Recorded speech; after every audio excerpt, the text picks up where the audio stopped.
Good evening and welcome to the Tuesday, November 24th regular meeting of the Farmington Public School Board of Education. This meeting is now called to order. Mrs. Cummings, Mr. Mukamal, would you mind giving us a roll call? Mrs. Weems. I'm here. Mrs. Cummings. Here. Mr. Rich. Here. Ms. Smith. I myself am here. Madam Chair, you have a quorum. Thank you. Mrs. Smith has sent her regrets. She will not be able to attend the meeting. We will now move to the second order of business, which is the Pledge of Allegiance. And Dr. Herrera, would you please do us the honors in leading us in the pledge? Certainly. Pledge allegiance to the flag of the United States of America and to the republic for which it stands, one nation, under God, indivisible, with liberty and justice for all. Thank you.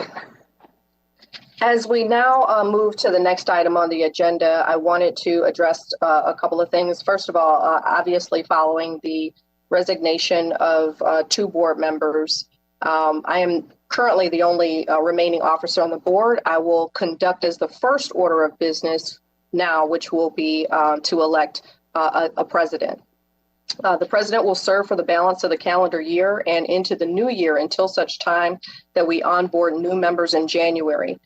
Because we have potentially four new board members in January, and this constitutes a majority of the board, we feel it would be appropriate to hold another election in January. As this assignment is for the calendar year, there is no need to elect an entire slate. The office of vice president will remain open, and the president will identify someone to act as the secretary for the next few meetings. Nominations for president do not need to be seconded. An individual may nominate themselves, may nominate others. Nominations do not need to be closed. 3 votes will be required for the election.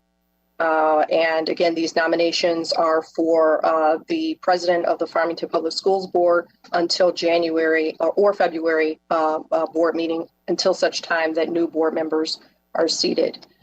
Our both senior board members, following the resignation of 2 board members, discussed an approach which we'll discuss openly and transparently today to ensure that we have a plan for the most effective and efficient functioning of the board. We've engaged newly elected board members who join us today in a non-voting capacity. Together, we share one common goal, which is the success of the Farmington Public Schools District, its students, staff, and our community. The true test of leadership is how one functions in a crisis, and we're currently engaging, collaborating, listening, and working together extremely well. I'm thrilled to be serving with this group. So with that said, we will address the vacancies now quickly and return our focus to the district, its business, and return to that matter swiftly. Excuse me. Yes, Mr. Mukamal. Question. My understanding is that even though there are people that are not, we have vacancies on the board, that we are still required to have a majority as if we were a full board, and that we would need 4 affirmative votes on any of the motions tonight, including the appointment of the chair. So our bylaws in section 1001 actually state that the vote of the majority of the board members elected and serving will be necessary to elect officers. And so because there are only 5 serving, that means 3 is the majority. And is that bylaw in compliance with the law? These are our bylaws, and our bylaws take precedent. So that those are what we should be following here today. Bylaws do not take precedent over education law or state law or these other things. I just want to get clarification that it's sure. So currently we're following our bylaws, unless there's any objection. Mrs. Cummings. Ms. Williams, did you have an opportunity to reach out to MASB last week? I thought maybe you would ask for some guidance regarding quorum and what was necessary. Does that ring a bell? Could you kind of share any information you were given? It does, and we described our situation and what our plan was, and the MASB affirmed that our plan was appropriate. Very well. Thank you, Mrs. Cummings. With that said, we will open up nominations for president until such time that a new board is seated. Are there any nominations? I would be happy to kick it off and nominate Mr. Rich. Are there any other nominations? Seeing none. Mr. Rich, do you accept the nomination? I do. There is no need for discussion unless anyone wants to have any discussion. There is one individual nominated for the office of president. We will now hold a vote on the office of president through the end of the year and until such time that a new board is seated. Mr. Mukamal, would you mind doing a roll call for us? I'm sorry, not a roll call, but a vote for us. Ms. Weems. Yes. Ms. Cummings. Yes. Mr. Rich. Yes. I myself, yes. The nomination has been confirmed unanimously. Fantastic. Mr. Rich, you will serve as president until our members are seated. Congratulations. Thank you for your leadership in advance. Mr. Rich will now preside as chair for the duration of the meeting. Mr. Rich? Thank you, Ms. Weems. Our next part of the agenda is approval of the agenda. Is there a motion to approve the agenda?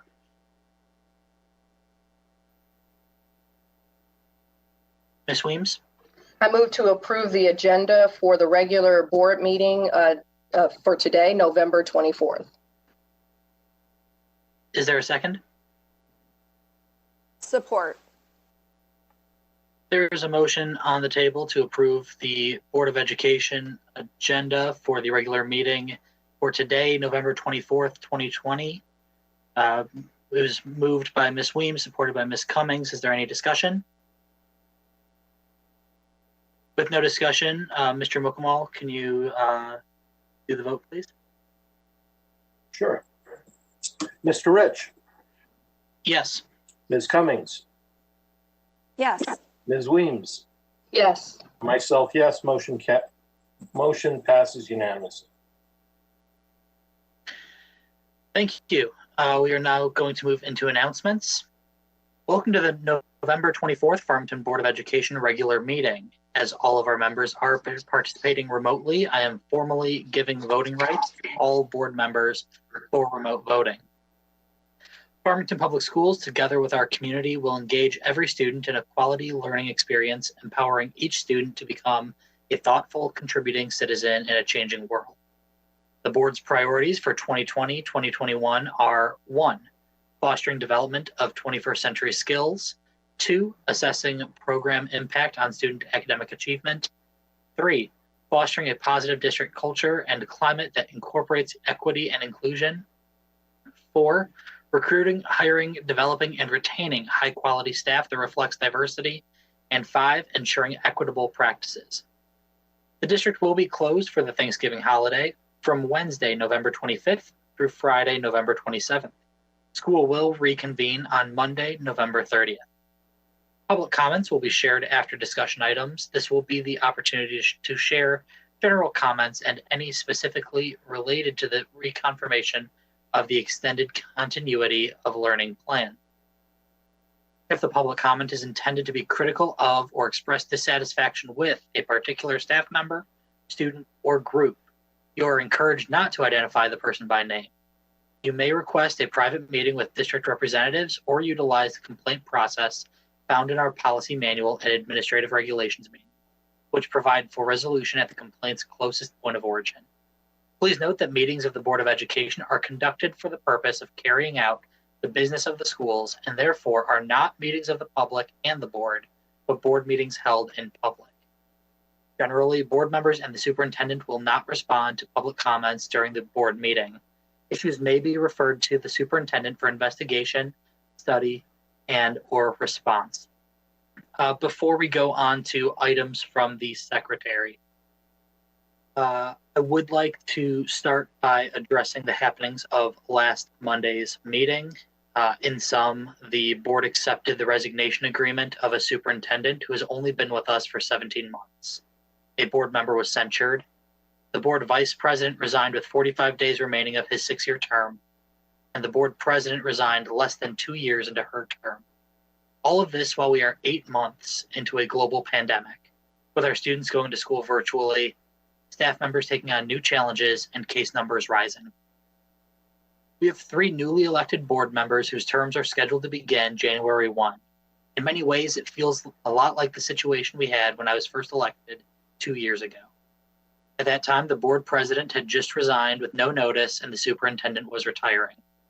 For the community, this must feel like we do not have our act together and that we have lost our way. I can understand that. As the newly selected board president, I affirm that our number 1 priority is the safety and welfare of our students. Saying that is more than giving you some feel-good words. This district is my personal foundation. I was that kid with a speech impediment at Forest Elementary who could not pronounce his own name. I've carried my lessons from Farmington schools to build a life of public service, including writing my first letter to the editor while in grade school to support the successful candidacy of FPS board member Pam Christian, managing the FPS board campaign of David Sampson while I was in high school, graduating from Wayne State University with a degree in public affairs and international studies and a master's degree in public administration, where I focused on public education matters. Working in municipal government with Royal Oak Township, which means I know the importance of a strong relationship between a municipality and its schools. Serving as a deputy in the Oakland County Treasurer's Office and working with residents to help them stay in their homes when they were facing financial hardships. And for the past 2 years, serving as a caseworker in the district office, Congresswoman Haley Stevens, where education has been part of my portfolio of assignments. While I have a background that makes me highly qualified for this role, I absolutely appreciate that I do not know everything. But here's what I do know for sure, that the Farmington Public School Board is made up of 7 individuals.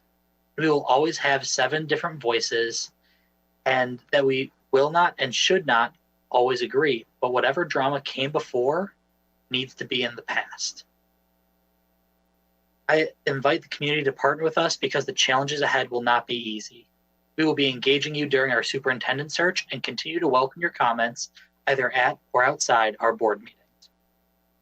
My fellow board members, I appreciate the confidence you have shown by entrusting me with this role. Let us all come together to ensure the students in our district achieve their full potential.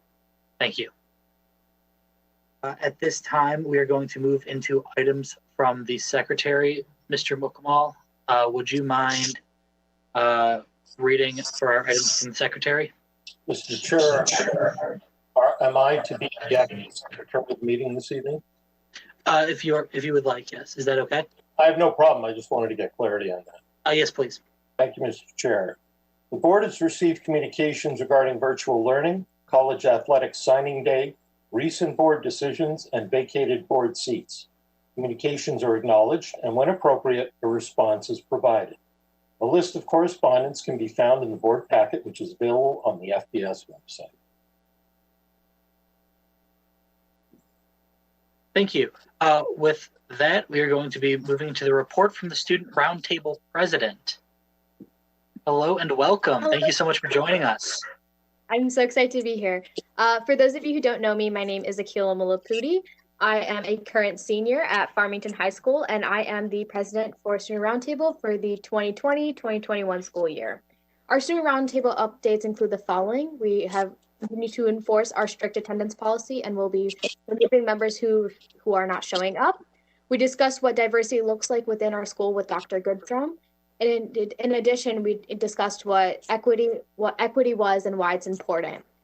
And lastly, most importantly, we discussed the impact of student voice and how we feel our administration listens to us.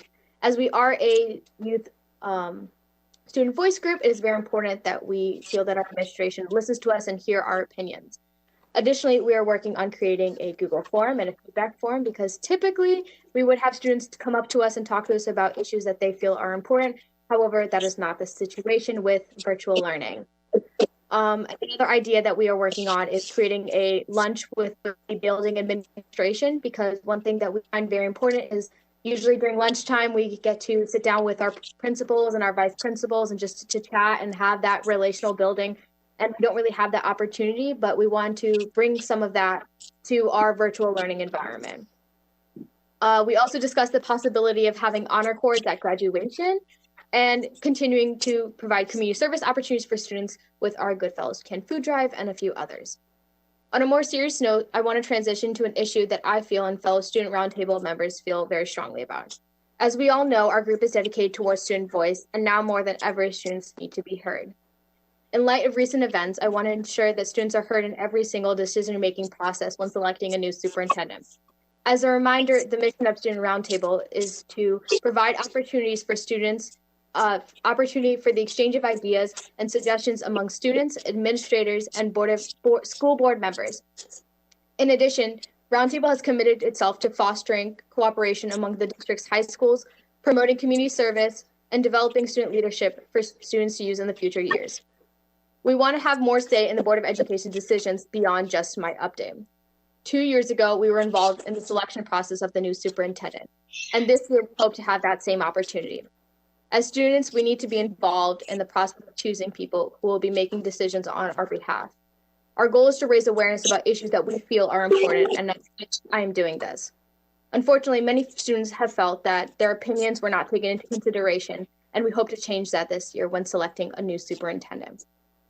This is a very special organization for students to be heard, and as Student Roundtable members, I believe that we have an opportunity to better the learning environment to provide all students the opportunity to succeed. All I ask is that students continue to have this opportunity and that our opinions are heard and taken seriously. Thank you for allowing me to speak and provide my updates from Student Roundtable. If anyone has any questions or needs to contact me, please let me know. Thank you. Thank you so much. Are there any questions, Ms. Cummings? Well, not really a question, but first of all, thank you for being here and thank you for that report. We really appreciate it because the board does want to hear from students, right? Because students make up one of the groups of stakeholders, right? So a group that has an interest in the district, and the student voice is important, and we do want to hear. I just wanted to comment that I really like that idea of having maybe a virtual lunch. Because, you know, if you were in school, like you said, you'd have that opportunity to sit down with administrators. And what a great opportunity to have kind of a social event as well as an opportunity to connect with administrators in the building, and maybe teachers too, who knows, although they're busy all day, right? So give them their lunch. But that's great. I love to hear that we have students that are so involved and concerned. So thank you for your efforts and to the Student Roundtable members, and keep up the great work. Thank you. Great. Ms. Weems? I agree with everything Mrs. Cummins said, and also wanted to just thank you for coming and sharing your report with us, and then also reminding us about how important it is to hear student voice. This is something that we talk about a lot, and we want to definitely make sure that we're continuing to listen. We've actually entertained the idea of having more involvement with students on the board. So really take that point to heart. Love the idea of the more opportunities of, you know, engaging with administrators and even the board in more virtual settings, given the environment that we're in. I don't expect any change with respect to the student involvement in the selection of the superintendent. Student voice is definitely a big part of that, and I would expect no different as we move into the next phase. And we'll look for opportunities to ensure that that voice is heard and strengthened, especially in a virtual environment. So thank you for bringing that up. Mr. Mukamal? Thank you, Mr. Chair. Ms. Malapudi, thank you very much for your wonderful presentation to the board. And I'll take, of course, agree with the comments of my colleagues. I'll take it a step further because we have had some conversations about this, that I think that the new board should consider a student representative ex officio on the Board of Education. So I would like to wish you, Miss Milapudi, a wonderful Thanksgiving to you and your family. And thank you again for your volunteerism and support on behalf of the student community. You know, from your perspective, it may seem that we don't listen to students, but in fact, we listen very carefully. The selection of a new custodial services company was largely based on an email written to us by a junior in January of 2019. So student voice is very important. Members of the board take it very seriously. And so I hope that you will understand that that is the case. You represent a very important stakeholder group. Arguably, in my opinion, without question, the most important stakeholder group. If it weren't for you, we wouldn't be here. 100% agree, and thank you so much for telling me that. And I know many students have really entertained the idea of having a student rep on the Board of Education, and I'm glad that you are open to hearing about that. Thank you. Well, my colleagues really said everything I was going to say. So thank you so much, Keela, for coming in and giving us your report. Thank you. And I hope everyone has a wonderful Thanksgiving for those who are celebrating. Thank you. We're now going to move on to the legislative updates. Just so everyone is aware, the Michigan House and Senate had been scheduled for session for Wednesday with neither chamber meeting to do business. The legislature is now on break until December 1st. Session is then expected to continue through December 18. There are many things still up in the air, both at the federal and state level, regarding funding and what is going to be looked at for any education funding moving forward. And then, if so, how is it going to be earmarked, if at all? And so those discussions are currently ongoing. Next, we are going to be moving into district updates. And so for this, our first thing is the new board member introductions. So we have three newly elected board members who will be who have their elected terms starting January 1 with us tonight, and that is Ms. Mabel Fox, Ms. Cheryl Blau, and Ms. Claudia Heinrich. Ms. Fox, would you like to give a brief intro?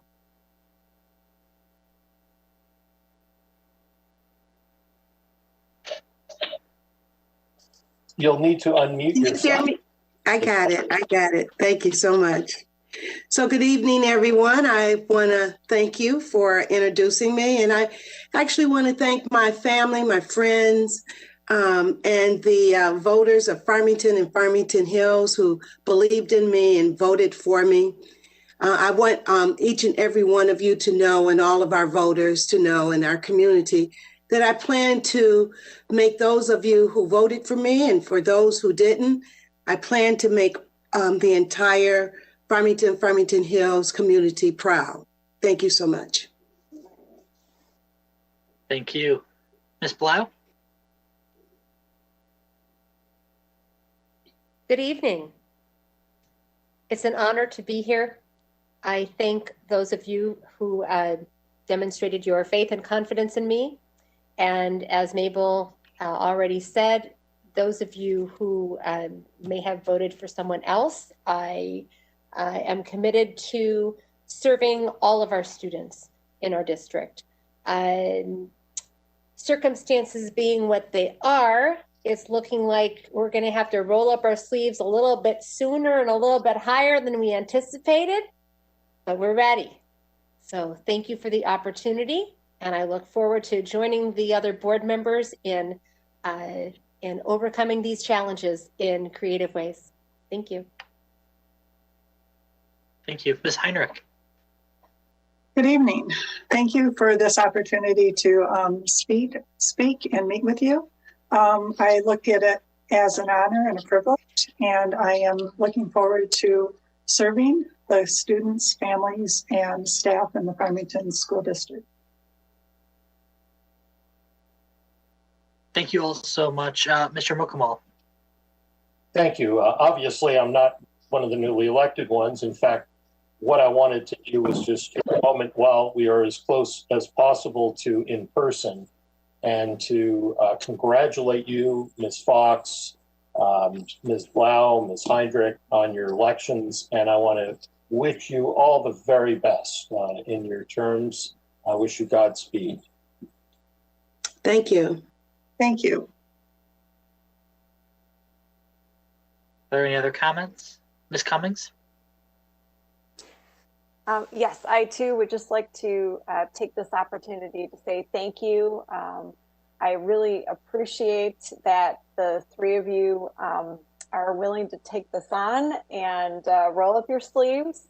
I feel very confident that moving forward, the district is in good hands. I've had an opportunity to speak with some of you, and I'm just thrilled to be here and support you in whatever way I can. So please don't hesitate to reach out to me.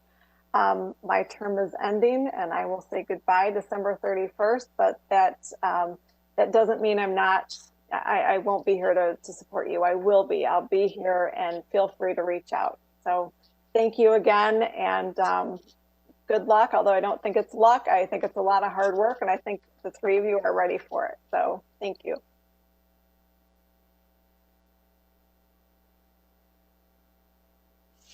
Great. Well, thank you so much to our newly elected board members for joining us tonight and introducing yourself to some of the community members who might not have seen you in person before, as in person as this is.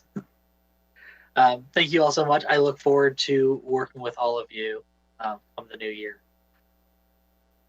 You are more than welcome to stay on for the duration of this board meeting. So that is entirely up to you, or if you want to use your last time of not having to be in a board meeting, you are definitely able to do that as well. So thank you so much.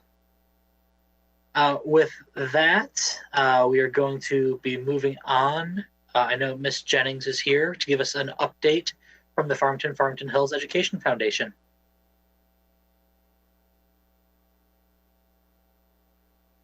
Everyone, thank you very much for having me. My name is Nancy Jennings. I'm the executive director of the Farmington Hills Education Foundation, and we're going to try technology here. See if I can make it work.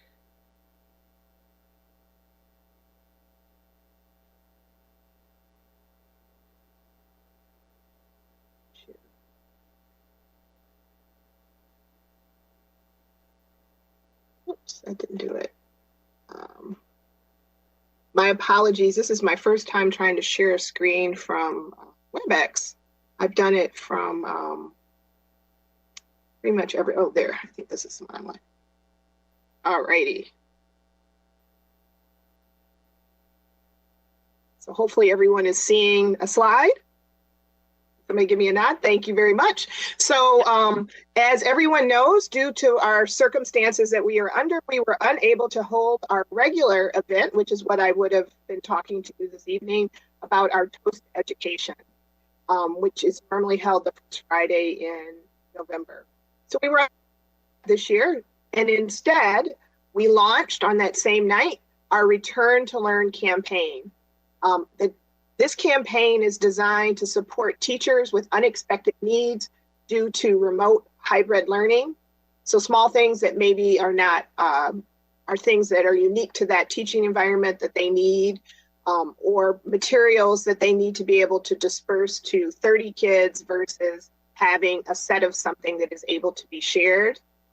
To support Operation Common Good, which is our local which is an organization supported by the foundation that helps our kids that need additional support in their family.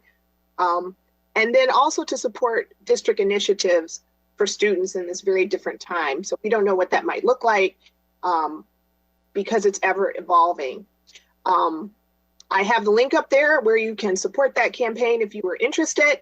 The exciting thing is we have one of our highlights of our event is always our wonderful raffle baskets that our volunteers put together and our donors help us accumulate. So we have 3 terrific baskets that 3 supporters will win.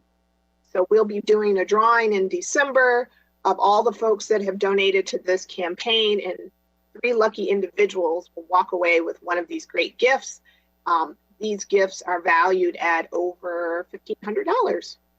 And then wanted everyone to just save the date next year. We're hopeful that the circumstances we're under right now will be behind ourselves then. So with that, the other thing that I wanted to let everyone know, our the grants that we made in early 2020, those grants are going to remain open until the circumstances allow for those grants to be completed. So we have removed the timeline on those grants. Normally they would have been due to be completed by December of this year. So we are not instituting any kind of specific requirement for that date. It's going to be when the circumstances allow. And then lastly, because it is the season of Thanksgiving, I just want to thank all of our locals, our supporters, and the professionals that work in our district and help our kids and support us. We really appreciate you, and it is something that I am thankful for every day. That concludes my report. I'm happy to take questions if there are any. Great, thank you so much. I'm looking, Ms. Cummings. Thank you for being here and sharing the update with us, Ms. Jennings. And thank you for all you do to support our staff and our students. I appreciate, of course, the extension of the grant and allowing those teachers more time because of the unusual circumstances that we're in. And thank you for sharing the raffle that people can go to. And I see the link there that I think you pointed out that they can support the campaign. Is there, and I apologize if you said this, but is there a website people can go to donate or participate? So this link is from our, if you go to our regular website, the foundation's website, that it's just the donate link. So you just hit donate and that is all you have to do. You can also get to it from our Facebook page. There's a video. We videoed ourselves launching this, and you can get a close-up of those prizes from there too. Great. Thanks for asking that. Sure. Yeah, that's helpful. Thank you. Ms. Weems? Thank you, Mrs. Jennings. I did watch the video and I'm excited. You should know that I'm very excited about winning prizes. I look forward to this event every year. I'm very disappointed that we were not able to attend this year, but I'm very much looking forward to next year and certainly will be supporting this. Thank you for making us aware. Thank you.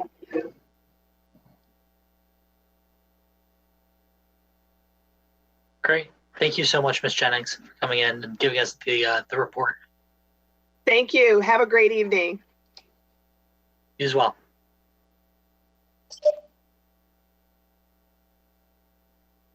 Okay, with that, we are going to be going into our next item.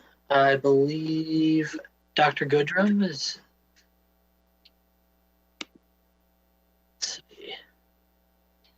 I am. Am I sharing? Because now I can't see anything. Yes. Okay. Good evening. Good evening, everyone. And I am having technical difficulties because I just became unfrozen just in the nick of time. So hopefully I will remain unfrozen. That would be wonderful. But today I just wanted to present to you all.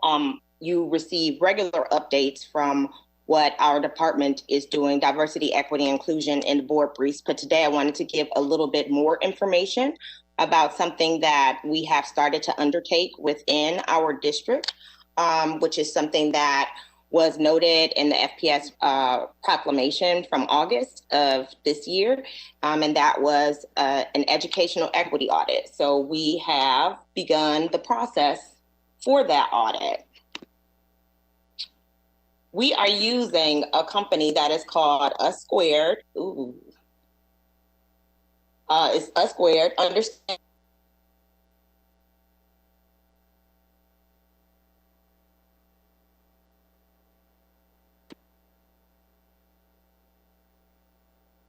U.Squared, which stands for Understanding Self and Unite Society. It's a national company. You are seeing my slides, correct? Thank you, Mr. Rich. Yes, I think on my end you cut out for a quick second. If you could just repeat what U.Squared is. Yes, so U.Squared is a consulting company that is based in Farmington Hills, but it is a national company that services many school districts and corporations throughout our nation. But we are proud to say that the CEO is based in Farmington Hills, and some of their staff are based in the Farmington Hills area. And so their goal, again, is to create a more united society by promoting understanding, knowledge, and awareness in businesses, corporations, and educational institutions through training and professional development. So again, the whole purpose of their company is to encourage self-reflection so that people have a better understanding of themselves and others so that we can move forward together in a more collaborative and productive way. So right now, as stated in the proclamation and as has been requested by many community members, an educational equity audit really looks at, first of all, the difference between what we say we are doing and what our mission statements, our vision statements, our curriculum, our policies and practices, if there is a difference between what we believe we're doing and what our stakeholders believe that we're doing.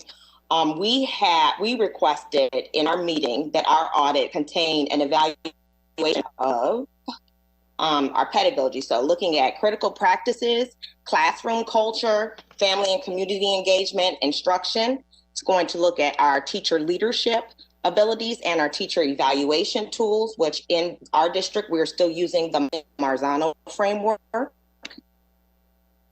It's going to evaluate or look at, I'm not going to say evaluate, it's going to look at our curriculum as far as are we using the career and college and career readiness standards, the Common Core standards, the college, career, and civic life frameworks, the next generation science standards, the Michigan integrated technology competencies, and the social emotional learning standards from CASEL.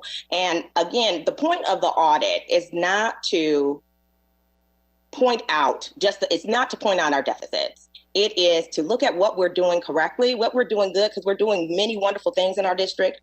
What are we doing?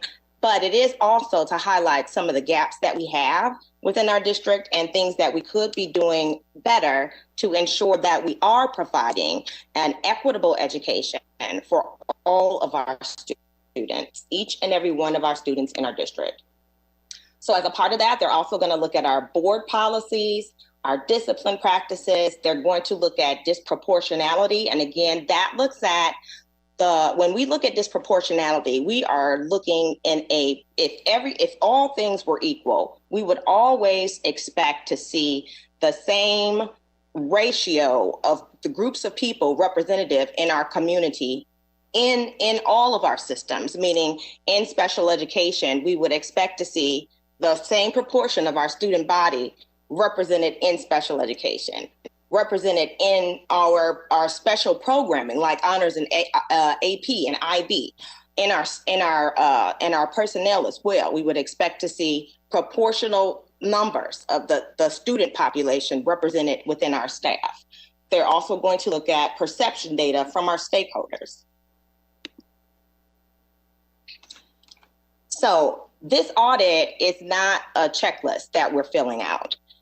in addition to self-assessments that each school is asked to do and the district is asked to do, the team of Us Squared, the team members are going to go into each of our schools and do classroom and PLC observations. And we'll also do 1 to 2 hour focus groups, separate focus groups with each of these different areas: parents, students, community partners, school leadership, the humanities department, which is our ELA and social studies, as well as STEM, which is science, technology, and math, and our SEL staff and our academic supports. At the district level, the focus groups will include board members, cabinet, our curriculum and instruction department, our policy subcommittee, human resources, technology, and special services. So we have been asked to, along with the self-assessment and the focus group, provide the company with copies of our teacher evaluation tool, our actual curriculum, our board policies, our discipline data, our other demographic data, what our PD calendar looks like, our staff handbook, our parent and student code of conduct, and our district improvement plan, and our strategic plan as well.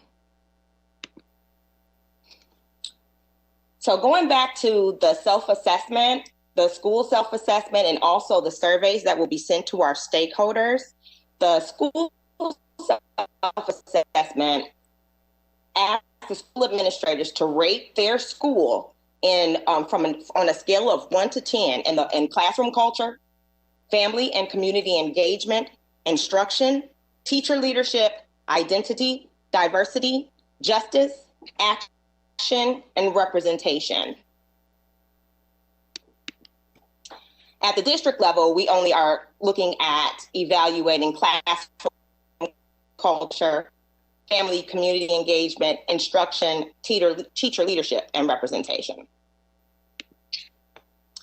And again, there are 3 different levels of surveys. There is one survey for students who are in K through 5. Each of the surveys are kind of age appropriate and developmentally appropriate for the different stakeholder groups. So there's one for K through 5 students, one for students in grades 6 through 12, and one for the adults. All the adults take the same survey, whether they be staff, parents, or community stakeholders.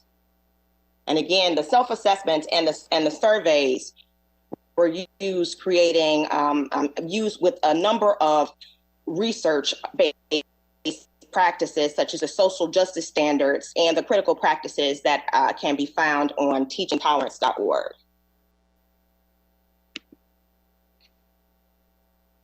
So just to give an example of how things are different, the K-5 students, classroom culture, other students are nice to me.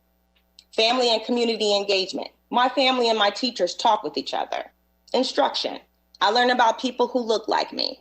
I learn about people who look different from me. I feel good about being who I am. As we go to this if we look at the 6-12, the survey for students in grades 6 through 12, the classroom culture questions are, my teachers are fair. The family and community engagement. I work with my family, community, and teachers to support me in school. Instruction. I work in groups with other students to accomplish my tasks. I'm given support when needed. I am encouraged to be in challenging classes. And for the adults, for classroom culture, students are valued as unique individuals. For family and community engagement, communication sent from the school is inclusive and sensitive to different family dynamics. Instruction, students are provided the opportunity to see themselves in the curriculum. Students are taught concepts around justice and injustice.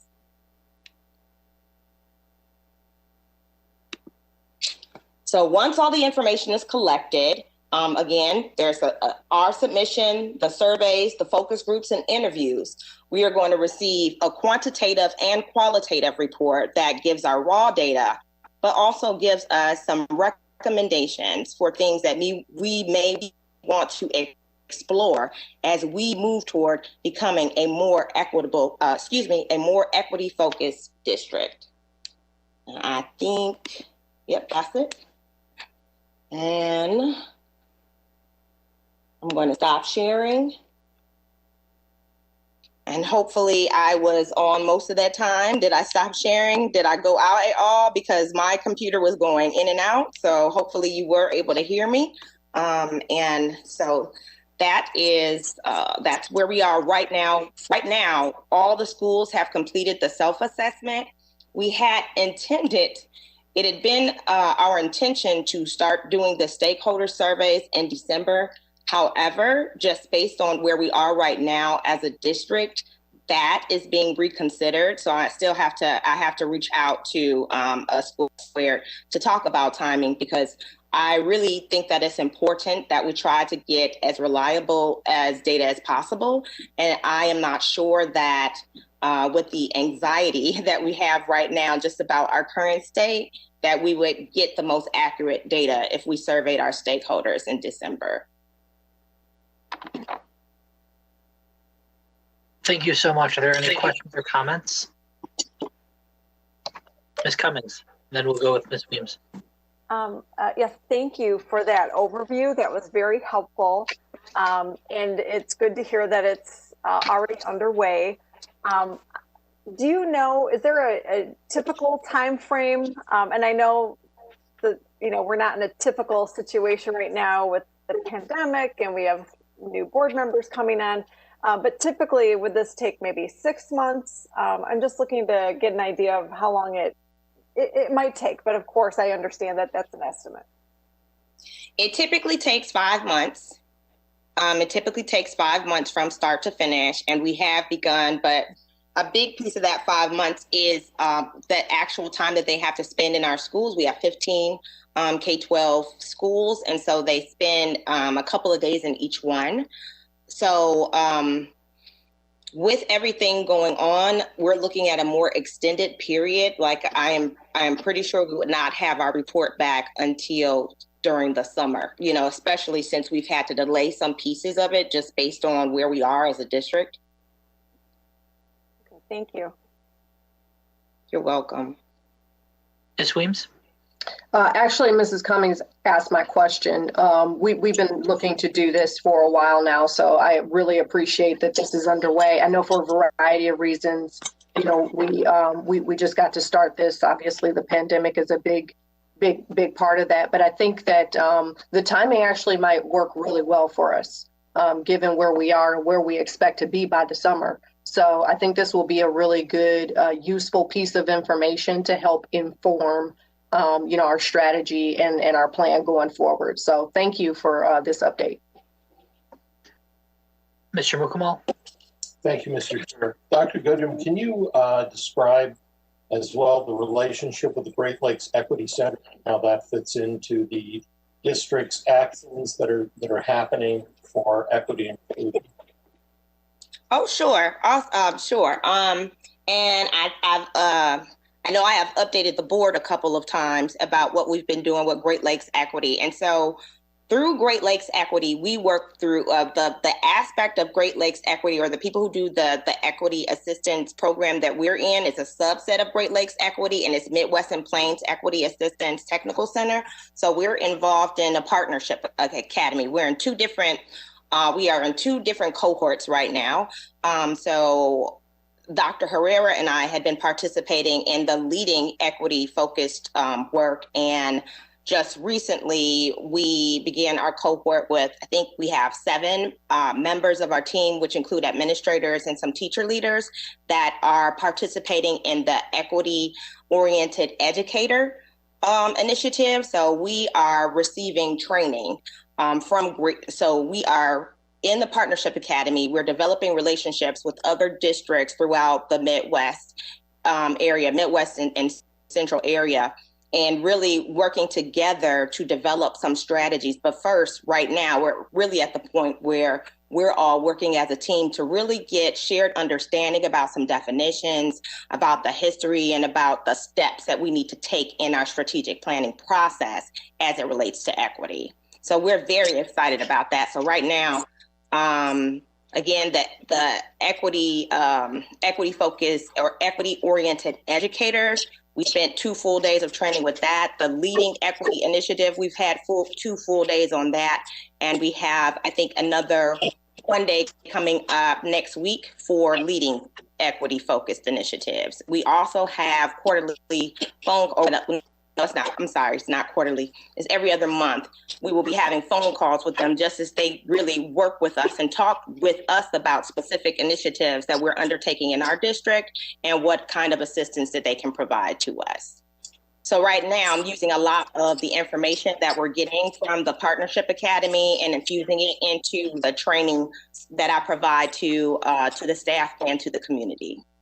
So would it be fair to say, Dr. Gudrum, that we are well underway in the early stages of addressing issues of equity and inclusion? I would say we are well underway in the early stages. Yes, that is a very good way to put it. And would it be fair to say that people in the community who have believed that the district is not doing anything, Dr. Herrera hasn't done anything, that those individuals have a false perception of what is actually taking place? Well, that is a difficult, that is a kind of a loaded statement, because I want to always honor people's perceptions about what is happening. So what I will say is that Dr. Herrera included, all of us are taking in, we are factually being involved in many initiatives. We still have many things that we need to do within our school district. We're kind of at the learning stage and the building stage. We are not necessarily at the doing stage where we are making changes within our school district right now for moving forward. But we are getting the things that we need to have in place, because, like, for instance, you don't know what to change until you do a good audit to make sure that you're changing the right things, the things that are going to make the biggest impact on the equity. So we're in the stages of getting the data that we need in order to move our district forward so that we can be more equity oriented. Thank you. Thank you.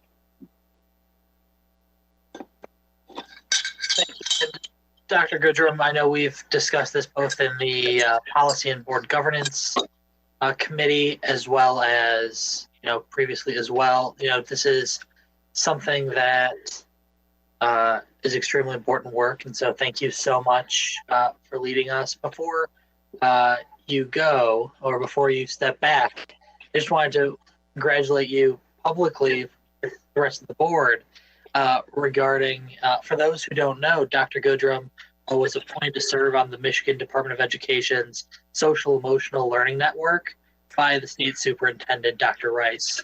And so having Dr. Gudrum both in that role and here is just such an asset for our district. And so congratulations, and we look forward to seeing what you do there as well. Thank you. I just want us to do what is best for our students, all of our students. And that social emotional learning piece is a big piece, as you know, just because the relationships and all of that. And student voice is the foundation of equity. Student voice is the foundation of equity. Fantastic. Thank you so much. Thank you. With that, we are going to move. Oh, I'm sorry. Okay. With that, we are going to be moving into reports from board committees. First is from Policy and Board Governance Committee. We had our meeting on the 17th. And so we discussed Title IX training as well as other types of trainings for board members. And so that is something that we are going to be bringing forward to both to our board members moving forward. And then looking at what is being done with things that come in as items from the secretary, a network registration agreement, just making sure that we as board members are following the same protocols as everyone else when using district resources, specifically laptops and networks. And then looking at the Policy 1002 revision, which is the remote meetings beginning January 1st, 2021.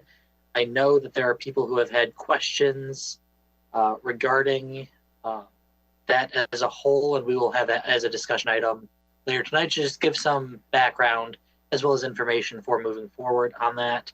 And then we had a presentation from Dr. Gudrum on this equity audit update, which you've just seen.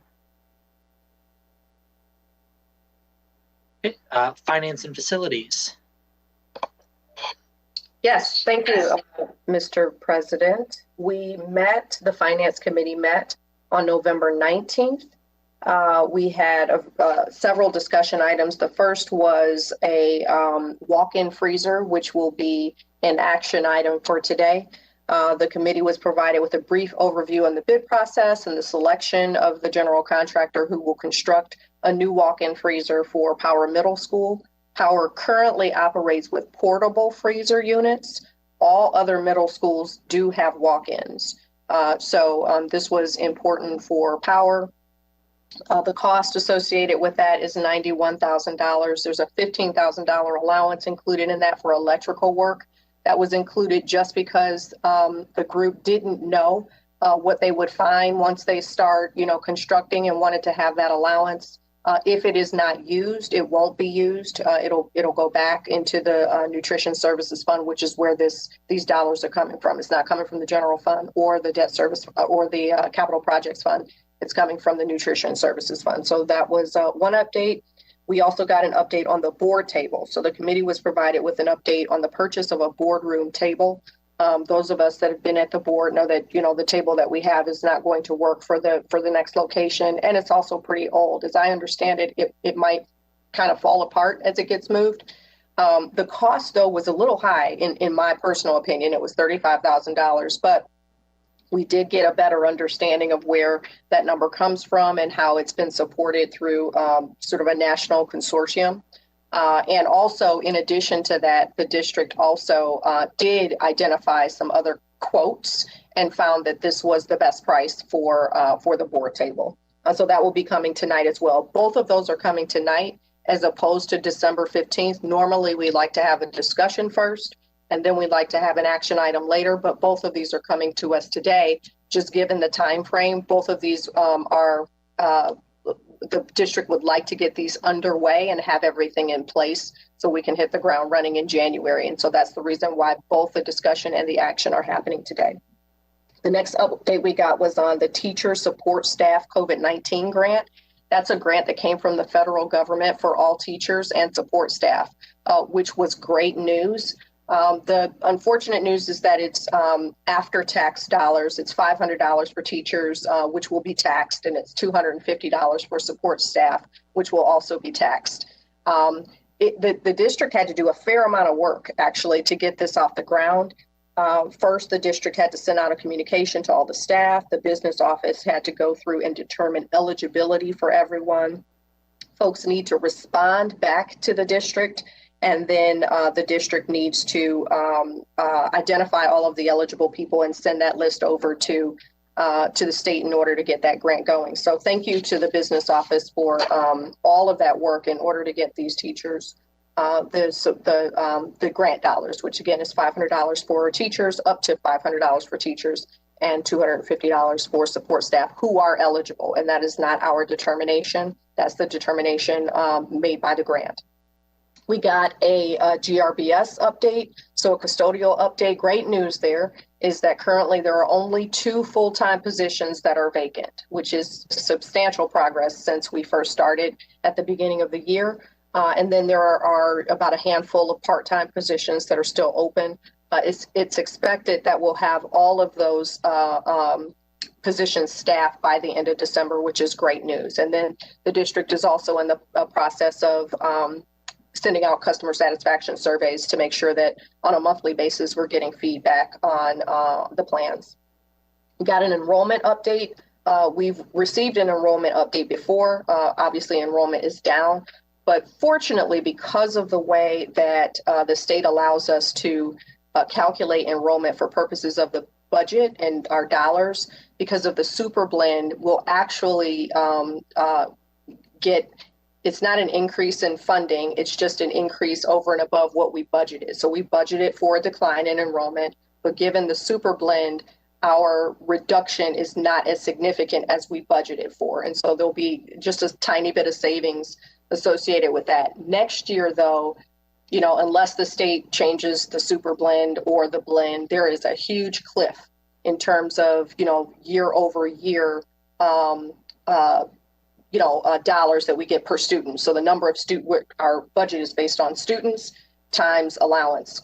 And the number of students next year, if we don't get the benefit of some sort of revision for the blend, will be a significant decrease next year. We're fine for this year, but next year is looking at a problem. So we also talked about the budget. The full board will get an update on the budget at the January meeting, our first January meeting. We usually have a budget update in the fall, but obviously given an enormous number of factors and changes, we'll have our first budget amendment in January. And that ends my report. Thank you so much. And, we will definitely be going over some of those things later tonight. So we will have plenty of time to discuss as well. We are going to move on to discussion items. First for discussion is regarding the need for an interim superintendent.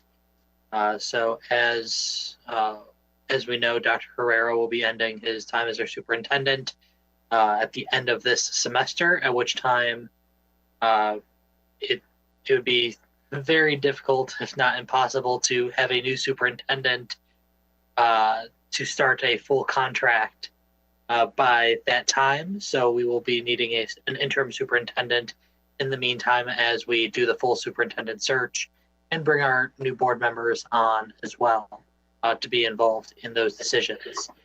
So for tonight, I have asked Dr. Wanda Cook-Robinson to come in. Dr. Cook-Robinson is the superintendent of the Oakland Schools Intermediate School District. So that's for all of Oakland County. Dr. Cook-Robinson, thank you so much for coming in.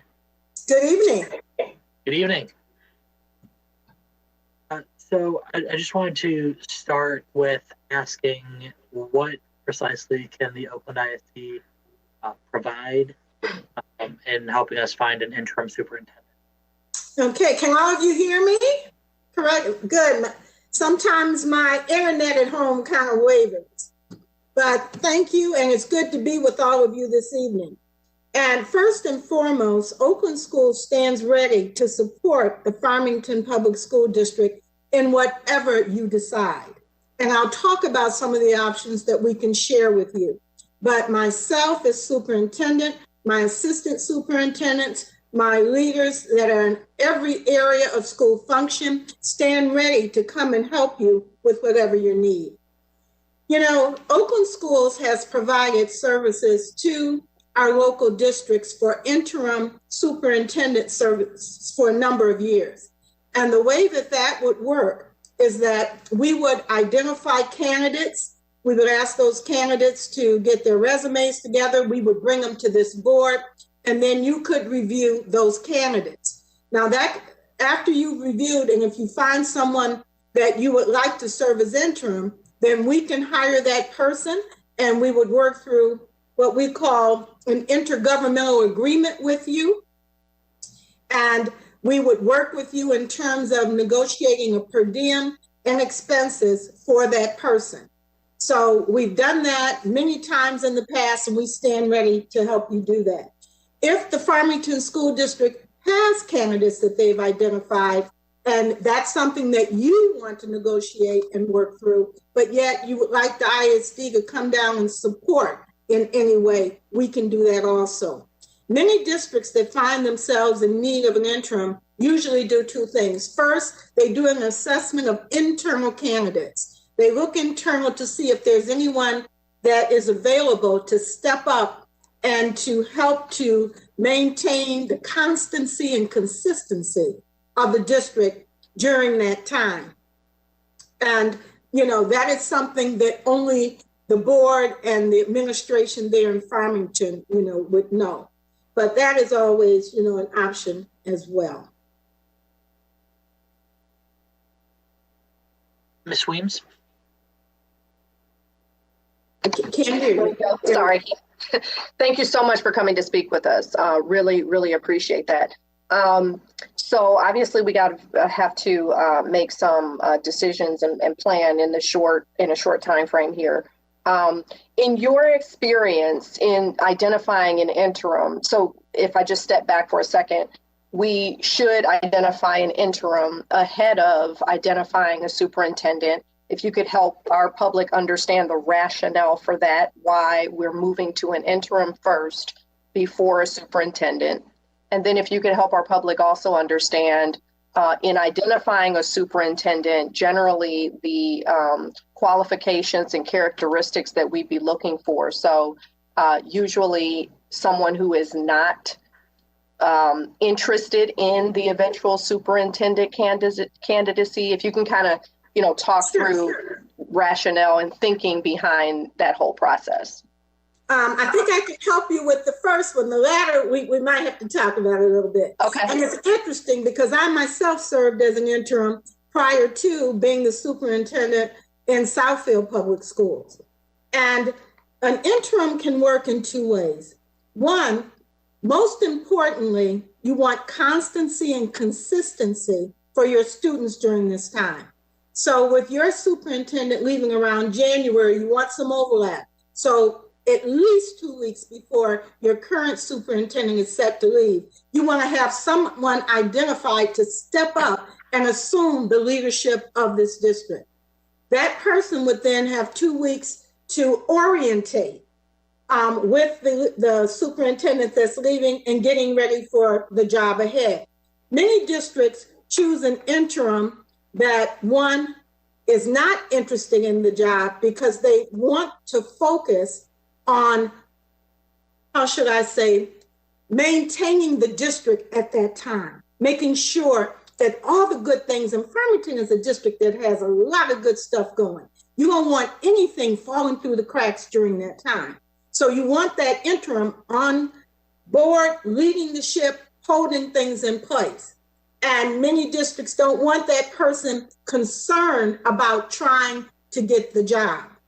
And this is a decision that the board, can make. If you want someone that's focused on maintaining and building and keeping the good things that you have so that you're ready when another superintendent steps in, then you would choose an interim who is not interested in the job. However, there are districts that have selected an interim, and that interim usually is internal.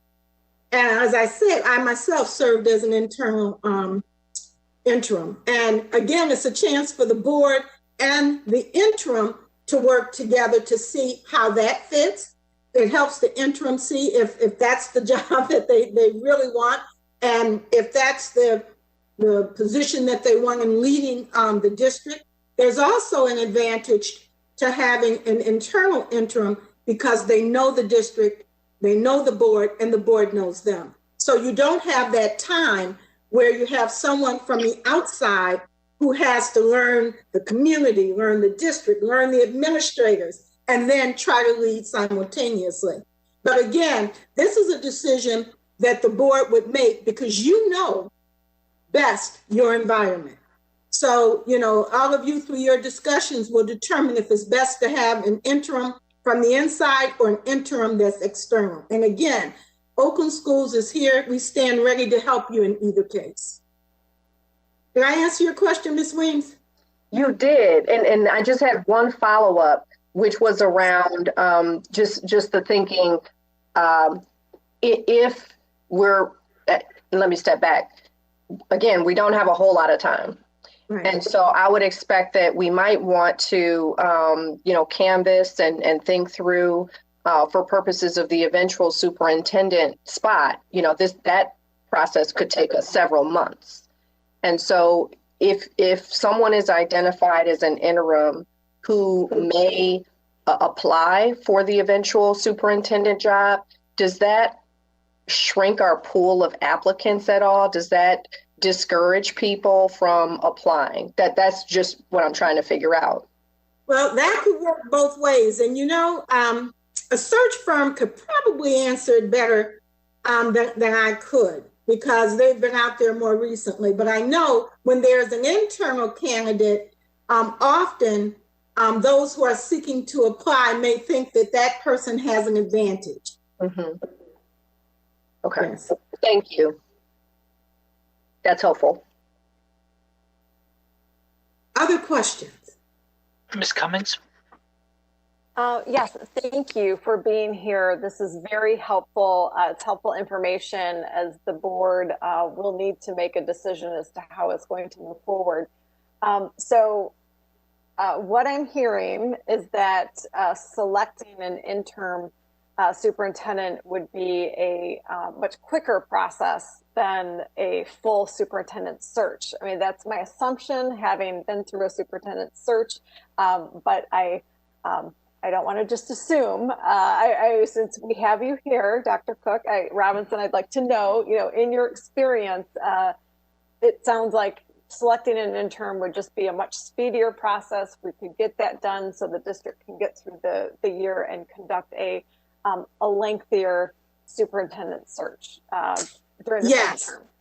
Yes, and in fact, if let's say you went external and Oakland Schools helped to identify candidates, I would be looking at retired superintendents.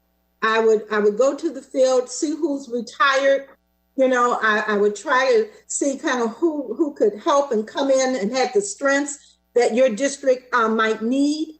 But I do need to tell you that the pool is not large for people who will come in and do an interim.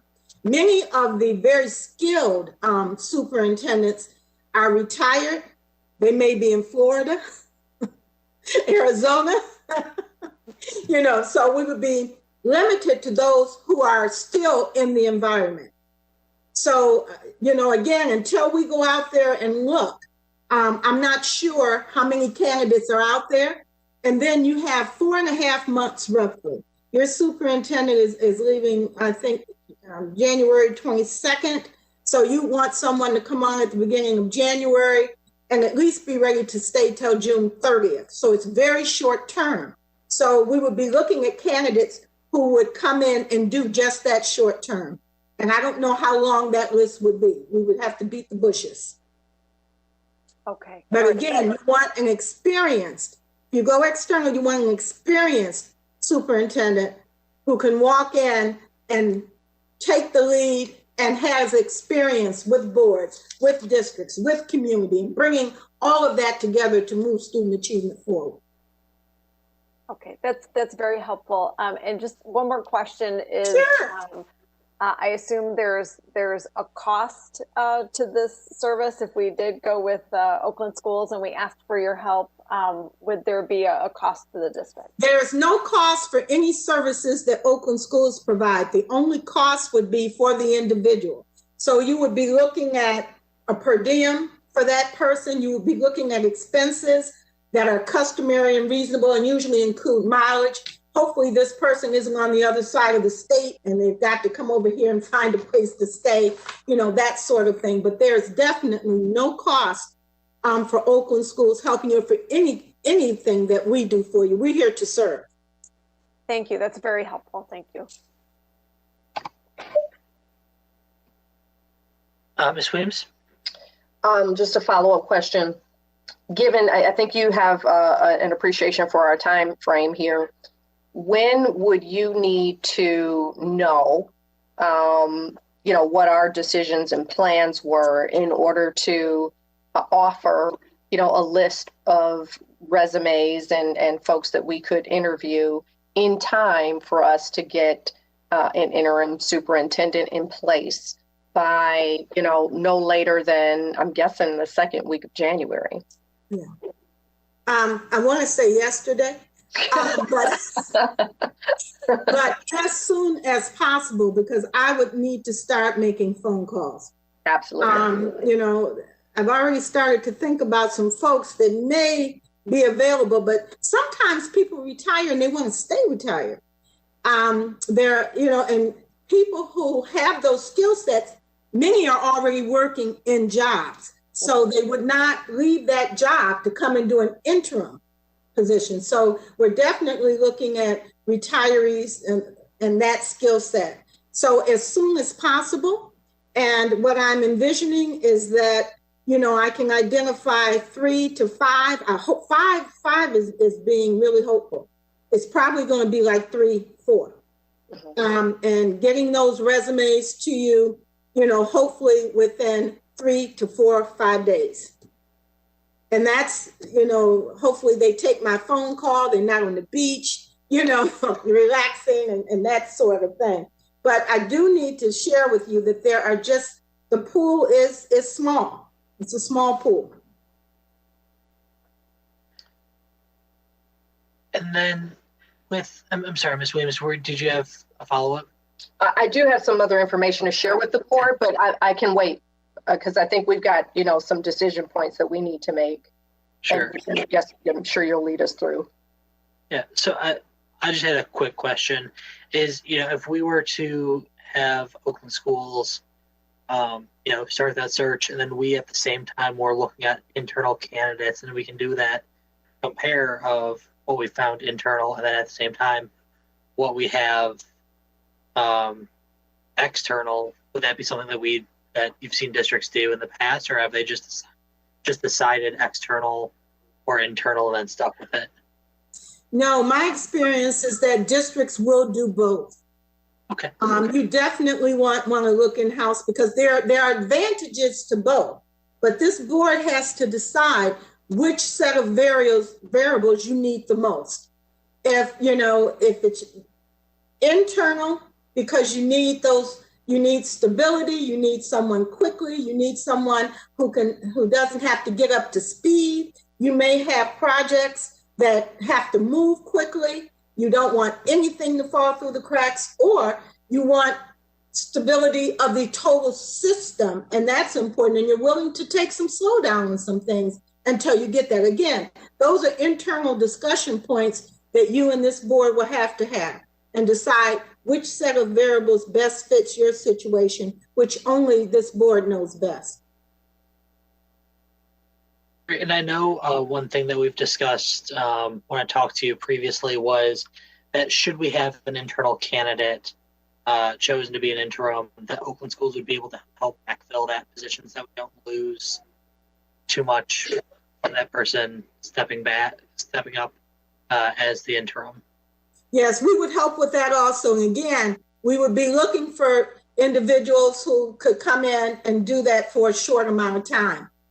And, I would like to share with the board that the Farmington Public Schools, is still very much revered and loved throughout this county. And I have received calls from your former superintendent, Bob Maxfield, and others saying, we love Farmington. Let them know if there's anything that they need. We are here to help them.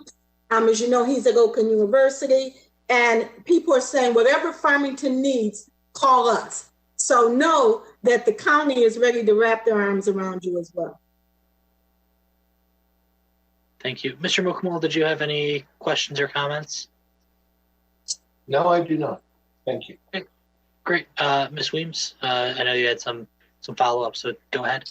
Yeah, sure. So just a few things. I think, we'll likely need to schedule, I'm assuming if the rest of the board agrees, I would expect another sort of touch point between now and December 15th if we want to get to, the Oakland ISD helping us.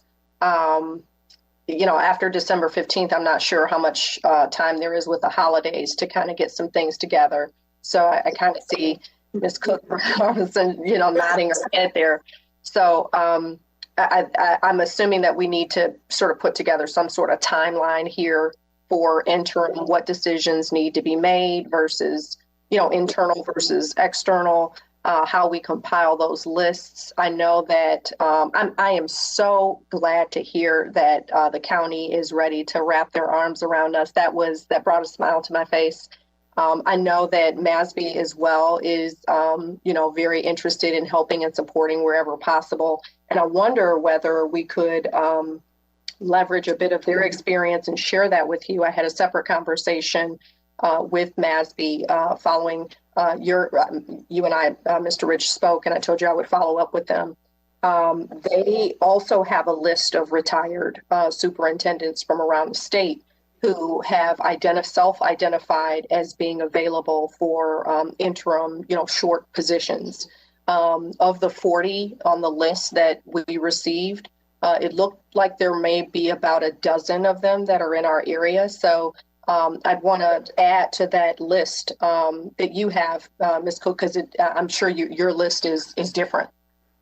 So we'd want to share that with you if the board were interested in leveraging Oakland ISD, and I'm not sure why we wouldn't, especially with this free offer of help. I'm greatly appreciating that. The other thing that they mentioned was MASB, anyway, suggested that we conduct a workshop because there are potentially 4 new board members who may have never been through the process of selecting a superintendent.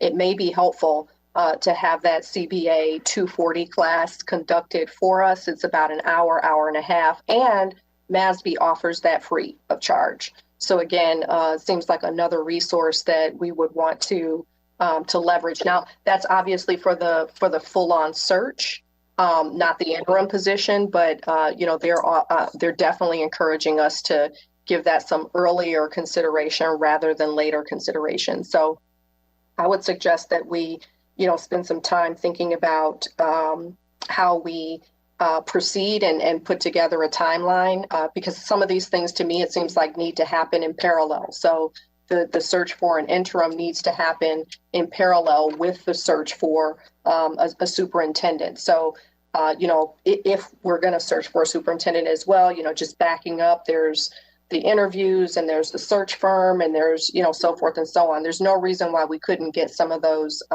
considerations on the table in the month of December so that we can hit the ground running in January. Yeah, I know definitely something I'm looking at, just looking at our calendar. We do have a board meeting on January 5th scheduled. And so at that point, that would be when we would have our new board members on as well, and that they would be able to voice their opinions on who we select as the interim as well. And so, you know, I'm not sure what would be required for us to have Oakland schools start looking. I think, you know, I'm not sure, you know, there's no cost to the district. I think it's definitely something that, and while they do that, we can definitely do a look in our own system as to what we might have in-house. Ms. Cummings, I know you had something. Go ahead.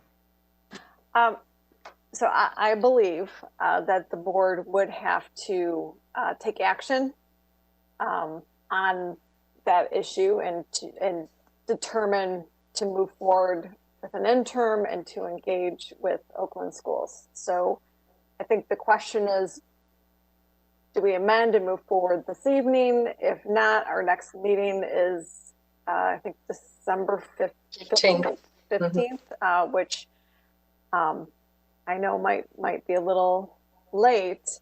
So I'll put that out there as a part of the discussion so we can work through that.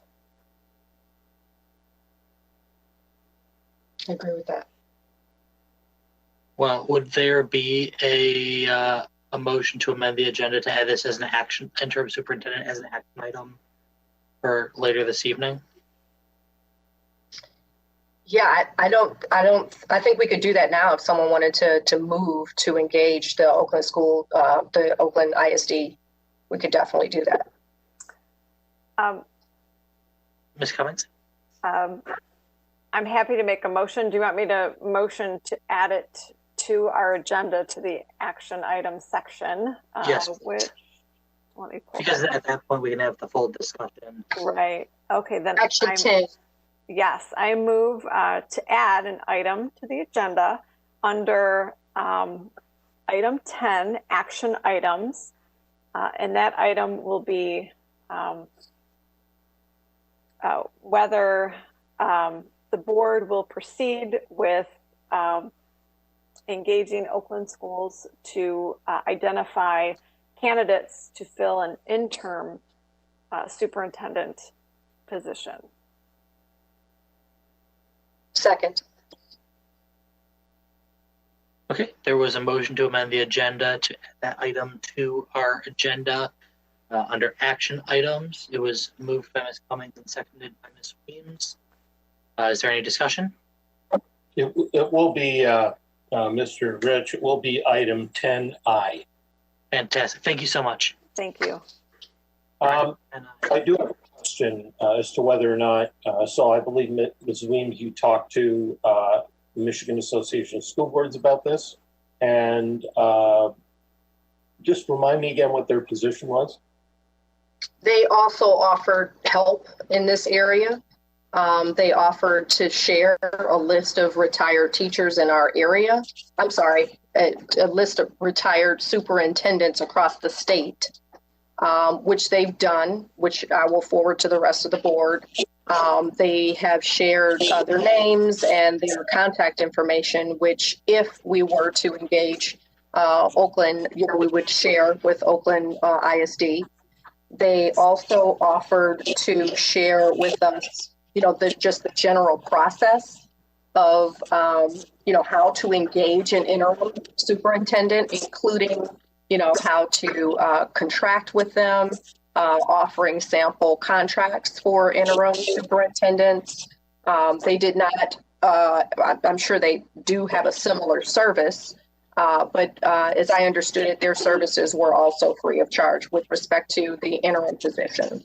And their only offer was to offer up a list of names of retired superintendents and, information to help us generate a contract. So now, would it be fair to say, Mrs. Weems, that you spoke with both of these? You spoke obviously with Dr. Cook-Robinson, and you've spoken with the MASB. Can I assume then that it is your preference to go with the Oakland Schools ISD? Based on what I've heard today, I mean, MASB is certainly very helpful, and they offered up resources to us that I think will prove very helpful. I think Oakland County is obviously closer to home, and I think that, that would be my preference, yes. I'm getting a lot of feedback. I don't know if that's me or someone who needs to go on mute. One thing we might also be able to do is get that list from MASB and then provide that to Oakland Schools. And at that point, it's the engaging through Oakland Schools, but MASB would be able to provide that list, and Dr. Cook-Robinson would be able to compare and contrast their list with hers and potentially see if there's some overlap. Yeah, earlier this afternoon, I haven't had a chance to review the entire email, but they already sent the list. So, yeah, they've offered to help. We've got help from all over the state, the county and the state. So they've offered the list. We have it. We can share it with Oakland ISD. It can be used to supplement the list that they have already. And I think we're in good shape. Okay, great. Well, and so with this being the discussion on the adding to the agenda, is there anything else that anyone has to say about the motion to add this to the agenda for action items? If not, Mr. Mokumol, can you do the vote, please? Ms. Weems? Yes. Mr. Rich? Yes. I myself, yes. Ms. Cummings? Yes. Motion passes. Thank you so much. So that will be added on to as an action item tonight. As Mr. Mokumol said, that would be 10I. And so we will be coming back to that later tonight. Thank you so much for talking with us. I'm not sure if my colleagues will have further questions tonight specifically. I definitely thank you so much for your time.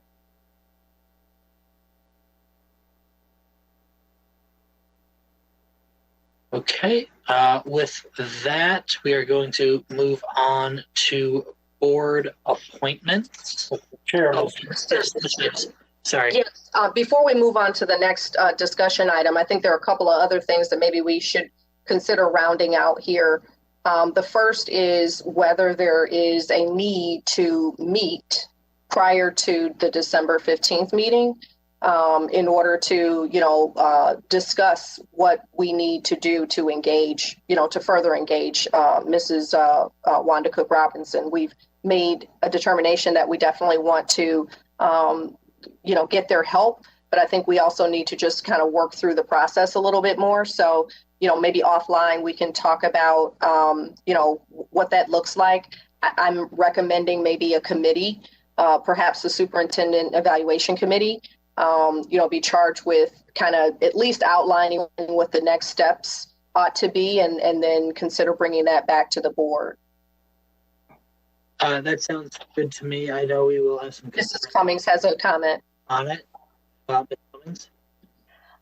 Yeah, I just wanted to clarify, Ms. Weems, you stated that the board has decided to move forward, but we actually just added the action item, so we haven't decided I'm sorry. yet. Right, I just want to make sure everything's clear.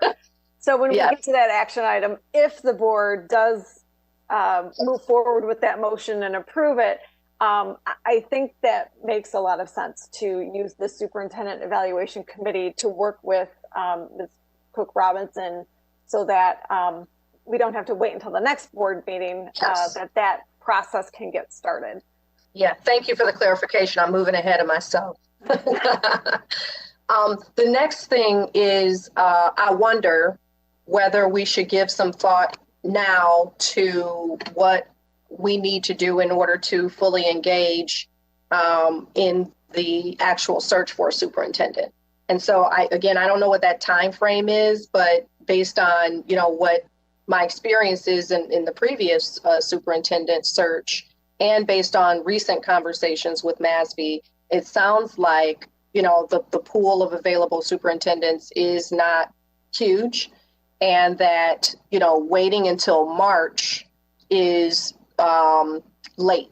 And we had this conversation, a couple of years ago. So ideally, we would start that search in the January, February timeframe. And so if I start backing up, when I say start the search, I mean actual search. So backing up from the actual search itself, usually the board would have to make a decision as to whether we wanted to conduct that search ourselves or engage a search firm.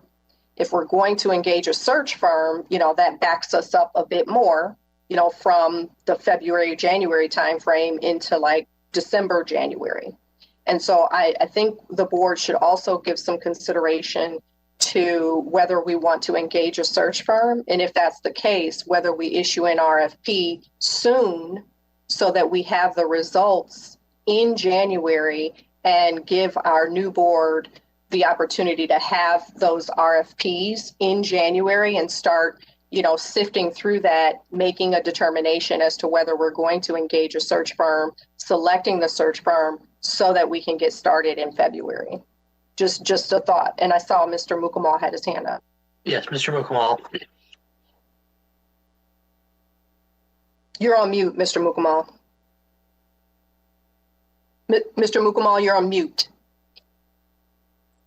It strikes me that what we should do is engage this committee that we're looking to form and have them make a recommendation to the full board. As a point of order, we really shouldn't be having this discussion right now. It should be added as an item on the agenda.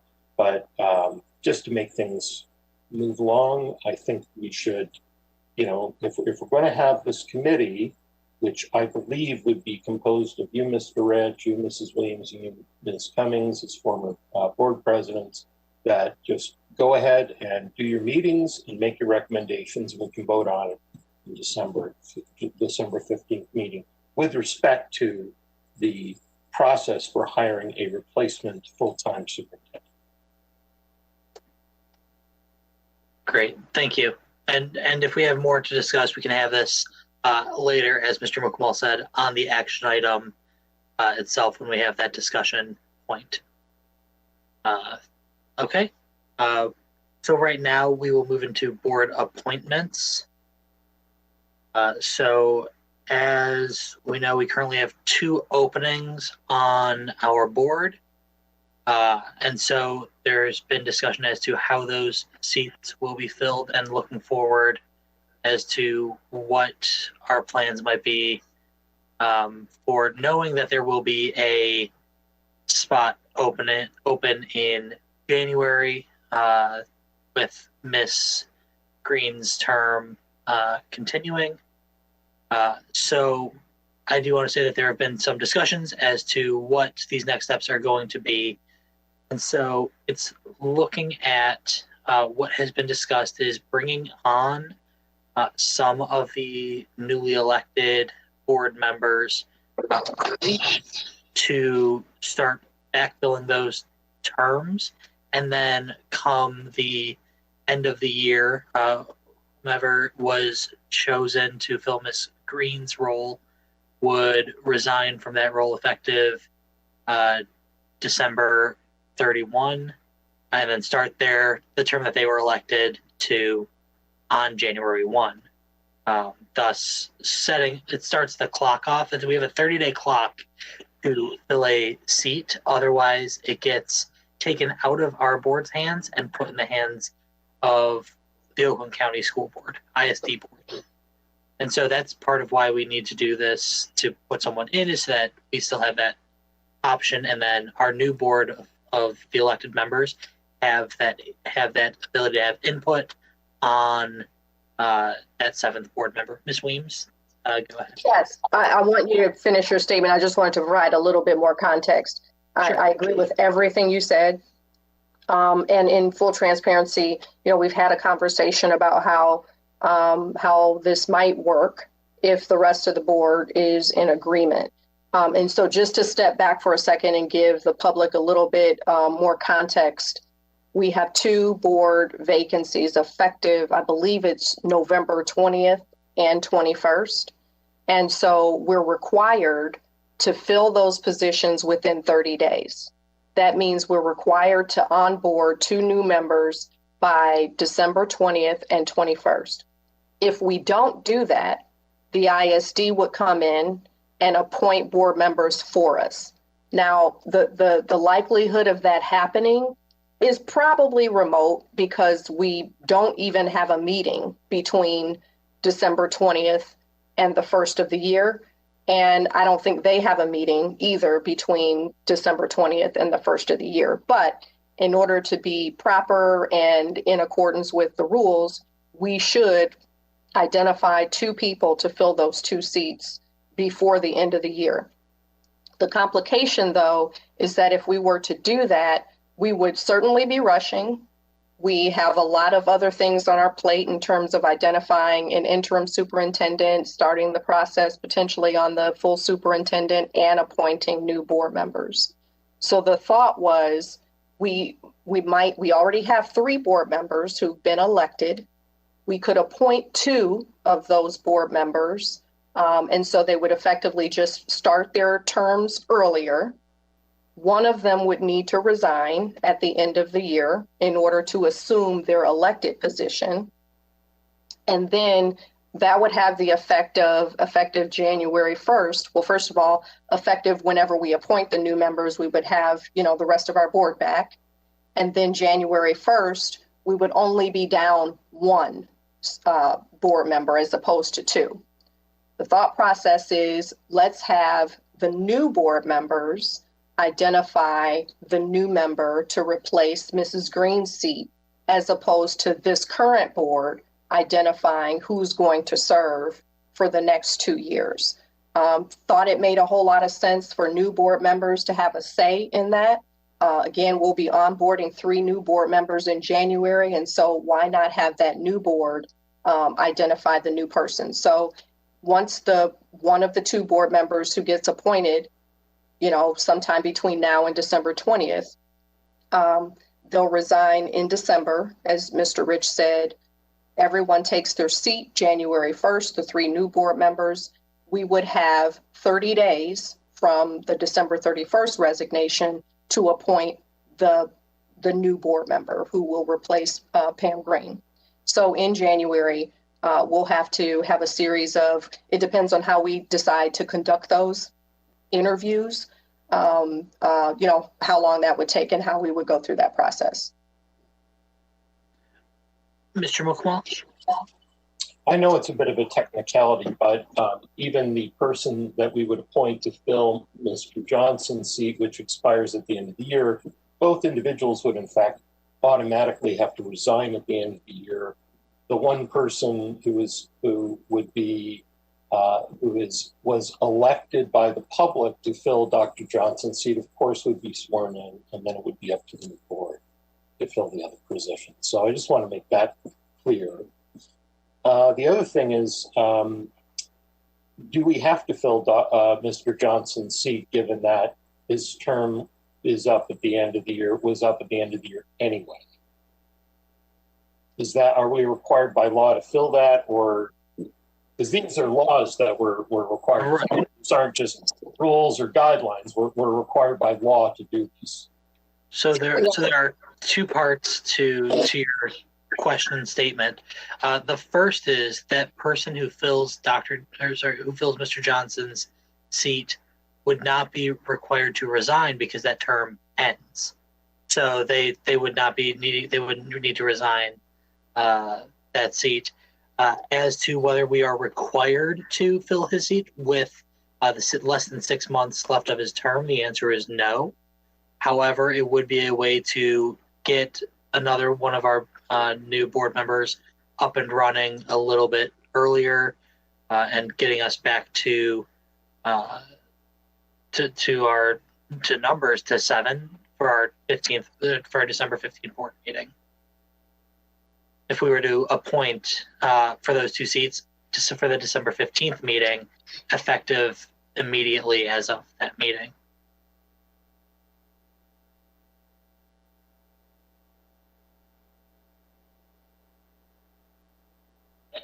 So with this, it's just how do we want to decide which 2, if we did 2, and that was something that we wanted to bring to the board for discussion.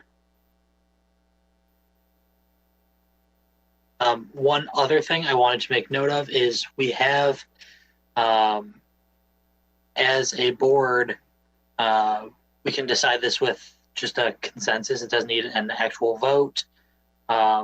With the applications, one thing that we are able to do, we were able to get some answers from VI.B on this, is we are able to post the position knowing that there is going to be that opening January 1, that we are able to post that opening earlier. So that would give more people the ability to take their time and finish the application and get that in prior to the end of the calendar year, which allows us to then have those applications ready to go with the new board starting in January and able to take action a lot sooner. And so I know it can be as early as tomorrow having those applications live. It's just there are other questions that we need to discuss as well with that. And I'm not sure if anyone has any comments thus far. If so, Ms. Cummings, go ahead. I think it makes sense to get the applications posted and to have that announced as soon as possible to give those who might be interested in the appointment time to think about it and prepare the application and documents and get those submitted, especially with the holidays coming up. I think providing more time is better than not. So yeah, I think absolutely if we can go ahead just with the consensus of the board to move forward and at least get that posted. Clearly this board's not making a decision and doing the appointing. We're simply opening the applications so those that are interested can get started with the paperwork. So I think that's a good idea. And I'll just speak to that for the moment because I think we have a few issues here. So maybe just, to keep things clear, I'll just limit my comments at this point to the application. Ms. Weems? I am in agreement with that as well. And I know we had some discussion about whether it was proper to post for a vacancy that may not exist yet, in the event that we appoint new board members to the existing vacancies now.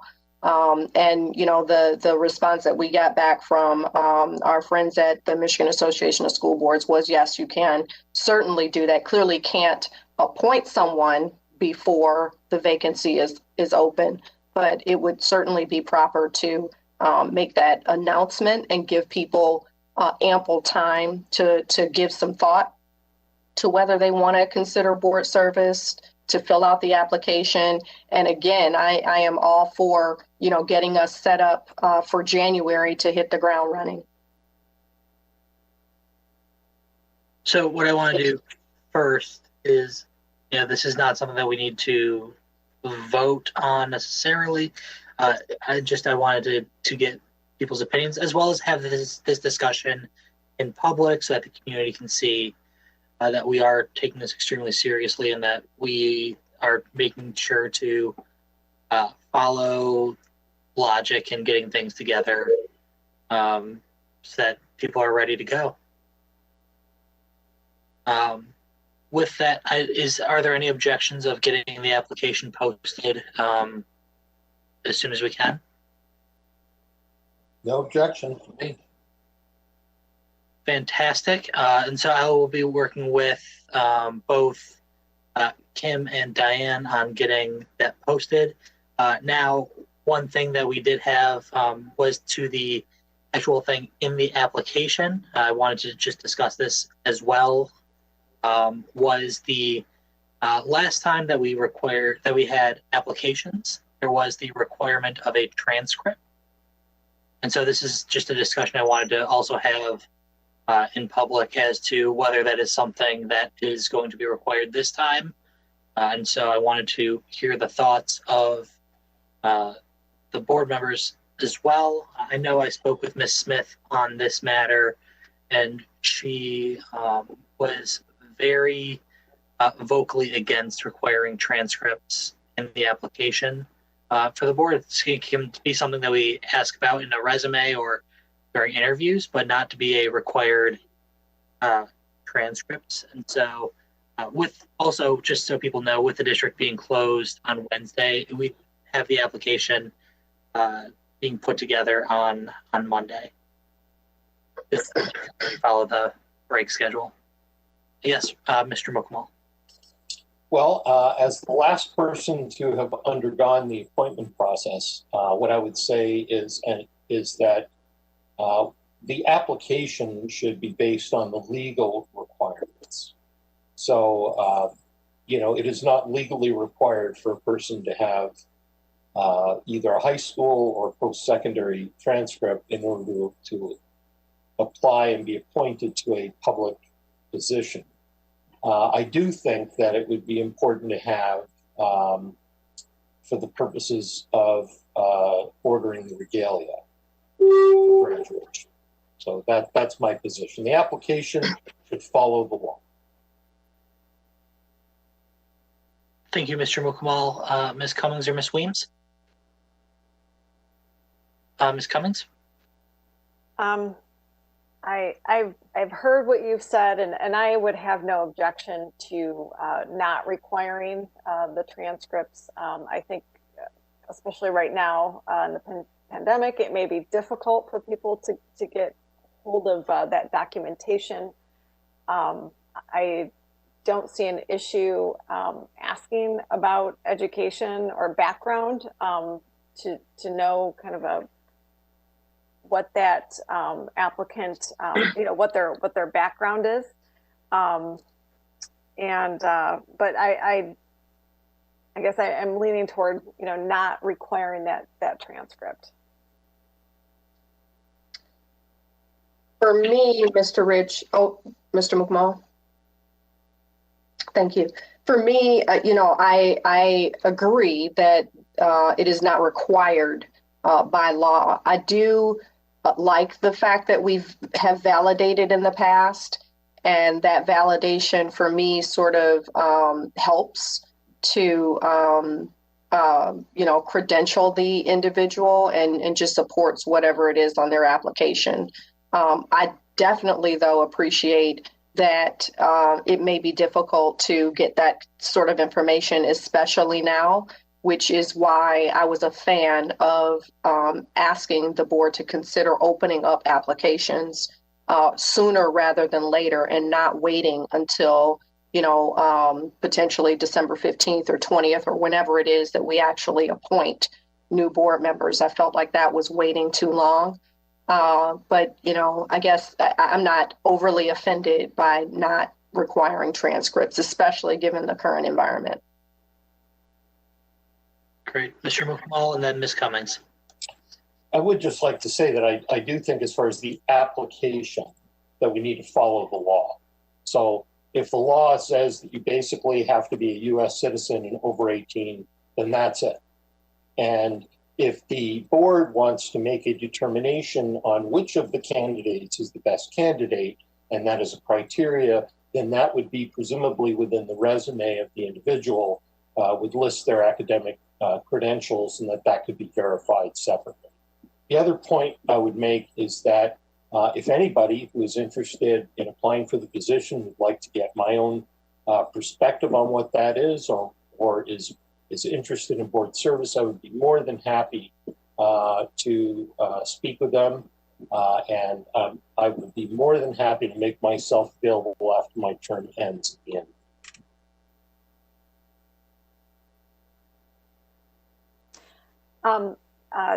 Along those lines, I don't think we need to require the transcript, but perhaps after the application process and there's an appointment, maybe a verification, which doesn't need to be a transcript. It could simply be a letter from, for example, if it was from a university indicating that, yes, so-and-so graduated from the university. But I don't think we need to get into everyone's grades and, you know, I don't think we need that granular detail. Right. Like in my case, what I did is I didn't submit my transcript, but I took a photo of my diploma and had that included. So that was the evidence. Thank you. Yeah, I know this was definitely something of contention, both last time as well as, you know, just looking at the application for this time. I know my own personal opinions on it are that someone's transcript don't necessarily relate to how they will be as a board member. I think there are many other factors that should be considered outside of that, especially if someone is, you know, looking at even less than a decade removed from their university to many decades removed from higher education. At what point, why would the transcript be what we base our decision on? But it sounds like we have some consensus that we don't necessarily need it now, but there should be some fact checking afterwards with regards to order and regalia, as well as follow up, just to make sure that, you know, we do our fact checking afterwards. But like I said, I will be working with Diane and Kim on this to make sure that we get these applications posted as soon as we can. Just with regards to the break coming up, it won't be this week. My apologies on that. But it will be early next week, and Diane will, I'm sure, we'll have communications going out from the district. And so definitely feel free to reach out regarding that as well. Is there anything else on this discussion item? Oh, we need who are we putting in? I'm sorry, Ms. Cummings. Yes, I was going to say, I think we need to move to the other issue, which is actually how we're going to move forward, which would be an action item for the next meeting, not for this meeting. So clearly this board is not making a decision this evening, but we can have some discussion around that, and then in 2 weeks, at the December 15th meeting, take action. So as you indicated, Mr. Rich, we'll have the two positions. The board could choose to move forward with appointing one or two of the newly elected board members. Of course, the other another option would be to go through an application process and interviews and whatnot. But you know, due to time constraints, that actually may or may not be feasible at this point. So, you know, personally, again, just a point of discussion, I think it just doesn't make sense to post these, have people rush to submit applications and then go through the interviews and then try to appoint someone, which would probably happen after the December meeting. Waiting or appointing and then having one vacant spot come January 1st allows the new board members coming on to have a say and to participate in the process, which I think is really important moving forward, to have that group effort and collaboration to go through the appointment process in appointing a board member who would join as the 7th member of the board in January.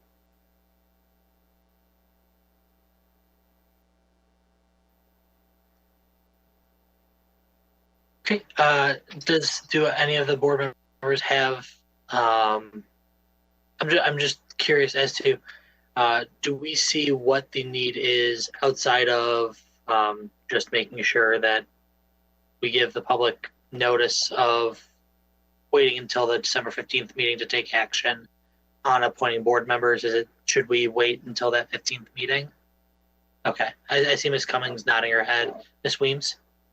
Yeah, so I mean, we could in effect appoint someone today if we wanted to. That would be a simple motion, but I think it in the interest of transparency, we're having the discussion today about the thought process and the rationale for appointing elected, newly elected board members to those vacancies.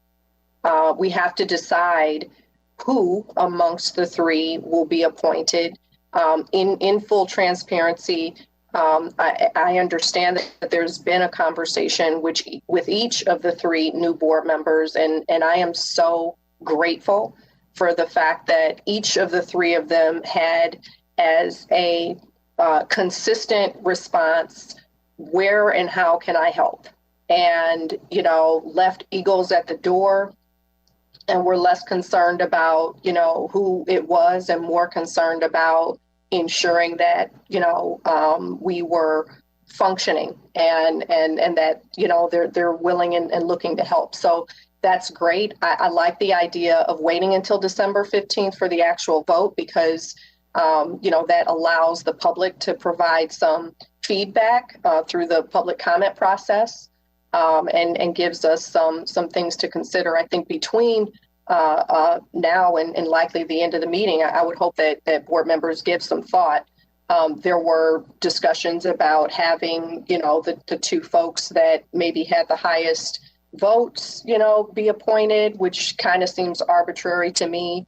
We also had a conversation with members, and so maybe there's one of the three that just doesn't want to step into the role just yet. So, that would make it easy in determining who would fill the seats. But as I understand it, unless thoughts or feelings have changed, each of the board members is willing to step up or also willing to, wait until the January meeting. We only have one meeting right now between now and January. So I think as I see it, I think most of the board members are happy to step in or not. So I think it would be a pretty simple, albeit kind of arbitrary determination for the December 15th meeting. But I do think that, I would propose that we appoint two of the three newly elected board members for the December 15th meeting. That would be my recommendation. And would there be a benefit of having a special meeting prior to the 6 o'clock meeting where we do the actual appointment vote, so that they are in effect on the board for that 6 p.m. meeting? Do we believe there would be benefit of that? I think we may find that we're going to need a meeting before the 15th anyway, either through committee or a meeting of the full board. I'm not sure, but I'm getting the sense that with so much to do that there are lots of actions that need to happen for the 15th meeting. So I don't know right now, but I get the sense that meeting is going to be fairly meaty. So perhaps that might be a good idea. Okay. Well, this is definitely, here for both discussion and so we can really be thinking about this and take some time over the just short break this week to think about that. And please, if the board members could send me their thoughts, I can compile that and get something together. That'd be great. Okay. With that, let's move on to middle and high school athletics.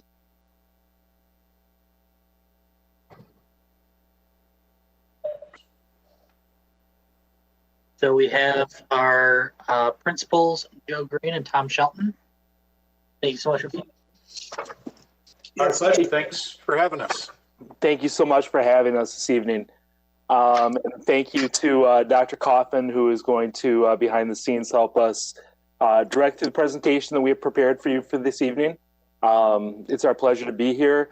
Mr. Green and I are representing a committee of administrators and teachers from across the district that have been hard at work looking at our athletic programs at both the fall and the winter seasons. And so we are here tonight to share some information with the board in terms of our current status and our plans going forward, both wrapping up the fall season as well as moving into the winter season. So we had following the charge from Dr. Herrera, Mr. Green and I met with assistant principals from both buildings. We also had athletic coordinators from both buildings, as well as our school nurse working with us. So I want to thank all those people for joining us in this committee work. We don't have a super long presentation with us this evening, but Mr. Green and I are going to kind of tag team it. I'm going to invite him to move forward on the second slide, which I believe is already in front of you. Tom, Joe, if I may just step in just for one quick second, I'd like to put some slightly different context for the board. So as you go through the information, the board may have a better understanding of what it is you're trying to present. So as the board, if the board recalls, when we began to start looking at our extended learning plan and the continuation plan, we agreed or accepted the fact that as it was related to athletics, we were simply going to follow the MHSAA guidelines. And now that the pandemic has changed radically here on us, I'm not sure as we've spoke with the administration that MHSAA's take on this and perspective on this always aligns with our district's perspective as it would relate to remote and in-person learning. So what Tom and Joe have done is they've kind of laid this out in a manner in which the board can see what MHSAA's position has been and what some implications and barriers as it aligns to our philosophies on in-person learning and opportunities for students. So as they go through this, I hope it becomes clear to the board that the difference between or maybe where we don't align in philosophies exactly based on our practices with some of the functions of MHSAA and what the opportunities they would like to provide for our students, yet how we're dealing with it locally. So I think they've done a very nice job of laying that out for you. So I'm going to quickly turn it over, but I did just want to give you a little bit of history and put it in the context of why I asked them to present this to you simply as a discussion item tonight. So feel free to seek clarification. Board's not required to make a decision on this tonight, and you can determine what next steps you'd like to take as a board from this point on. Thanks, Joe and Tom, for letting me step in.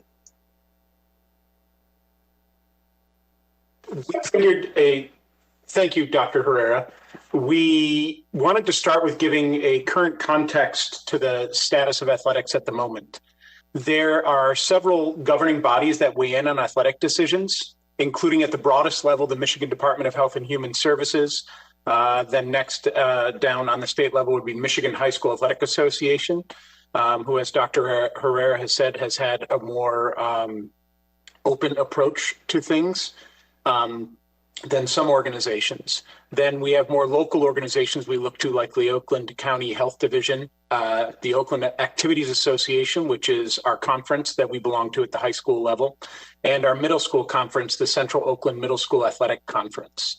So we look to those 5 groups to give us some information and guidance as we make these decisions. Currently, per MDHHS orders, athletics are on pause until at least December 9th.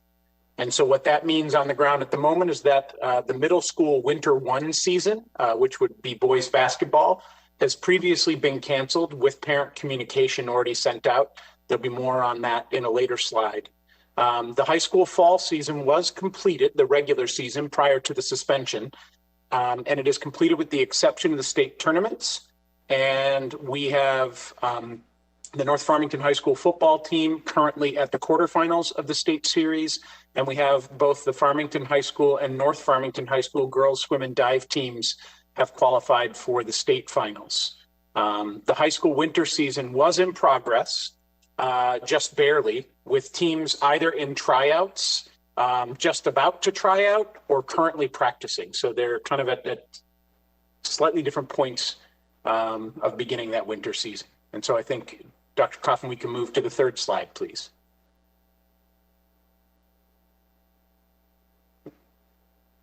Tom, you're muted.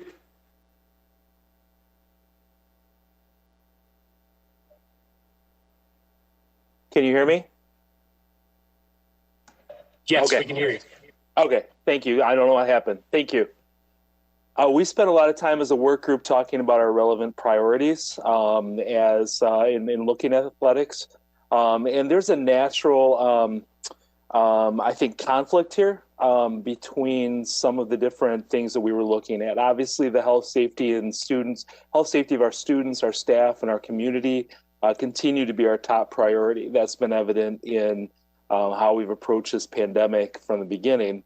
But at the same time, we're also really concerned about the social and emotional needs of our student athletes. And that's a delicate balance for us to strike. We felt strongly as a work group that providing organized and structured and mitigated opportunities for physical and social interactions can prevent students from seeking these interactions out in less safe circumstances. I spent my entire career working with high school age students, and I have a couple of them in my house, and we know that as teenagers, if we don't provide students these opportunities, they're going to seek them out themselves. And so that was something that we definitely talked about, and that we talked about as we set in priorities. We know that participation in athletics have been shown to improve academic performance and self-discipline, and especially at the high school level, academic eligibility can serve as a great motivator for students. And so a student who wants to remain eligible to, for example, stay on the swim team or be on the basketball team, if they know that they're going to have a season, that can keep them engaged in our pandemic learning currently. Finally, our athletic coordinator spent time speaking with our coaches, and all of our coaches felt really confident in their ability to safely mitigate exposure risks following the MHSAA and the district protocols.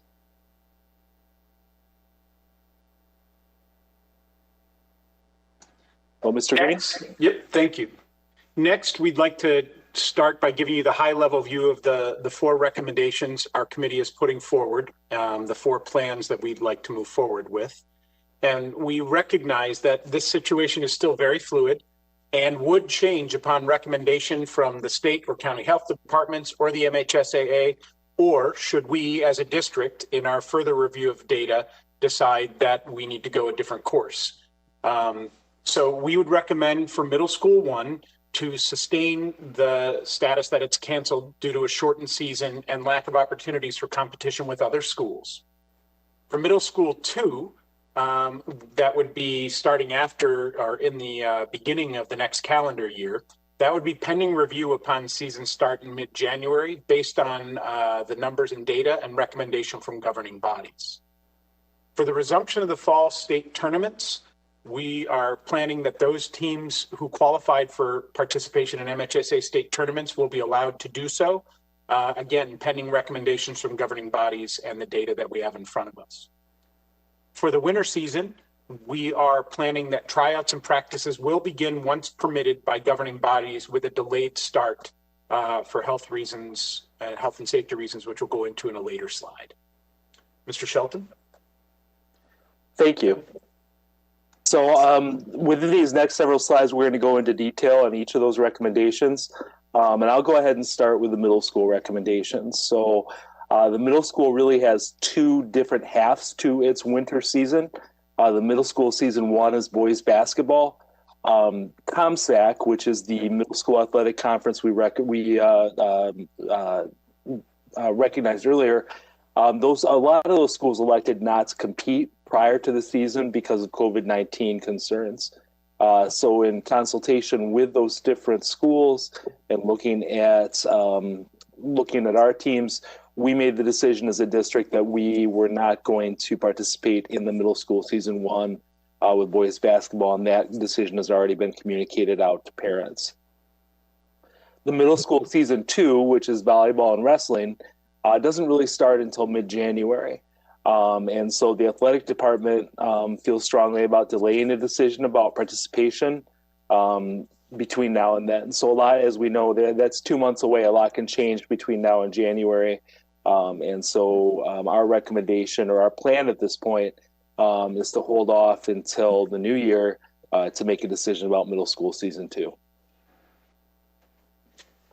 And so for the fall state tournaments, our rationale for continued participation, once allowed by governing bodies, is fivefold. We believe that playoffs and state championships represent a major milestone for our students and our programs. This is different than just a single game or even normal games during the season or normal competitions during the season under normal circumstances. These often represent once-in-a-lifetime opportunities that our students have striven for years. Secondly, students have worked hard since summer to get where they are, and our teams have been quite disciplined in terms of following protocols and sacrificing to get where they got, and we believe that they will continue to do so, and we want to honor that. Third, girls swim and dive has very small numbers of participants, 12 at Farmington High School, 10 swimmers, 2 divers, and 5 swimmers at North Farmington High School. And they'll be competing in events where teams will be distanced from each other.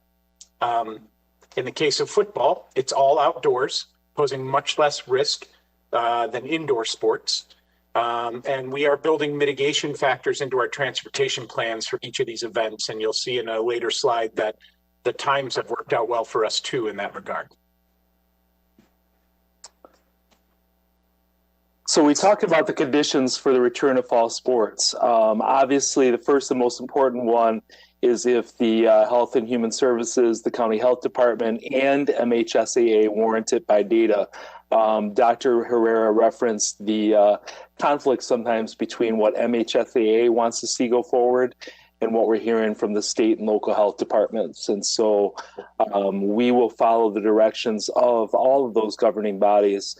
And only when it warrants, only when the data warrants, that we continue it. As we said, currently that closure goes through December 8th, and MHSAA's plans are being laid for us to start beginning December 9th. Each team would continue to follow the safety protocols that they did in the fall. We had great success in most cases with those safety protocols, the mask wearing, the health screening, the distancing during practices and events. And so each team would continue those protocols that we followed in the fall.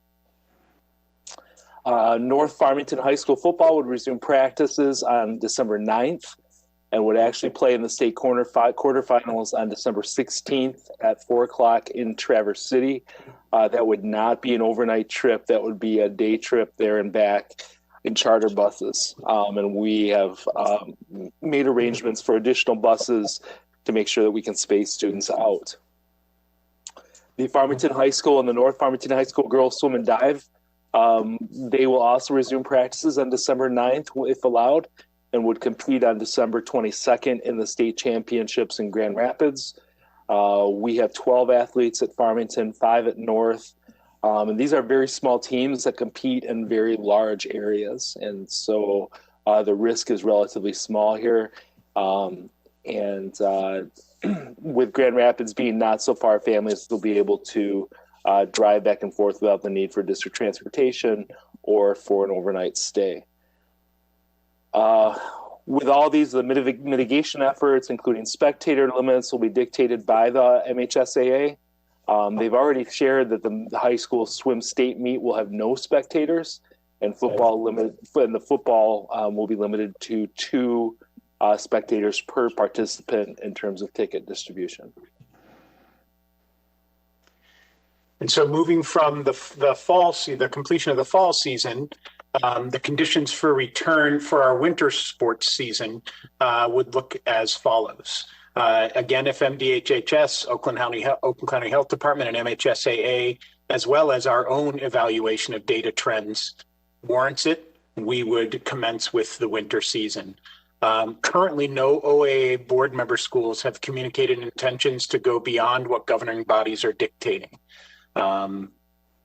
We are recommending, after some reflection from our entire committee unanimously, we felt we should allow a 14-day window after Thanksgiving break to determine if there has been any impact on health conditions after Thanksgiving. This takes us 5 days later than the current MHSAA recommendation. The idea being that if the predicted large increase coming from Thanksgiving does manifest itself, this would give us time to make sure that we can see if it's there and that we're not exposing kids to a worse situation unnecessarily. We figured this was prudent. So what that would translate into on the ground is boys basketball will have tryouts during the week of December 14th. Girls basketball had completed tryouts and were beginning practice, as well as wrestling, bowling, hockey, gymnastics, ski, and boys swim and dive would either resume or start practices on December 14th. Admittedly, as we've gone through this, our committee continues to struggle with finding a safe way to conduct wrestling given concerns about COVID-19. We are going to continue to work with governing bodies to identify safe ways to proceed. That's a little hard for me to admit as a former wrestler and a former coach. I would love to see the sport go forward. We are just really struggling to find a way to do so safely that doesn't put our kids at risk due to the heavy physical contact. So addressing protocols, to review what we have in place and what we're recommending for safety protocols for our winter sports now. All athletes and coaches must have temperature checks and must answer health screening prior to entering practice or competition each day. We are moving away from an outside season to an inside season, and so masks will be required of all athletes, coaches, staff, referees, and spectators if eventually allowed at all events. And some of you may have been at some fall events where you saw referees without masks on the field, even some players. As we move inside, this is going to be even more important. It's going to be incumbent on us as administrators covering these events to make sure that everybody is compliant with this. MHSAA has come out with a list of safety protocols for each particular sport, and those have been discussed with coaches, and those are available in a hyperlink there, which I can also share with Ms. Buckley to share with the board. You can also see those on the MHSAA website. For the time being, at least for the beginning of the season, we are recommending no spectators at home events. Notice that we said home events because other schools determine their own procedures and criteria. So if we have a basketball game against Clarkston, for example, if Clarkston is traveling to us, we will not allow their fans into our events. If we were traveling there, they will have different spectator rules and different criteria. And so it's important that we focus on that, this being our rules at our home events, no spectators for the time being. That could loosen up as the season goes on and as we watch the numbers, but that's how we're recommending or how we're planning on starting the season. Our athletic coordinators in each building, Tim Micklash at Farmington High School and Stacy Punzel at North, have already shared these protocols with our coaches, and we'll also share them with our opponents in advance of each home event. So they're aware of what we expect and the way that we are running our events at home. We will obviously follow all health department guidelines for participants, for teams, coaches, and referees. And we just talked again this morning about the fact that our athletic coordinators are going to meet with our coaches again. Along with administrators, we plan on maintaining a regular presence at both events and practices to monitor compliance, to make sure that all these protocols are being followed. So that concludes our presentation of our current plans, and we, both Mr. Green and I, are able and willing to answer any questions that anybody from the board may have.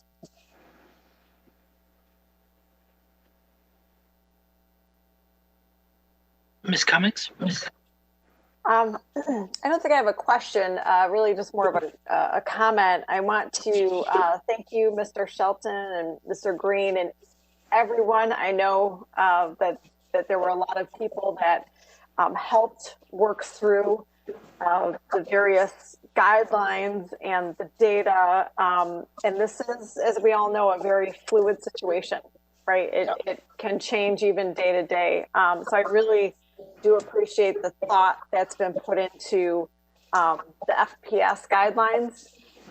Of course, keeping our students, coaches, participants, everyone involved, healthy and safe.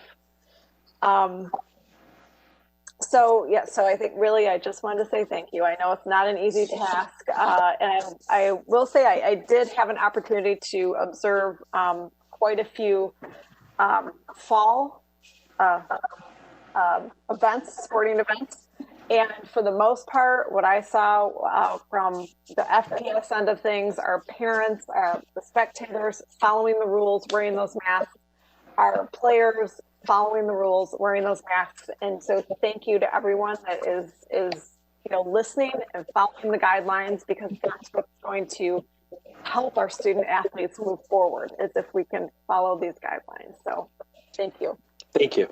Thank you very much. Ms. Weems? Thank you. I just want to echo that. And, I know that this has been a difficult year for students. And for many of them, participation in activities is everything. And I've been concerned since the beginning of the year about mental health. I can certainly appreciate that this has been an outlet for several students. I know we've had a lot of feedback from the community about parity with respect to our athletics and our learning plan. And so this was helpful to understand the governing bodies that are involved, the rationale behind decisions being made. And, I continue to want us to pursue any and all opportunities to get kids together safely, if nothing else but for mental health, especially, given that, many parents are facing a decision right now, 6 through 12, about whether to keep their kids remote for the entire year. I think it's going to be increasingly important for us to identify and recognize any and all opportunities to support kids in something outside of their normal, school environment. Some kids go to school just for extracurricular activities. Right. So I would encourage, in addition to the athletics, giving some thought, and we've talked about this before, and I'm going to keep pressing on it, other extracurricular activities, music and other activities, because this is just so critically important for our students. So, I'll wrap up and just say thank you for explaining, the thought process and the rationale. I appreciate it. Thank you. Thank you. You're welcome. Mr. Mukamal? Yes, I want to echo the comments that have been made. I think particularly his comments about mental health issues. I think there's no question that it's very important. And those people that know my background know that my passion for music education is very strong. And, as it is for the performing arts and the fine arts. What I want to do is I want to thank you for following the basic concept that this board had at the outset in August when it made the decision to start remotely. Our overriding concern was based on the health and safety of our students and of our staff members. This is something, as I've said before, under normal circumstances is an assumption we make when we go to work or when we put our kids in the school bus where they go to school. We are in a very unique situation in that we cannot make that assumption of safety. And certainly heard, as Ms. Williams indicated, a considerable amount of feedback from the public, public comments about the wisdom of our decisions and the implications of that. But I think the fact that you've been committed and have done the hard work necessary to ensure that that basic concept filters down into every activity that we're doing is something that I commend you and the teams that have been working. Thank you. Thank you. Thanks to the both of you. This is a lot of hard work and difficult decisions being brought forward. So thank you. You're welcome. And Mr. Rich, I just wanted to thank the board for acknowledging the hard work of our teams and our athletes in adhering to these procedures. It means a lot for them to hear that publicly from you. It's one of the underpinnings why we felt we could make the recommendations we did, because they've delivered and followed through. So we appreciate the comments and the gratitude of the board to them for that. That's going to help us, I think, sustain this going forward. So thank you so much. And I would echo that, and we will absolutely relay that to our coaches and players as well. Great. Thank you both so much. Thank you. Thank you. With that, we are going to be moving on to our next discussion item, Policy 1002 revision. This is for remote meeting attendance. This is the first reading of this bylaw change. It is in effect due to sorry, I had it pulled up and then it disappeared on me. It's for the electronic meeting and remote participation. This is in follow-up to with the pandemic. There's been changes to the Open Meetings Act allowing electronic meetings remote participation, which allows for the continued remote meetings, but also has requirements such as at the beginning of the meeting, any board member attending remotely must announce where they're attending from. And so you need to disclose the city, township, village, et cetera, and the state you're participating in, just as notice to the public as to where you are during the board meeting. The board secretary must include the name of each board member attending remotely. The board member attending remotely must hear and be heard by other board members and those in attendance at the board meeting. We're lucky to have the technology that we do, such as Webex, for this type of requirement. And then that board members attending remotely must notify the board president at least one business day before the meeting that they will participate remotely if it is not a remote meeting.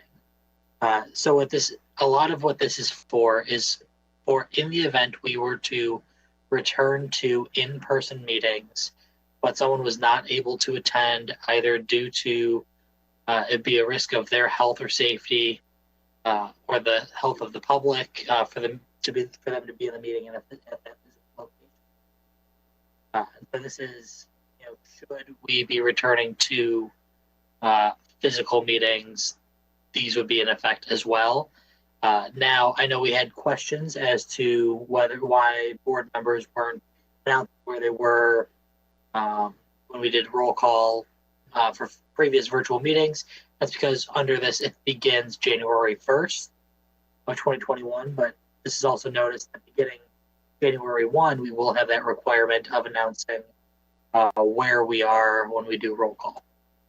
So this is just information as well as, so really this bylaw change is that we are following the letter of the law. And so this has been presented. And so this is the first reading and we would be voting on it at our next meeting. Ms. Williams? Yeah, just a couple of questions or clarifications, and I'm not sure if there's a representative here who might be able to answer the question. So appreciate that there are some new rules around wholly electronic meetings or wholly virtual meetings, which is something that we've never done before. However, my question is around partial virtual interactions. So, and this is where I need the board members or anyone who has better information on this to correct me where I'm wrong. I thought that board members could participate remotely in a meeting prior to the pandemic if the board policy allowed for that. And that usually the quorum would need to be physically present, but you could have, other members participate remotely for whatever reason. And I do recall that we did have one or two situations like that in the past where, there were members who really wanted to participate in interviews for board appointments or, associated with the superintendent search, where we would have, often several meetings a week for, weeks on end.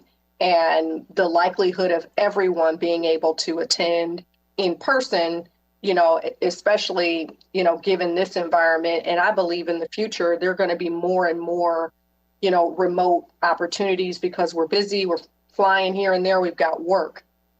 And so, if that's the case, that previously, prior to the pandemic, we could have the occasional board member participate remotely with permission in advance. I'm concerned about the statement that says beginning January 1st, 22, board members may only participate in remote meetings if their absence is due to military duty. So the rest of this stuff makes sense, but that one sentence for me kind of caused pause because, as I said, I thought that previously we were able to meet, the occasional person was able to attend a meeting remotely if the bylaws provided it and if you were granted permission. And so this feels to me more restrictive, and that doesn't feel right to me given the climate and the direction that we're moving, in the future in terms of things being more remote in the future. So maybe somebody can correct me if I'm wrong in that past, in previously we weren't able to do that. Mr. McCall and Ms. Cummings. Yes, I recall very well that I was actually in that situation during the superintendent interviews when I actually had to move from my hotel room in Iowa to a tornado shelter in the middle of the interview process. But my understanding is that what we are seeing tonight is the law. So, we may not like the language of the law, but I believe that what is indicated in our board package, and it's in purple, that's the language in the law that needs to be changed, whether we agree with the language or not. That's my question. I don't know the law, and I'm just questioning, is that actually a matter of law? Because previously I didn't think it was. That's the only thing I'm trying to question. This is a letter from a law firm, I believe, to us, and they're quoting the law. This is their recommendation. I'm just not sure if the entirety is actually, this is not the law. That's really cute. We can definitely follow up. Yeah. If I can interrupt, I believe Mr. Mukamal and myself both attended MASB session on this, and it is the law. We don't have a choice. Okay, and so that's a change from before? Correct, it is a change. Okay, thank you. Great, thank you so much, Kim, for rolling that up and confirming what Mr. Mukamal said. Okay. So thank you. But we will be voting on this. Mainly, it is it's procedural. We need do this to follow the law. Ms. Cummins. In the letter from MJ School Policy Services, it does indicate that the update is recommended to ensure compliance with recent changes to Michigan's Open Meetings Act. So it does appear to make the modifications based on the modifications to the law. Okay. And I just wanted to note, in case there's any confusion, Miller Johnson is Lusk Albertson. Lusk Albertson's name changed to Miller Johnson. So they are our policy service. Thank you. Yeah, thank you for that clarification. Thank you. Okay, well, we will be seeing this at our next meeting. Okay. With that, it is time for public comment. We have public comment submitted. It looks like we have, I believe, 14 public comments submitted. If you have it all. I'm sorry, Zach, when you at points you turn away from your microphone, it seems, and you become difficult to hear. Oh, my apologies. So there are, it looks like 14 public comments for the board to read, and then some with people who have requested to read their own. So Kim, can you actually start with people who have requested to read their own public comment? Yes. Thank you. So the first one I will be unmuting is Roxanne Fitzpatrick, if she is still here. Hold on a second.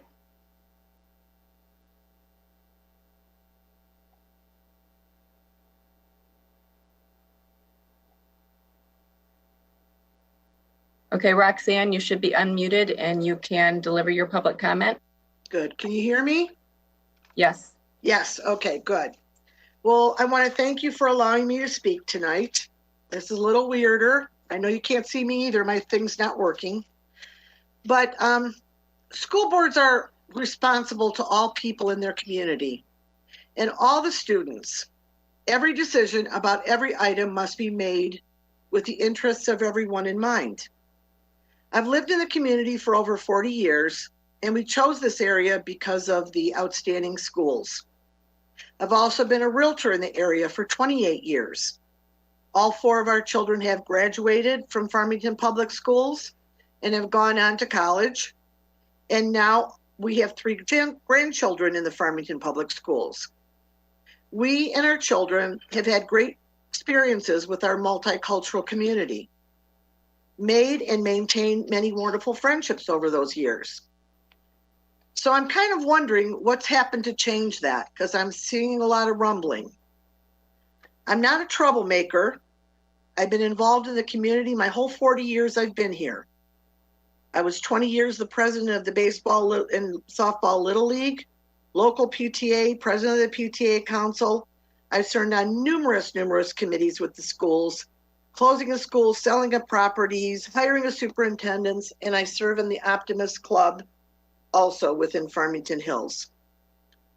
At this point, I am concerned, upset, scared, and also worried about what's going on with our school board and our schools in our community, and I have been over the last 5 years. I have a new couple that's been referred to me to buy a house they're coming from Grand Rapids. What can I say to them when all of this is going on with our schools? When they ask, is Farmington Public Schools a great place to bring your kids and to live in? It's a little difficult to say that we had a problem with the board and our former superintendent, Dr. Heisch. And now we've only had a superintendent here for about 17 months. And there's been dilemmas, it sounds like, with the school board again, which really bothers me. This is a great community, and I'm worried about the fact that if you don't have good schools, you're not going to have good property values either. So although we have a great community, I feel that Bob Herrera was the best person and still is the best person to be running as a superintendent for our schools. I was very encouraged to see that I got to be on one of the committees to help choose the assistant superintendent of diversity. Happy to see that was happening in our district. But I do feel that you've lost Dr. Herrera and also one of the most caring, intelligent women, Pam Green, which is our loss. I feel there's a division in our district. And I think that all board members really truly need to look in a mirror and say, am I truly acting like a school board member according to the definition? And are we working together? Remember why you ran for this position, for the children and not only your own special interests. I have a lot of people in the community who are very upset as I am about our children and grandchildren in the school system and the possible decline of our properties. We need to find where the problems lie and how to look for the overall solutions. This is our community, our children, and we will have to continue to monitor school board meetings and actions of our school board. We need to figure out a way to move forward and work as a team. One of the greatest strengths of our community is our diversity. We are where we are at the moment, so let's make sure to have a thorough process to make sure we vet any concerns so we don't end up here again. Thank you. Thank you. Before we go on to the next comment. I'm sorry, I forgot to activate my timer, so I have it ready and waiting. Great, thank you so much. Okay, the next public comment is from Joe O'Connor.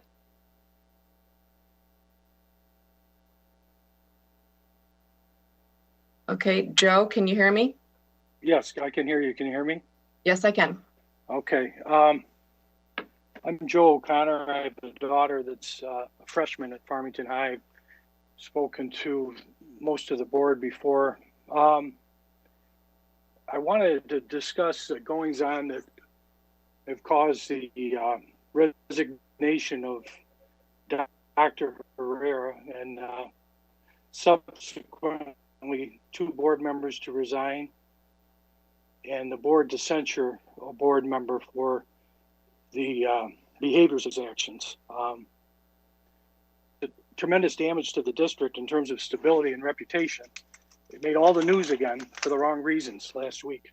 I too was contacted by people outside the district that said, what is going on with your district? Every time every few months, I find something going on with the board or the superintendent. There's some kind of chaos going on.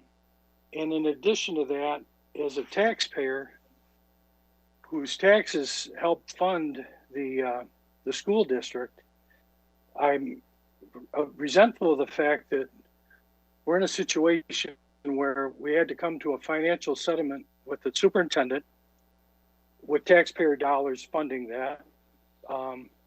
The cost, there will be a cost to a permanent new superintendent. That'll be taxpayer dollars paying. I don't know that there will or won't be some cost to appoint some new board members. So all that comes funded from the taxpayers, and we just passed a renewal of a bond that Dr. Herrera did a great job promoting. And Roxanne mentioned the property values. First things to go are the schools, and everything else follows. And again, if you're someone that's considering moving into a district with a young family, and you see what's going on in Farmington Hills Public Schools, you'd have to think twice.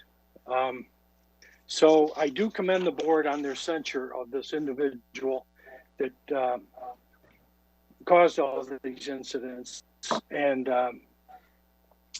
but there will be no peace or progress as long as that individual is still on the board. So I'm publicly here to call for her to resign. And also I'm calling for the board to take up a motion for her to resign. I think for the board not to do that would be fiscally irresponsible, because mark my words, this is not the first incident, and this is not the last incident with this board member. And, you know, to quote Maya Angelou, when somebody shows you who they are, you ought to believe them the first time. So there would be no peace until this is resolved with this board member. Thank you for your time.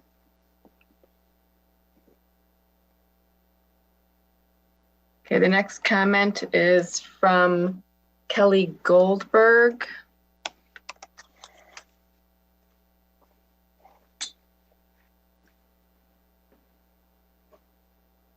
Kelly, can you hear me? Yes, can you hear me? Yes. Okay, good evening. I will be speaking on the departure of the superintendent and the censure of Angie Smith. This censure by her colleagues, who then cut and run, appears to be the result of collusion of several board members and not the board as a whole. At the meeting where this occurred, not every board member was aware of the plan to censure Ms. Smith, nor were they consulted prior to being presented with the resolution or document, which was read by the member who had recently failed to retain his seat. The censure appears to have been prepared with the assistance of the district's attorney, which is funded by us, the taxpayers. You are probably expecting a long expose on racism and the silencing of yet another passionate, outspoken Black woman, which would not be amiss. But there is another issue at play here. From his arrival in our district, Robert Herrera resisted appropriate board oversight, unlike his predecessors. He brushed off pointed board questions about return to learn plans. Crucially, he ignored increased warnings on the dangers and impact on the second wave of the COVID pandemic, which is now upon us. The superintendent failed to grasp the scope of this pandemic and disdained real-time input from teachers, students, and families. He created a communication framework which isolated him from vital information, and he complained when families in desperation reached out to board members. Appropriate acquisition of long-term IT and LMS infrastructure and training were delayed because of the futile hope of returning to face-to-face learning. Now, our community is a COVID hotspot. Over several board meetings this summer and into the fall, it was evident that FPS buildings lacked adequate equipment and cleaning staff to achieve safe learning environments, even if the pandemic levels permitted face-to-face learning. Now, after insisting on running his own show, Mr. Herrera has abandoned this district and crafted himself a parting gift of our tax dollars by claiming that he is intimidated by one board member. And this elected body shamelessly covered their poor judgment in hiring, championing, and enabling him by censuring the most honest board member. Ms. Smith has relentlessly stood up for the safety of all of our staff and all of our students. She has asked hard questions about equipment, staff levels, and building readiness, about flexibility, multiple learning options, and IT capacity. She has spoken out repeatedly in support of all students, of all abilities, and of all races. Her motto has always been yours for children, not only for Black students. You should lift the censure of Ms. Smith.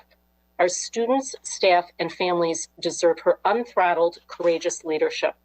I further urge you to read the board minutes of the public school districts of Novi and West Bloomfield to see what a true commitment to anti-racism can be. Your resolution to eradicate racism is laughable in the face of your recent actions. Thank you for your time.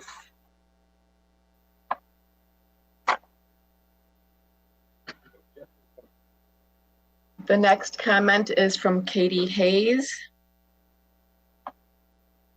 Katie, you're unmuted.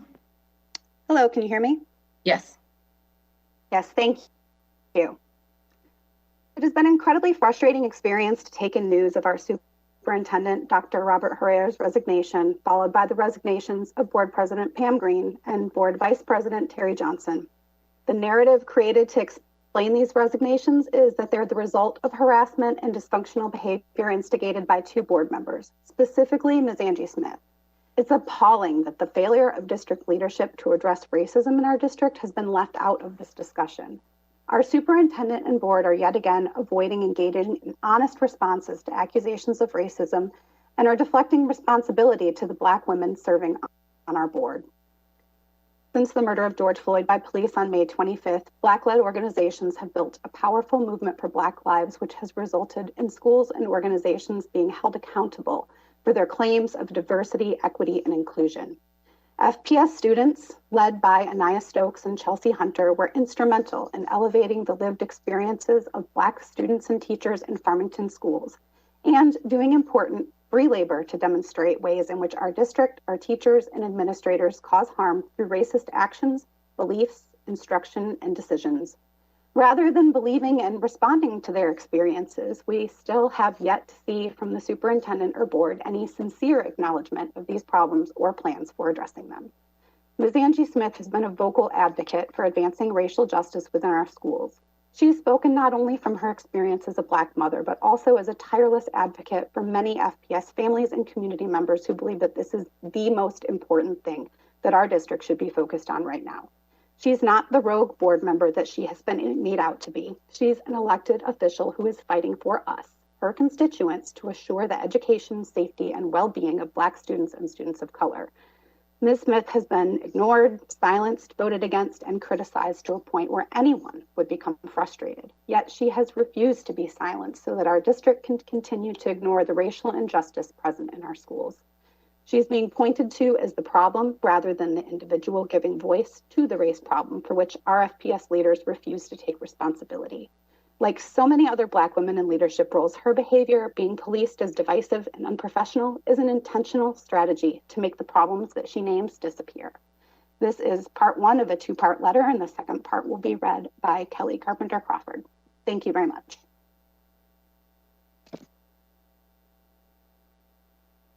Our next comment is from Kelly Carpenter Crawford.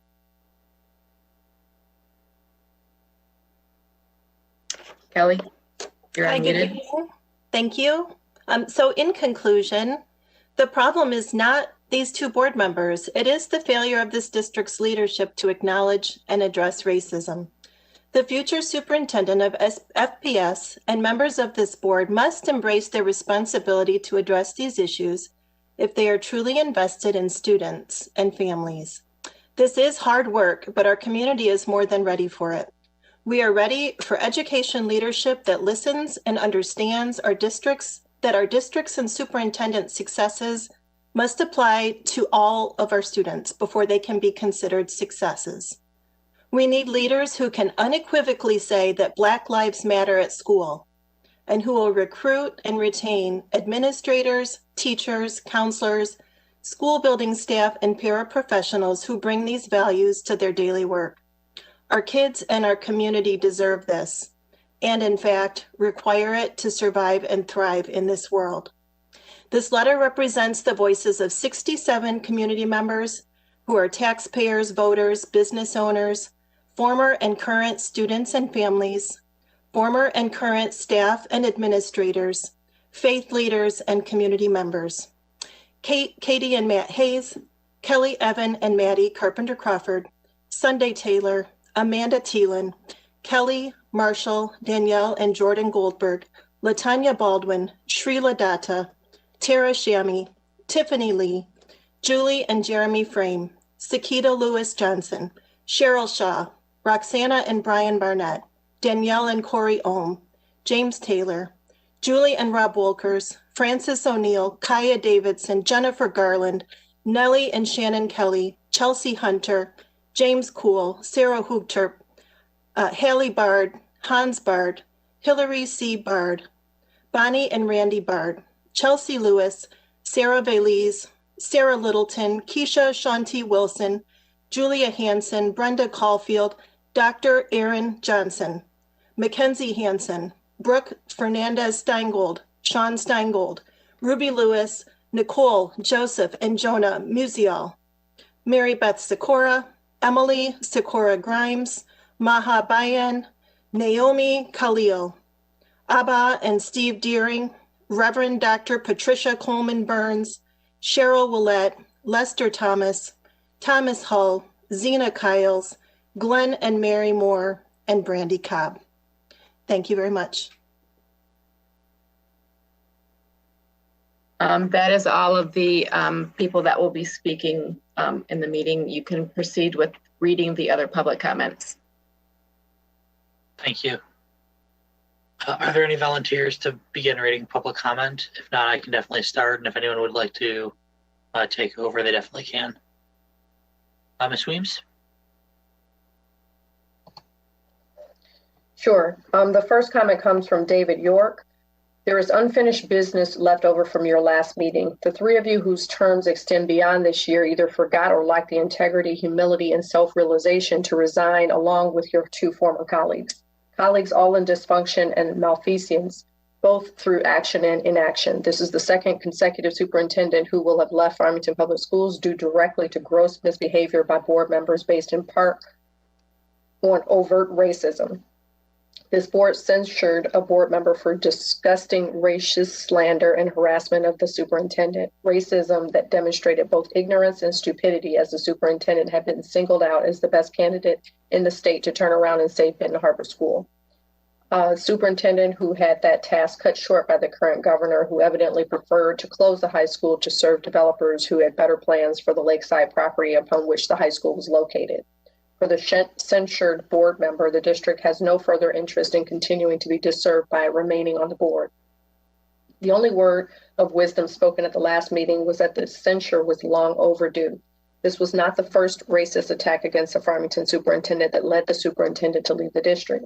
The censure and others should have occurred 2 years ago. As if that inaction was not bad enough, last July, this board approved an unnamed proclamation endorsing a dishonest and fraudulent race-based attack on America, capitalism, democracy, family, and governance with the consent of the governed. Further, through both action and inaction, this board members have continued to fail to act as trustees. No better example was the censure motion itself, a very serious and impactful decision greatly impacting the district, yet one board member abused legalese to compose a convoluted motion and evidently made no effort to share the motion with other board members to review it and develop a consensus to secure a motion that deserved unanimous consent. The item was on the agenda, district legal representation was arranged, yet none of the board members could manage to email, talk, or text to each other to act as a responsible and unified board in the Farmington community's best interest. Worse, the circus is supposed to be modeling constructive behavior to the district students. Your behavior was a district recognized disgrace 2 years ago. Taxpayers paid for MASB modified behavior modification sessions for this board. Instead of improved performance, the board went underground with their continued dysfunction. Fool us twice, shame on you. You have repeated your violation of trust of the community. Demonstrate now a minimal level of self-realization, accept responsibility for your misbehavior and damage to the district. Finish last week's business by resigning effective immediately. The district will be better served without you. The next comment is from Nomi and Corey Joyrich. We are long-term Farmington Hill residents with 2 teenage daughters. We were very dismayed when we watched the last school board meeting. The board acted undemocratically by making a quick decision about censoring a duly elected official without any opportunity for public comment and with no time for the board to do any due diligence. We were appalled witnessing an elected official being stripped of most of her power without any opportunity to defend herself. Since the meeting, we have tried unsuccessfully to see a copy of the censure resolution that we heard read, but we were told that it will not be available to see until after this meeting. We know that the only specific alleged misbehavior on the part of Ms. Smith was making accusatory and disparaging social media posts aimed against Dr. Herrera. However, we are aware that at least 2 board members have never seen any such posts and know nothing about them. We do not believe that any social media posts exist. We were told that there are other reasons why I voted to censure, and yet no board member has been willing to outline any other reason. Many of us voted for Ms. Smith specifically because she is outspoken and direct, and she has consistently done exactly what we elected her to do. We ask that you immediately rescind the censure resolution, at least until such time that there can be an investigation and the opportunity for public input. It has been disheartening to watch the board's actions to seemingly be motivated by personal animosity. Only Terry Weems has not acted out of personal interest. Therefore, we ask that you elect Terry Weems as the temporary new board president. The next comment is from Lisa Holmes. Almost 2 years ago, I stood in front of you in a packed boardroom when you voted to remove a member of your board as president. At that time, I made comments that in the past 20 years, I had been a member of the FPS community. I had never seen a board behave the way that you were at the time. Unfortunately, all of the comments that I said at that time still ring true. After the last board meeting, friends and family from across the state reached out and asked what was really happening here. I was embarrassed to say that FPS was the school district that I have supported for so long, that our board simply was crazy and had gone off the deep end. In this day and age where good superintendents are hard to find and many good administrators don't want to take on the position, we have now lost 2 in 18 months. When Dr. Heitch announced he was retiring, this board said good riddance. He has now gone on to assist 2 of our neighboring districts go through unexpected transition with glowing remarks from staff and community. In less than 18 months here, Dr. Herrera worked hard to turn this district back into the premier district that it once was. He made changes at the central office level, passed a much needed bond, listened to the community, and listened to the board, and when asked to deal with the pandemic. I'm quite sure that when he came here, he never thought that would be on his list of things to do, much less playing babysitter to a board that clearly needs it. The only thing you have managed to do in the last 2 years is to put FPS back on the bottom. 2 years ago, I said that a majority of this board has turned us into the laughingstock of Oakland County and quite likely the state. And at that point, I didn't even know who would want to work for this board. Unfortunately, here we are 2 years later in the exact same position or worse. This Board of Education forced out another superintendent and has made it into the news cycle once again for all the wrong reasons.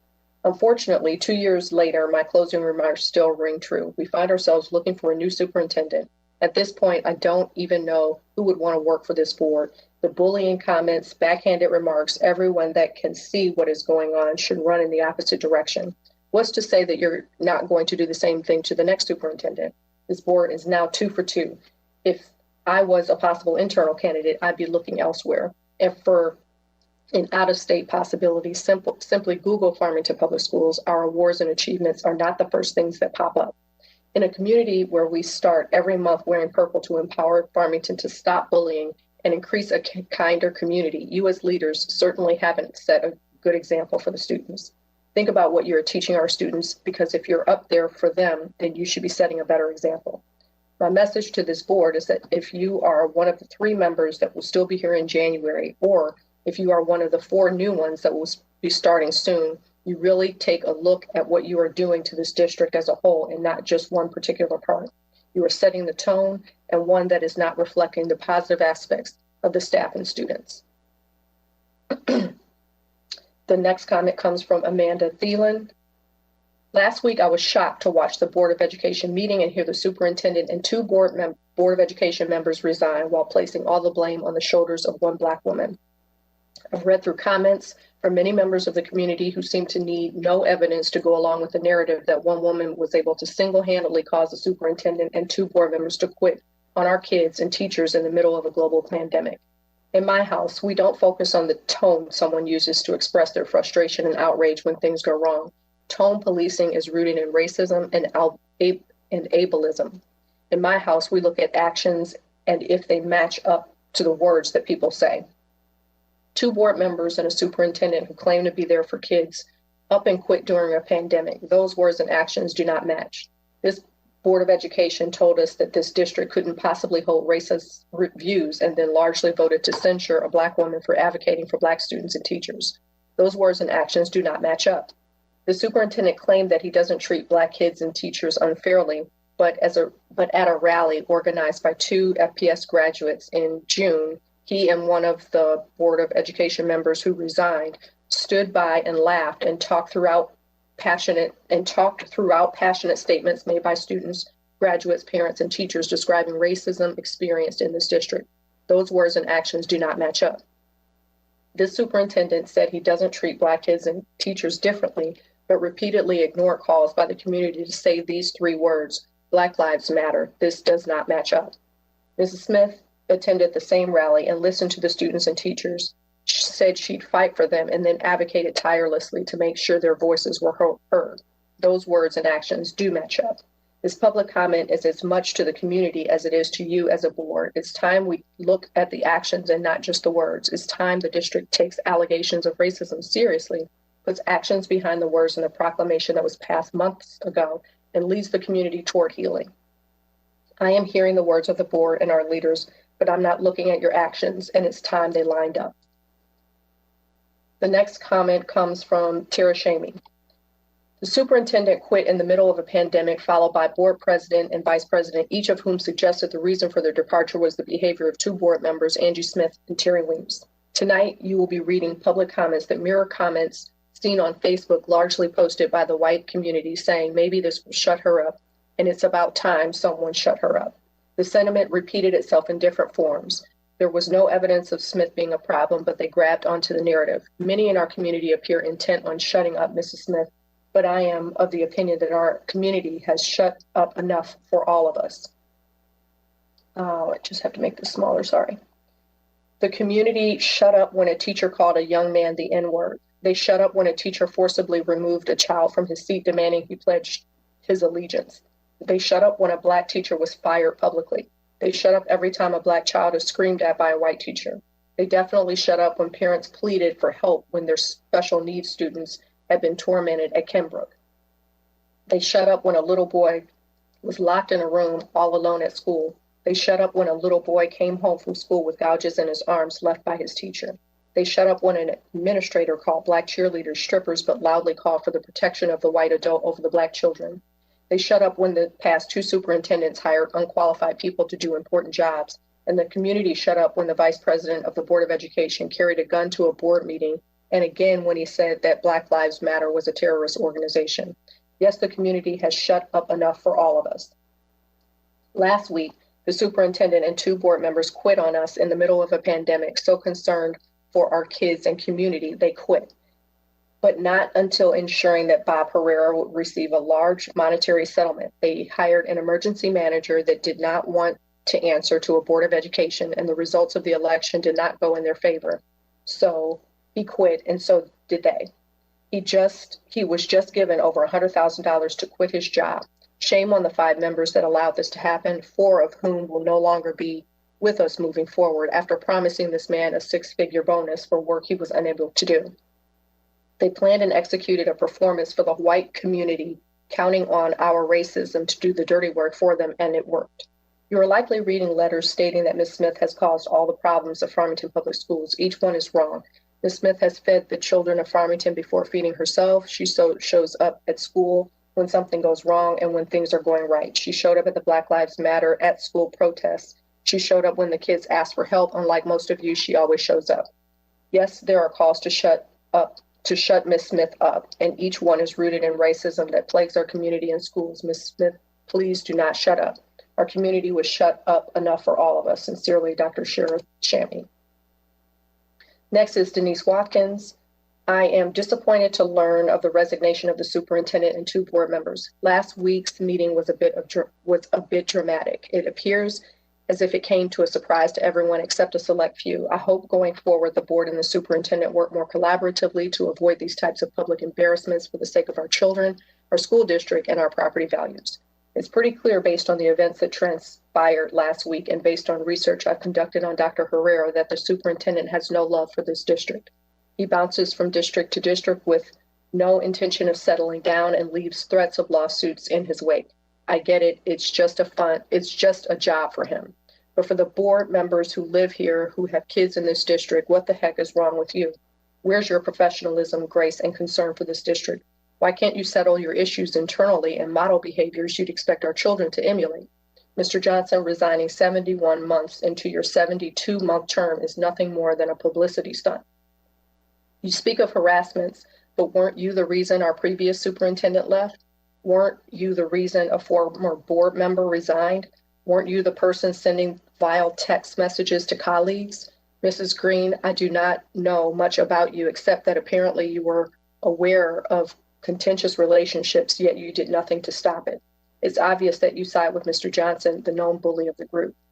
Where was your leadership? Mrs. Smith, I hope that you learn from this, that you must be cautious about what you say and how you say it. You get more bees with honey than you do with vinegar. I'm sincerely hoping that the Board of Education gets its act together for the sake of our children. Let's move away from these constant distractions. The next one comes from Natalie Trubowski. It looks like the board has been a hot mess ever since Pam Green took over. Hope this will be a lesson to the new board. Do not elect a former staff member with an axe to grind against the district, and definitely don't hand the district over to a brand new board member. Funny Mrs. Green talks about micromanaging. I recall one of the first things she did as a board member was take our kids out of classrooms on a test day in order to have them give her a tour of the boys' bathroom and count the rolls of toilet paper. What has been accomplished in the past 2 years? We've seen no data, we've seen no improvement, we have no strategy or vision. Now that the riff-raff are gone or silenced, sincerely hoping that the district can move forward with fresh new people dedicated to this district and interested in building rather than tearing it down. Rather than infighting, I'm really hoping the board develops plans to fix this district and creates less drama. Please present and present and future board members, no more drama. Return your focus to kids and real district priorities. The next one comes from Kelly Emmett. I'm a special education teacher with Farmington Public Schools, and I've spent close to 2 months in an in-person setting this school year. During that time, my colleagues and I were able to work with a limited number of students in a self-contained setting with complete success. The students were happy, healthy, and excited to be back in the classroom setting. I implore the board to consider each building and classroom individually and not district-wide. Our students with special needs require individualized learning plans in the least restrictive learning environment. They also require an individualized school and classroom setting decision by the board. The next one comes from Tracy White. I'm going to get right to it. Terry Weems for president. Had the board corrected its error 2 years ago, perhaps we wouldn't be in the position we are in now. She's the only person on the board who has been asking the right questions and who will hold the board and the superintendent accountable. She's also demonstrated tremendous poise in spite of all the chaos, dignity through mudslinging, and the competence this district needs. Perhaps a sharp, smart, type A personality ruffles some feathers, but we need someone who is strictly about business, not about politics, avoids distractions, keeps the district focused, and takes the high road. That's what we want for this district. The next comment comes from Onisha and Jeremy. I believe this is Onisha Martin and Jeremy Frame. The recent actions and resignations of Farmington Public Schools board members and Dr. Herrera are reflective of how this leadership has failed our students and community. First, FPS educators spent an entire trimester learning a new platform, planning, adjusting, and replanning because our leadership wouldn't take ownership and make the tough decisions. We had the opportunity to allow our educators to be the trailblazers that they are, but we overworked them in requiring them to plan for events that weren't going to happen, and our students were left in varied states of anxiety and stress because of it. The district speaks a great deal about the social emotional well-being of our staff and students, but it doesn't seem as if that was genuinely taken into consideration because we wouldn't be in this position if it was. Second, Mrs. Green, Mr. Johnson, and Dr. Herrera continued this trend in the scorched earth manner in which they decided to resign from their positions. Rather than accepting responsibility for the hostile environment that they led and addressing the concerns that the community and Mrs. Smith constantly brought up, they placed blame on Mrs. Smith. We have yet to hear any of them speak on the countless issues that the Black community of Farmington have literally protested about. But what we have heard is their cries of being victims and feelings of being harassed when all that has been asked of them is to do better. What is the ultimate form of gaslighting? This is the ultimate form of gaslighting and reinforces to the community the lack of care that this district has for its non-white students and employees. The irony that these members resign due to feeling misunderstood and harassed while not recognizing that this is the very feeling that our Black community is frustrated about should be lost on no one. But our students don't have the option of quitting and having a lofty position to fall back on. They still have to exist in this cruel world that these board members had no sincere care to change. The absolute privilege that it takes for one to cry about their own pain while denying that pain in another is astounding. The inability to see beyond oneself and do what's right for the whole should not be acceptable behaviors in district leadership. Yet the frustration runs beyond those who resigned because the board as a whole took it a step further by censoring and publicly humiliating Mrs. Smith for speaking up and encouraging others to do the same. These actions should be considered negligent and abusive, as it sends out the message that this will be the action taken against any person of color who does not fall in line.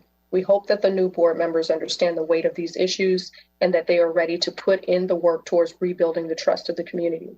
These duties, the safety, care, education, and love for all of our students and staff, should not be taken lightly. We are highly disappointed in the direction that the administration has allowed this district to go, and pray for the sake of our students and community that we do not continue to follow this trend. Thank you for your time. Onisha Martin, FPS employee. Jeremy Frame, FPS employee. Thank you for demonstrating the name. Okay, the next one is Sarah Brandley. I would like to ask the board to not spend almost $36,000 on new boardroom supplies. I think this is an outrageous amount, almost $700 each on 12 new chairs. You have an action item tonight to allow the board to be remote under certain conditions until January of 2022. It is my understanding that this purchase was placed before the pandemic. Does this board spend this kind of money on chairs for our teachers and students? Please reconsider. If these items are absolutely necessary, find a better deal. Sincerely, a concerned Farmington Hills resident and mother of an FPS student. Julie Phillips. I watched my son work earnestly at home with his remote learning, all the while sacrificing all the memories he could be making at FHA, Farmington High School, as a freshman. I expect the same and more from our board. It is quite embarrassing to watch how two board members have acted childishly, irresponsibility, and destructively dismantling valuable, honest, hardworking board members and superintendents. Censorship at this point is a slap on the wrist. They should be recalled immediately. Julie Frame. If we view Dr. Martin Luther King Jr. or John Lewis or Rosa Parks as people to look up to, but attempt to silence and push out those voices who are carrying on their work, what does that really say? This district appears to have an unofficial policy of silencing or driving out courageous people who speak up and draw attention to the fact that not everyone feels valued and welcomed here. Please don't vote to pass a proclamation that claims Black Lives Matter in Farmington Public Schools and then turn around and blame the district's problems on people who bring attention to some real issues of racism. We have had several people step up to guide us in equity work and then leave this district for some reason. I think what happened to Angie Smith at the last board meeting highlights that reason. Either this district is willing to do the anti-racist work needed for it to be a place where everyone feels valued and has the opportunity for success, or we fight to keep status quo, allowing racism to continue, and just accept that we have an opportunity gap, also known as the achievement gap, in solidarity with those voices being silenced and pushed out. There's more to that one? No, I think that's it. The next one is Peggy Wilk. While I have no doubt that special education will be delayed in their return, no matter what we parents say, something needs to change. I know parents of many students are saying their kids are struggling. Add special needs into that, and the struggle is almost to the point of some parents not wanting to even bother having their student log on. The frustration with muting, unmuting, speaking up, answering fast enough before someone talks over them, it's frustrating to us as parents listening, and more so to our students. And special services, well, try as they may, it doesn't work.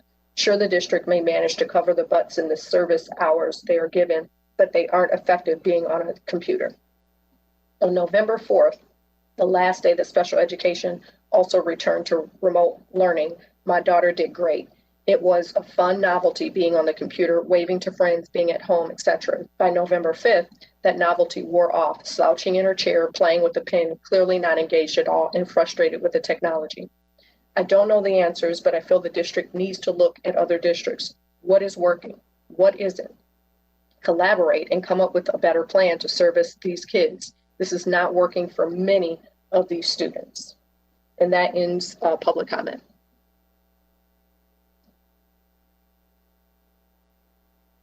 Thank you. Thank you, Ms. Weems, for reading through those. It is now time for us to move on to action items.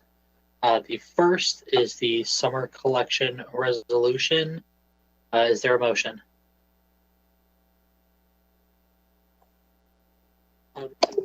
Mr. Rich? Oh, sorry, Ms. Weems? Yes. I move that the Board of Education approve the summer tax collection resolution as presented and waive the reading of the resolution.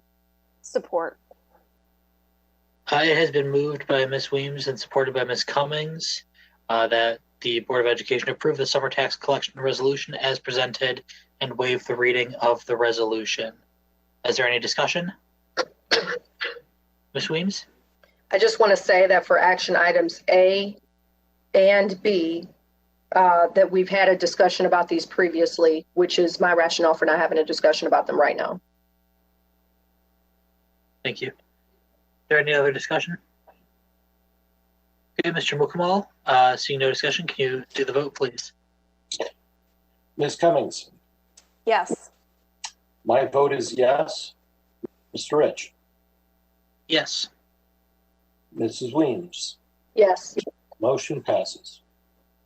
Thank you. Moving on to item B, the uninterruptible power supplies.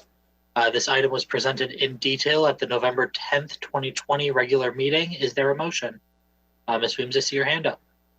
Thank you, Mr. President. I move that the Board of Education approve the purchase of uninterruptible power supplies, UPS, from coast to coast in the amount of $49,290.66. Funds to come from the Capital Projects Building and Site 2018 Fund. Support. It has been moved by Ms. Williams and supported by Ms. Cummings to approve the purchase of the UPS from coast to coast in the amount of $49,290.66 with funds to come from the Capital Projects Building and Site 2018 Fund. Any discussion? Seeing none, Mr. Mukamal, the vote, please. Ms. Weems? Yes. Mr. Rich? Yes. My vote is yes. Ms. Cummings? Yes. Motion passes. Next is the power walk-in freezer. Is there a motion? I'm sure we will have discussion on this just briefly. I'm sure, Ms. Cummings? I move that the Board of Education approve the bid award for construction of a walk-in freezer and replacement of the existing water-cooled condenser in the existing walk-in cooler with an air-cooled condenser to ML Shaner Construction, Inc. in the amount of $91,100, funds to come from the Nutrition Services Fund. Second. It has been moved and supported. Is there any discussion? Ms. Cummings. Am I correct that this matter was in front of one of our committees first, perhaps went in front of the Finance Committee? So I'd like to hear a little bit about the background and kind of how we got to this point. Clearly, we usually have discussion one meeting, vote the next, although it's not unheard of to have discussion and voting at the same meeting. But I think for the public's benefit, I think we need to walk through some of that now. Yep, absolutely. Thank you, Ms. Cummings. This evening, we do have Brian Smilnak here from Wakely Associates, and he'll just walk through the process and then the bid results for the walk-in freezer at Power. And this was presented to the Finance and Facilities Committee on November 19th. So I'll turn it over to Brian. Good evening, members of the board. Today we're looking to approve the bids to construct a walk-in freezer at Power Middle School. There's currently a empty storage room next to the existing walk-in cooler. Angie has her freezers right now all in portable type situations. So she would like to use her food service funds to construct a built-in walk-in freezer next to the cooler, which is how the arrangement is in most of the buildings. For some reason at Power, they never built the walk-in freezer originally. So she wants to move away from her portable type units that she has. There's several of them that she needs to facilitate the food at the building. So she would like to construct that into one freezer and it'll be right next to the existing walk-in cooler. So we took 3 bids. ML Shaner was the low bidder. We did review their bid with them. It appears it is in order. Everything was included. And Ms. Weems talked earlier a little bit about the presentation to the Finance Committee. So we're here today to answer any further questions and look for award of the contract. Mr. Mukamal. Thank you, Mr. Smilak. Can you tell me what the life expectancy is for this replacement freezer? It's beyond 20, 25 years as long as it's maintained correctly. Thank you, sir.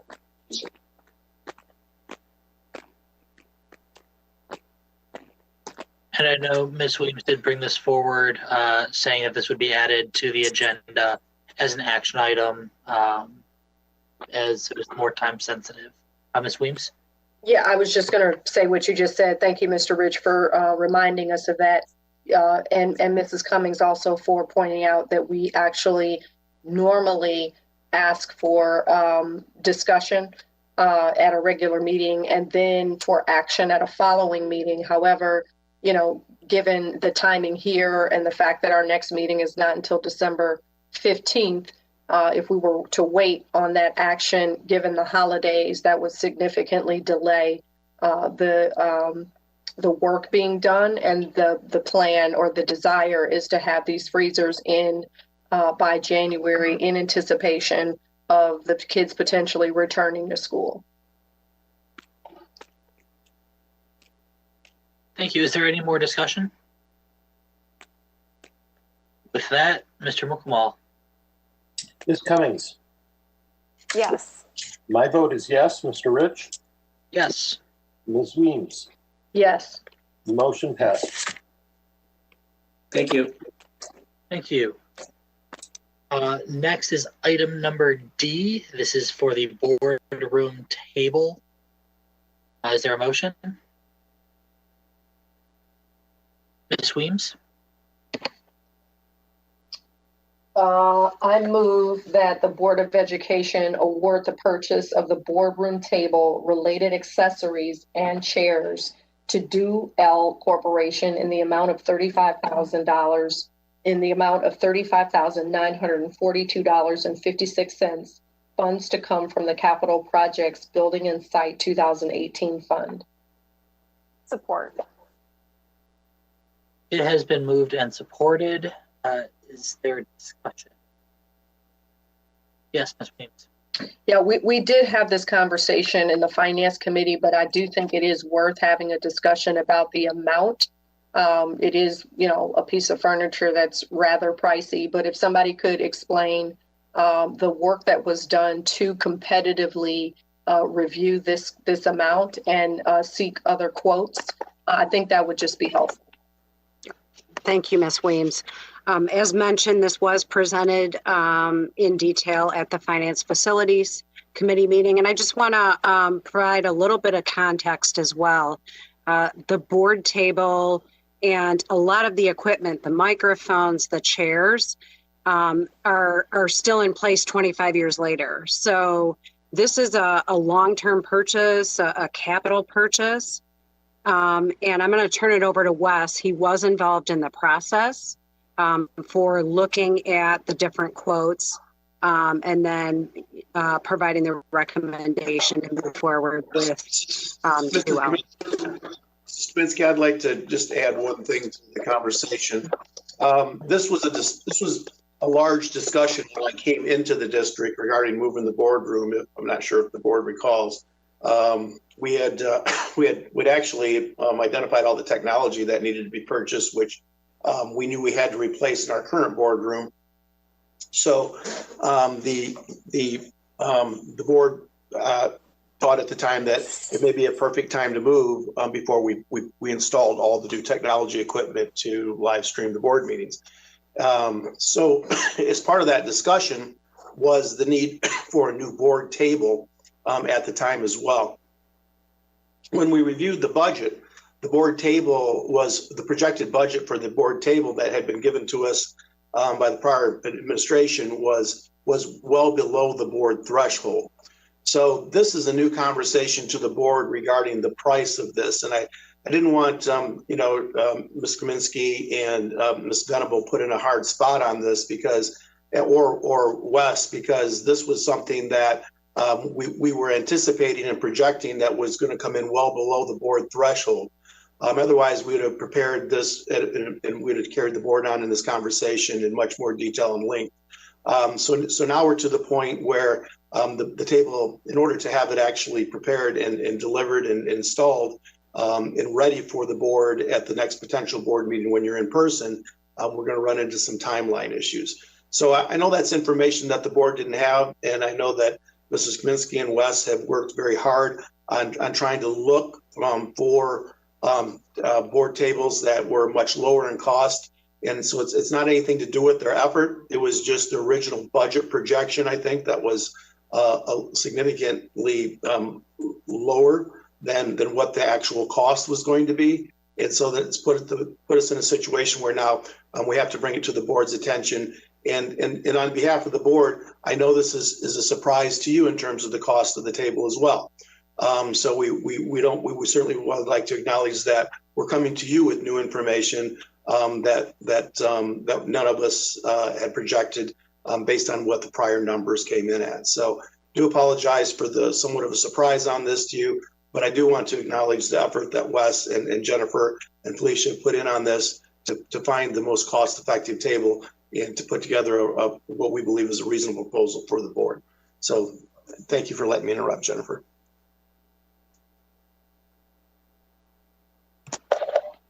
All right, so I'll turn it over to Wes to just walk through the process as well as, the detailed information. Yep, thank you. So yeah, as was discussed, we initially had a proposal from the company that installed all of the other technology, the flat panels, the cameras, and the sound system. And we felt we wanted to validate that was a good price. So once we did that, we sought out another quote from a national contract, the NCPA contract, which is where II.A quoted the cost of the table, and we did confirm that the price was in line with what some of the other pricing that we got was. So with the customization, with the logo, with some of the other features that were necessary to accommodate kind of the layout, the added technology with microphones and charging ports at the table for board devices, that was kind of what drove the price up a little bit. But like Jennifer had said, it's an investment that's going to be used for 20 to 25 years. And we feel that, we've done the work to validate that we're getting a fair and reasonable price.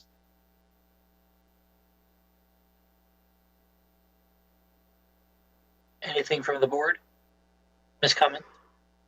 I'm curious, do we know how old the current board table is and what condition it's in?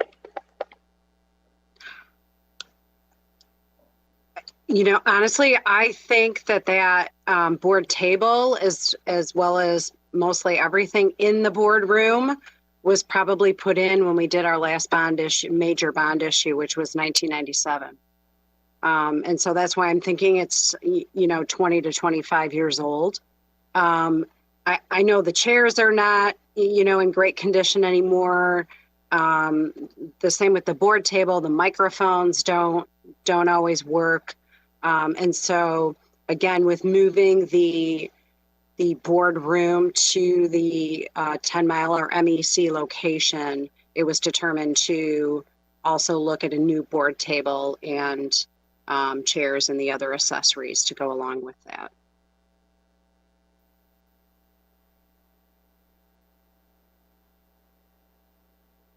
Mr. Buchwald? So I don't know who actually could answer this question. I'm just going to put it out there. Other than the board and using it by board members, what other purposes does this table have? I mean, is it going to be used by anybody else?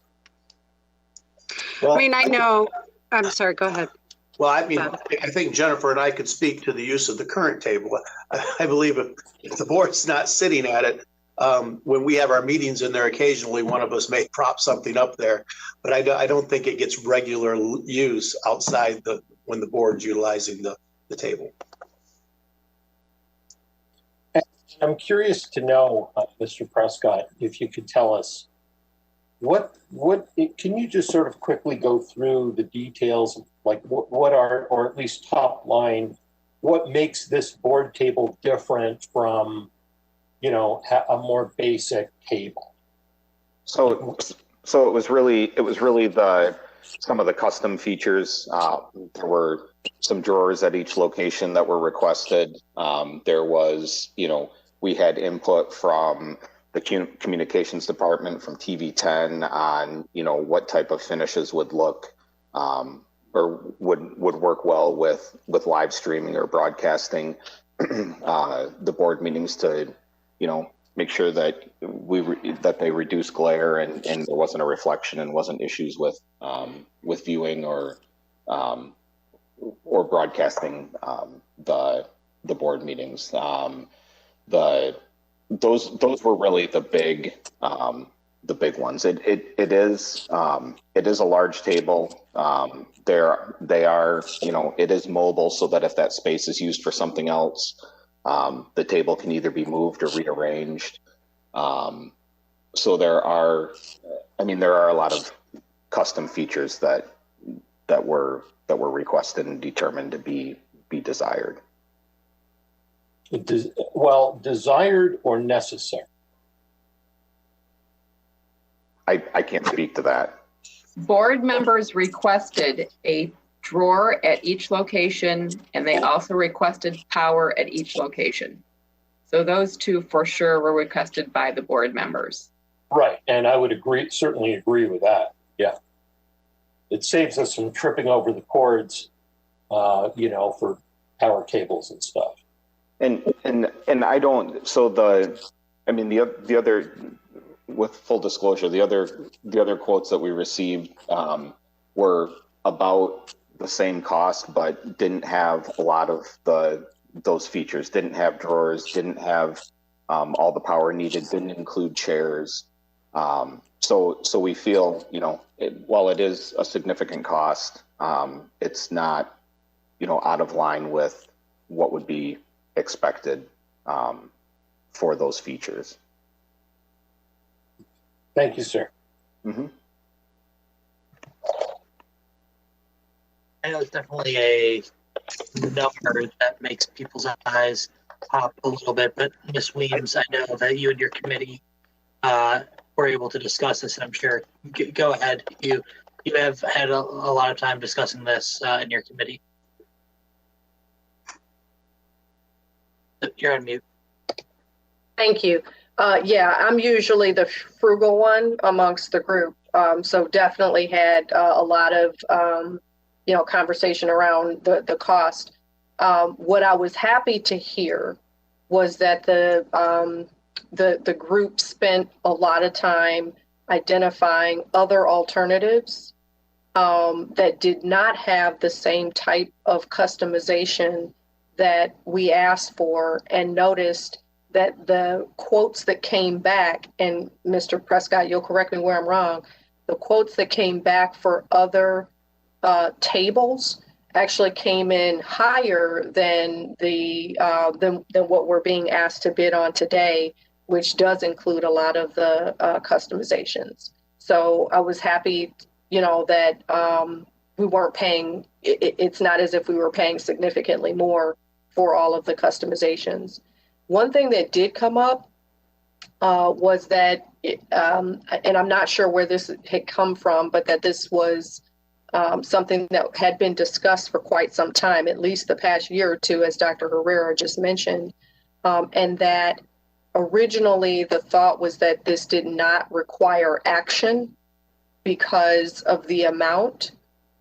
We actually decided in the meeting that we would bring it to the board because, you know, just to be transparent, I wasn't certainly comfortable making, you know, a decision as a committee that this wasn't something that needed to go to the board.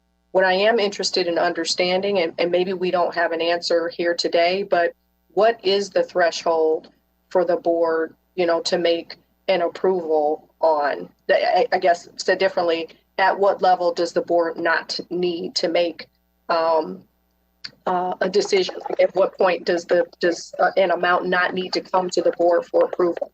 So Dr. Herrera, you mentioned that previously the expectation was that this table would not need to come to the board because we didn't expect the amount to be what it is. Yeah. Do you recall what that amount was? I think the initial amount was somewhere between $12,000 and $15,000. The board threshold now, I think it changes from time to time, but it's around $24,000. I think Ms. Kaminsky can probably correct me on that. So like I said, when the group started working on this, they came back and realized that you know, it was significantly higher than what was initially budgeted for, which honestly was a shock to everybody. So I think, I guess my recommendation is I certainly understand the board. This, you know, we could go through all the details and the finishes and all that. We could certainly rationalize the cost for all those additional features. But the bottom line is this becomes a value-based decision that the board's going to make on the amount of money that you want to invest in a table for the board function.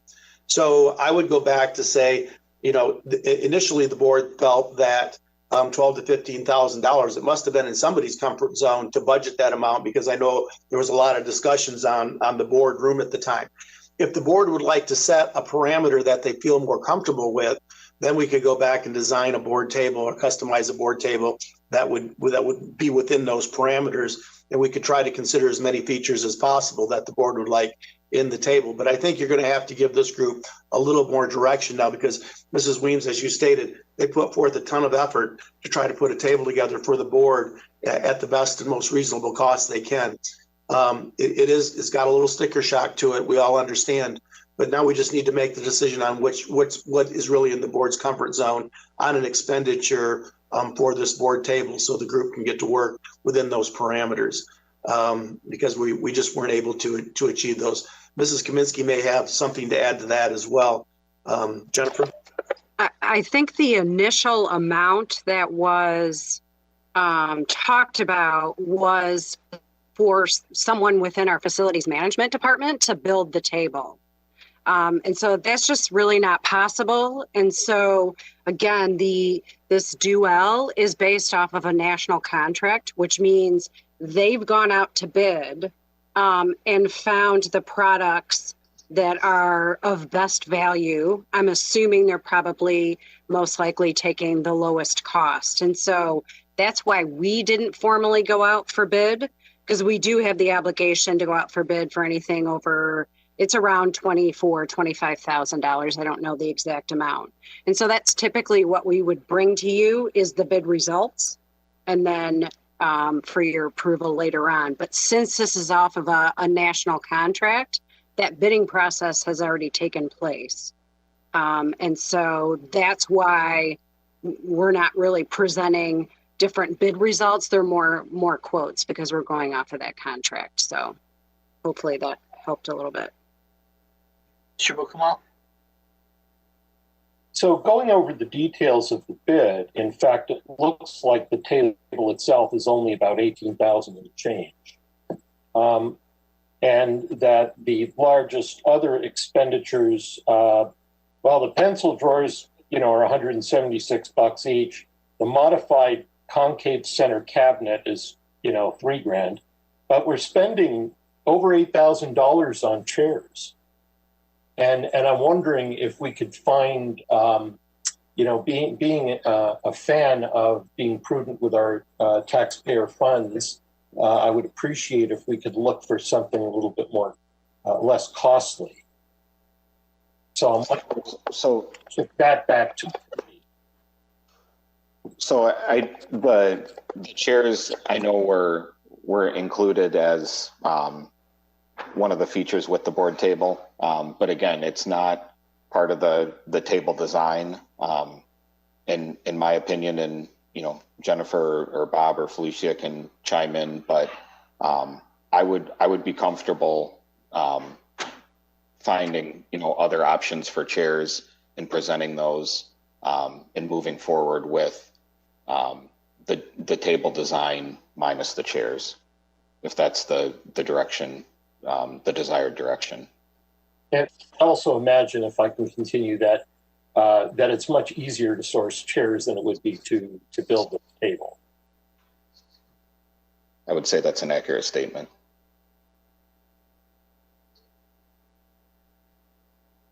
I know personally, that would decrease the cost by a lot. I'm not one to need a very, very expensive chair.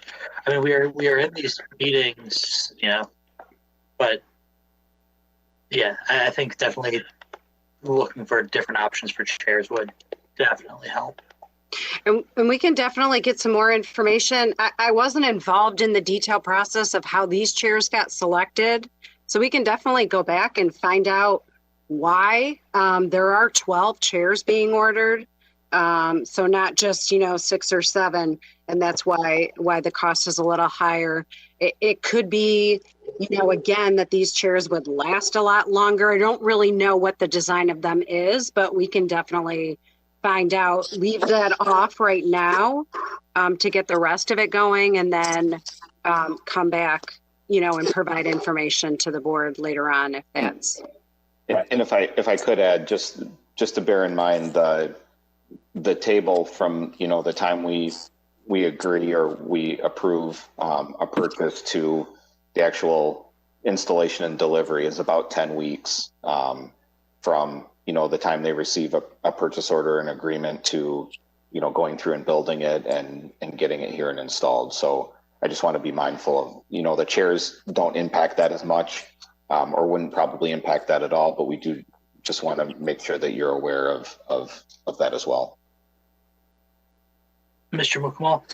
I'm going to put this out to my colleagues on the board. I'm just wondering if you would entertain an amendment to the motion that removes chairs from this particular motion and that we treat it as a separate issue, because it's an $8,000 potential purchase, and we don't want to delay the construction and installation of the boardroom table. And I'm sure, just as an aside, that members of the community would not want us board members to be overly comfortable sitting at the board table.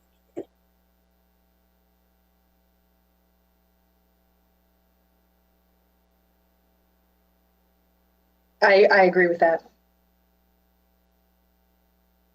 Okay.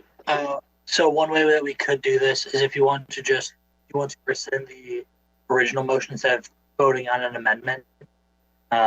If everyone is okay with the rescinding of the motion, and then a new motion could be made. Mr. Mukamal, you're on mute. No, I can. Does the person making the motion want to withdraw it, or do you want to hear my amendment? I'm happy to withdraw the motion. Do we need a second on that? No. Yeah, as long as there's no objection to pulling the motion, that is perfectly okay. And hearing no objections, okay, that motion has been rescinded. Is there a motion currently, Mr. Mukamal? I move that the Board of Education award the purchase of the boardroom table and related accessories only to II.A. Corporation in the amount of $35,942.56, less the cost of chairs. Funds to come from the Capital Projects Building and Site 2018 Fund. Second. It has been moved and seconded. Is there any further discussion? Hearing none, could you get a vote, please? Ms. Weems? Yes. Mr. Rich? Yes. My vote is yes. Ms. Cummings? Yes. Motion passes. Thank you, and thank you for the effort put in to get this bid to us today, this package to us today. Thank you. Next is action item E, November 16, 2020 closed session minutes. Is there a motion? Ms. Weems. I move that the Board of Education approve the November 16th, 2020 closed session minutes as presented. Support. It has been moved and supported. The board approves the November 16, 2020 closed session minutes. Is there any discussion? Seeing none, the vote, please. Ms. Cummings. Yes. My vote yes. Mr. Rich. Yes. Ms. Weems. Yes. Motion passes. Thank you. Moving on to action item F, early childhood return to in-person instruction. Yes, Mr. Rich. Oops. I'm sorry. I apologize. Go ahead.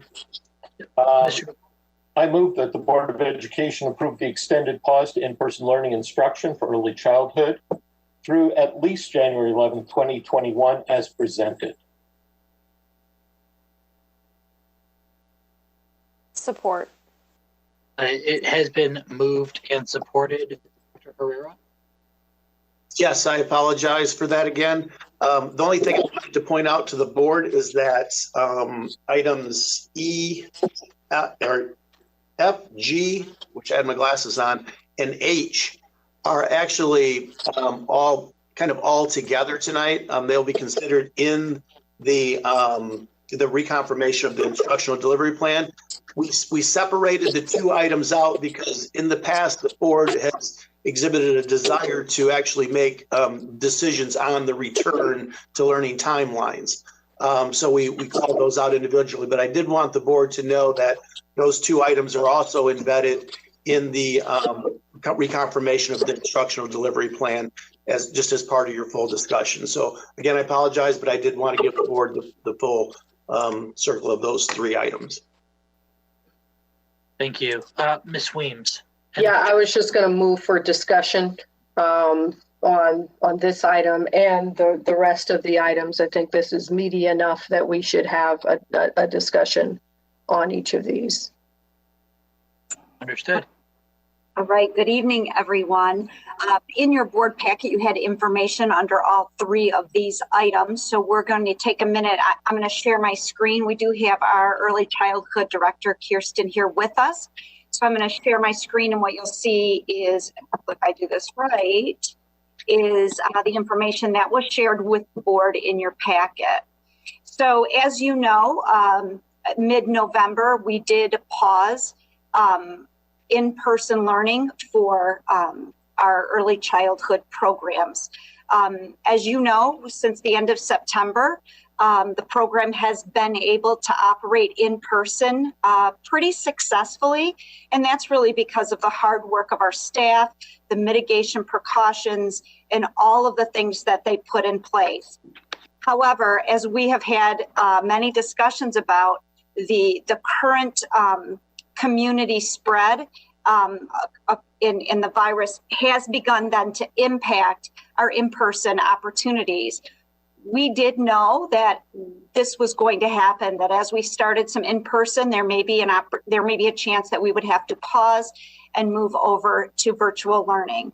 So I want to turn it over to Kirsten for a minute, and she can talk a little bit about the information in the blue box as to kind of give you a better idea of what was happening in the preschool programs at that time. Good evening, everybody. Thank you, Kelly. Just pointing out that going into November 16th, we had gone through an investigation that warranted closing 4 rooms while we were looking at close contacts. That narrowed it down to the quarantine of 2 classrooms. It was 2 staff members who were then quarantined due to exposure at school, 11 students quarantined due to the exposure at school.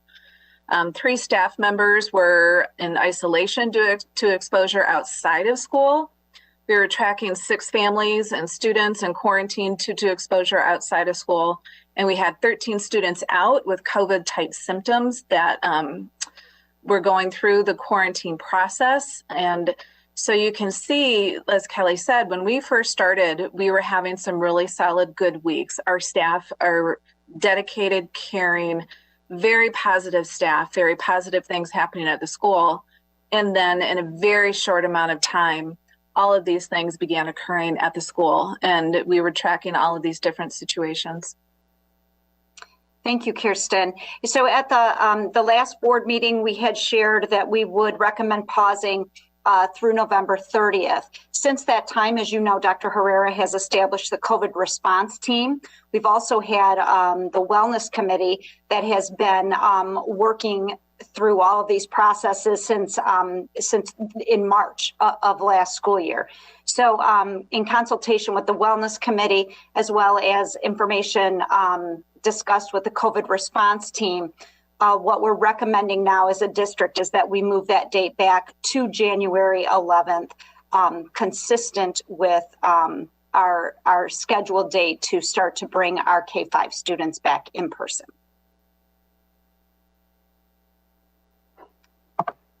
I'm going to stop sharing so I can see.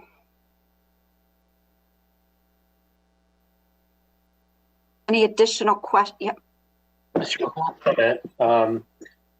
That I know how much work has gone in, especially to those groups like the preschool, like special ed, that we felt was important to at least start back to school efforts. Right. I just want to say that how disappointed I am that at how quickly we found ourselves with positive cases. And I'll be obviously it's not your fault. I'm just making it as a general statement. Right. Because, and I'll come back to this again, this board in August made a decision with the number one thing being the health and safety of our students and staff. And we knew that we were going to be coming up against a big spike in the fall. We just didn't know when.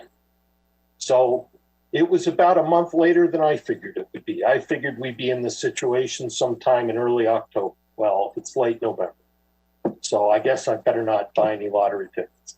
But the point is that it's sad and disappointing in light of all of the things that we have done to try to mitigate it.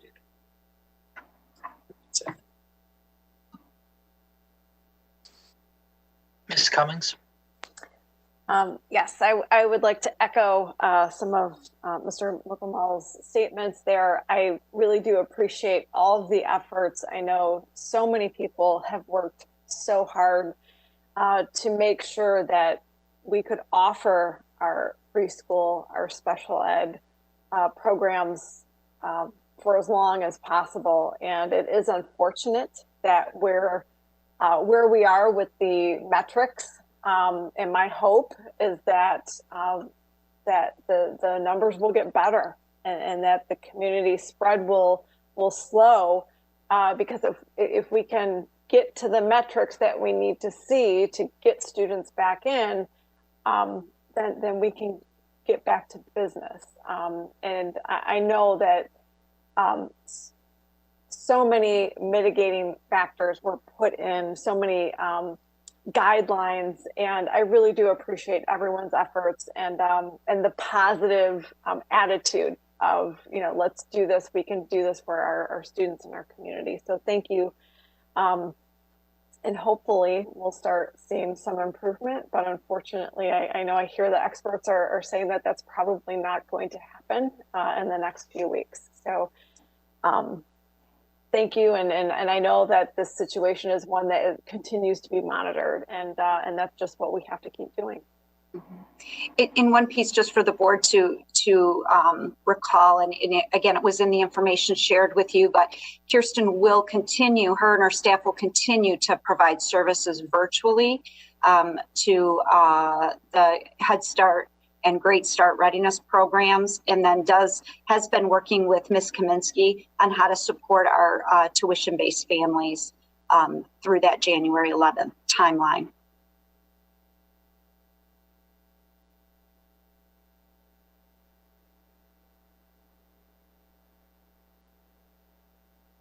Is there any other discussion? I'm sorry, just a clarification, Mr. Rich, do you want to finish that motion and then move on to the special education, because we can share that information then as well? I think it would be prudent to consider all of these individually. Okay, thank you. As presented, Mr. Chair.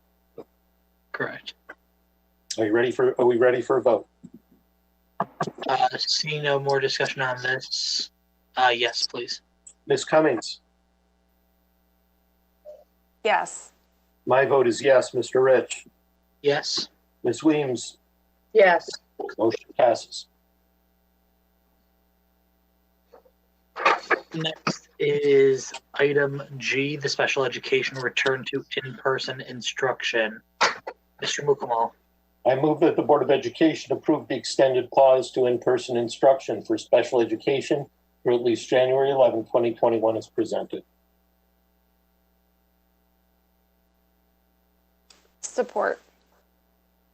It has been moved and supported.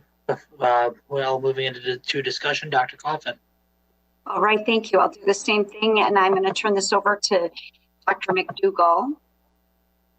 As soon as I can. There you go. Good evening, everyone. Much like Kirsten mentioned, we were in session actually 8 weeks, and we were going very well. As a matter of fact, we were going so well that I just, I was so positive about how well the students were doing and how well the classes were going, and there were no infections. But within a week's time, it turned around so quickly that we had positive staff who tested positive for COVID-19, multiple staff who had been in classrooms and around students who were exposed. And then even after we went on a pause, we continued to have staff who continued to test positive. So we're looking at how quickly the turnaround was from being really good and working very well in the classroom to cases coming that caused us to have to pause. And it is with great regret. I know how difficult it is for the parents and for the students. However, we also know how potent this virus is, and we don't know sometimes how it is, transmitted. We know that it is airborne and it happens quickly. We have put a plan in place to help support. We had every mitigation factor,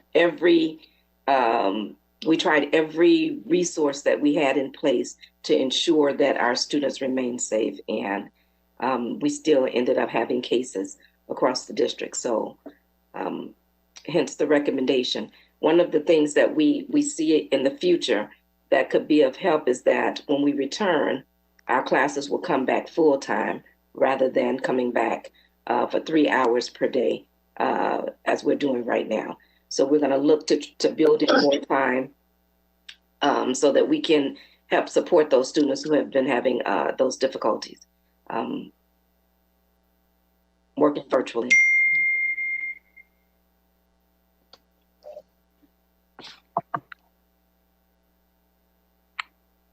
And as was mentioned in the early childhood, the decision around the special education pausing and continuing that went through the same process with recommendations from the Wellness Committee and also the COVID response teams. Yes. We will go Ms. Weems, then Ms. Cummings. Yeah, I didn't want to echo the comments from earlier. Just I agree with everything that was said as it relates to the early childhood, and I want to reiterate it again here for special needs as well. I am most pleased that at least for these two populations that we were able to start them out with in-person learning and break up this, almost it feels like year-long absence from school. So for that, I am grateful. I applaud the district in establishing some really good measures to keep people safe.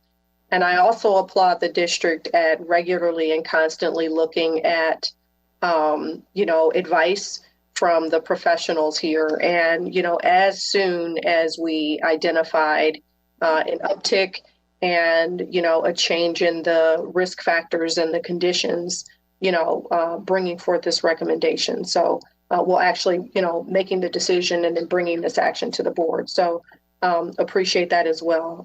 I will be supporting this recommendation in spite of the fact that, as I feel for all of our students, that, this is a huge harm for both our students and our parents, frankly. I mean, these are our future's really just at stake here, guys, with nearly a year out of school. I've got some grave concerns, but we are where we are. I do support the recommendation, especially given the conditions that we're in right now. The data certainly supports this. Thank you.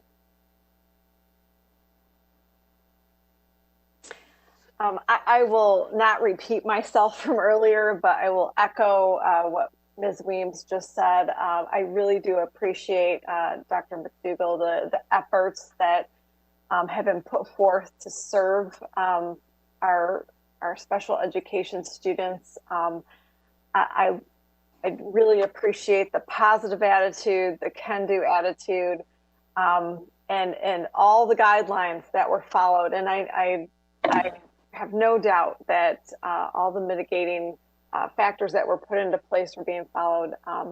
But again, we have to put the health and safety of our students and our staff and families at the forefront, and have to consider their safety under the circumstances and the current data that's out there and the numbers.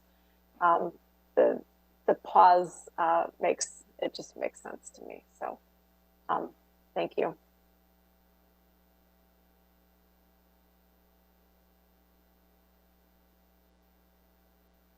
Thank you. Is there any other discussion? I'd like to say that, these have been difficult decisions across the board, and trying to bring in-person instruction to our students that desperately need it has been a challenge from the beginning of the year. And I know that decisions being made tonight, we have to make these decisions due to the current health crisis. But I know that our district is working as hard as we can to bring these services, face-to-face services, back to our students as soon as possible. So thank you for all of your work. With that, Mr. Mukamal, can we do the vote, please? Ms. Cummings? Yes. My vote is yes. Mr. Rich? Yes. Ms. Weems? Yes. Motion passes. Thank you. And on to H, Mr. Mukamal. I move that the Board of Education reconfirm the Instructional Delivery Plan, FPS Extended COVID-19 Learning Plan, as presented. Support. It has been moved and supported. Any discussion? I can certainly share a little bit of information. Again, this is something that the board has now been doing and is required to do every 30 days. Just a reminder, it's reconfirming the instructional delivery that the district will be providing actually during the 2020-21 school year. So we will do this every 30 days until the end of the school year. That you allow for public comment on this, the reconfirmation of the plan, and that we share with the board and then with the community the weekly interaction rates. So the plan it is pretty simple, and it just states that we will be continuing in all areas of instruction through in remote learning through January 11th, 2021, with the exception of our secondary programs, which will go back to in-person instruction on January 25th, as was discussed a meeting or so ago with the board. So to continue doing that. And then finally, our weekly interaction rates still are hovering around the 98% mark. Weekly interactions, remember, are required that that our students and teachers are interacting twice per week. We're very pleased with those interaction rates at this time.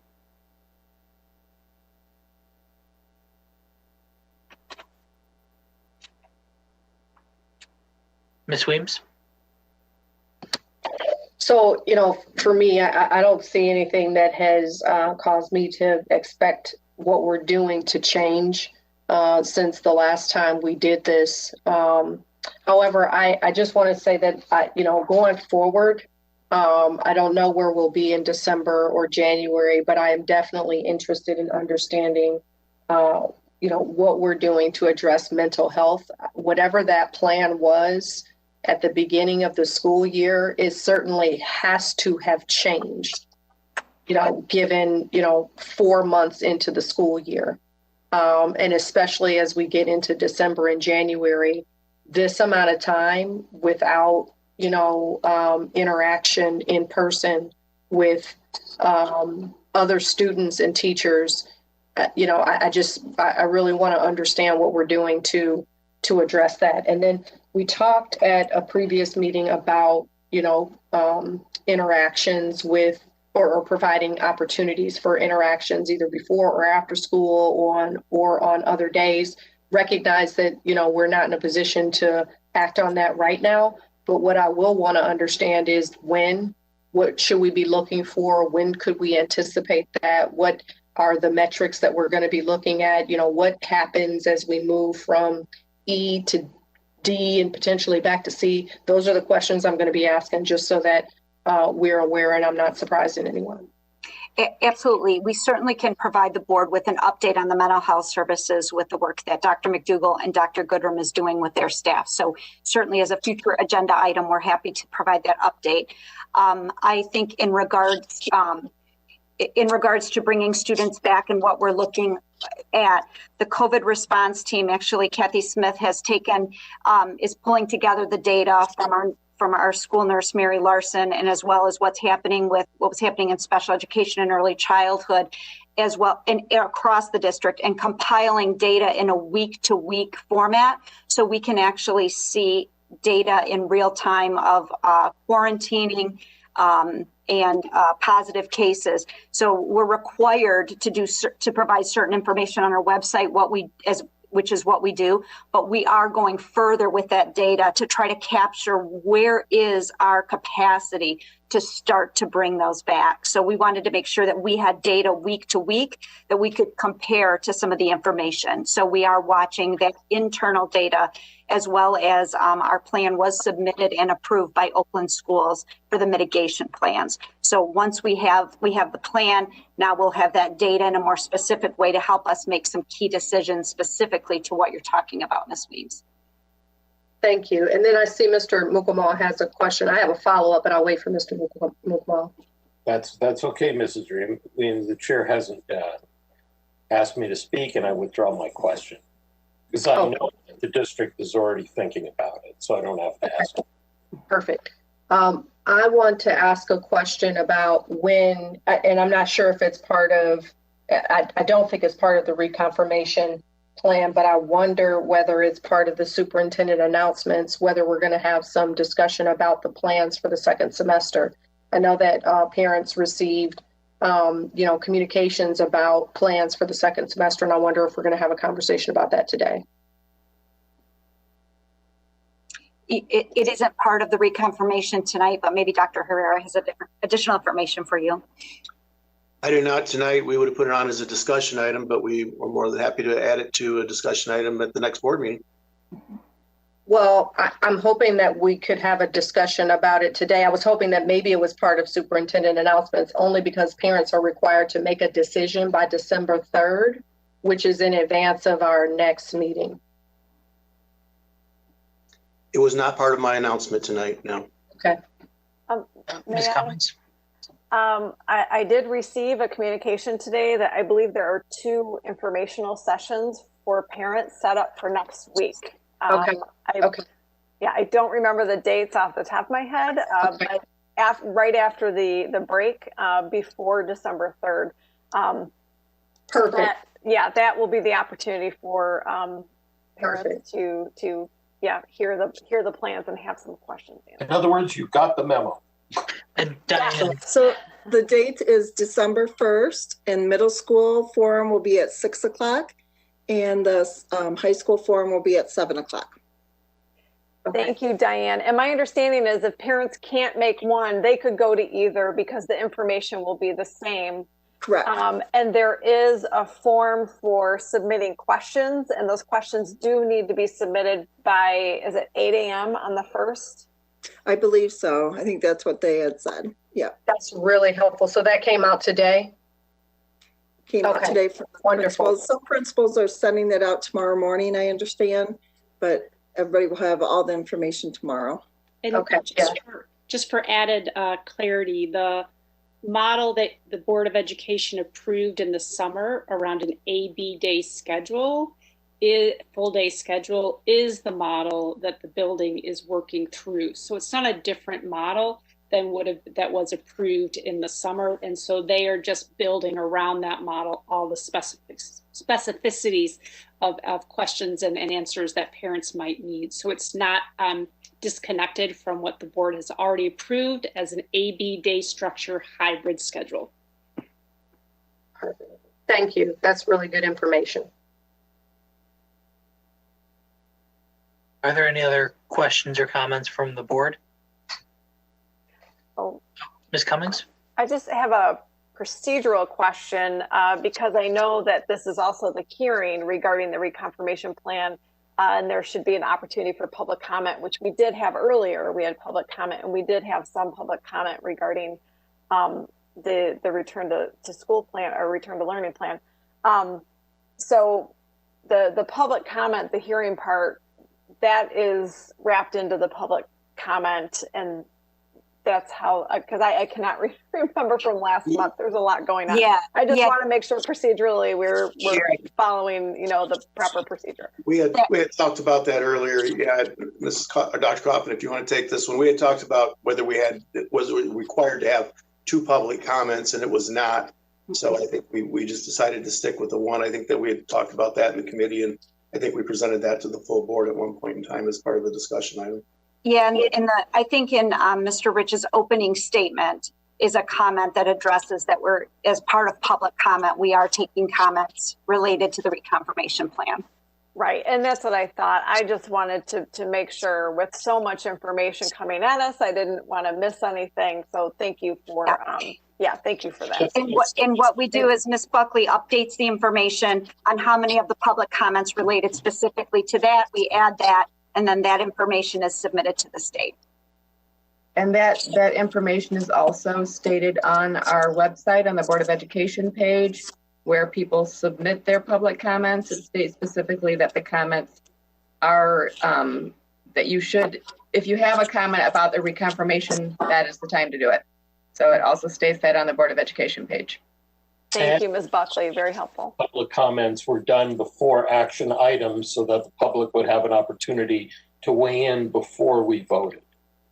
Those are all things that we took into consideration. Oh, absolutely. The reason I just wanted to ask is because I know with other items that have hearings, I know this is a different beast, but just wanted to make sure. So I think we're set. Thank you. We are, and I just wanted to double check and I made sure that it was in my announcements earlier that any comments specifically related to the confirmation of the extended continuity of learning plan would be included in public comments. Ms. Weems. Yeah, and I do think I recall having this conversation before, but Mrs. Cummings, I don't know whether you were present. Because the conversation was actually around the fact that we have had a separate public comment before for special items, which is what you are likely recalling for, I don't know if it's like a budget amendment, whatever it was. We've had that in the past where we've had a separate public comment specifically for that. So that has been our past practice. Well, right, and it was related to the annual budget, I believe. But again, I just, because this is new, fairly new, and we have a lot of information coming at us, just wanted to make sure. Better to be safe than sorry. Exactly. Thank you. Great. Thank you, everyone. With that, if there's no further discussion, we are ready for a vote. Ms. Weems? Yes. Mr. Rich? Yes. My vote is yes. Ms. Cummings? Yes. Motion passes. Thank you. Thank you to the entire team that has put together these last few agenda items.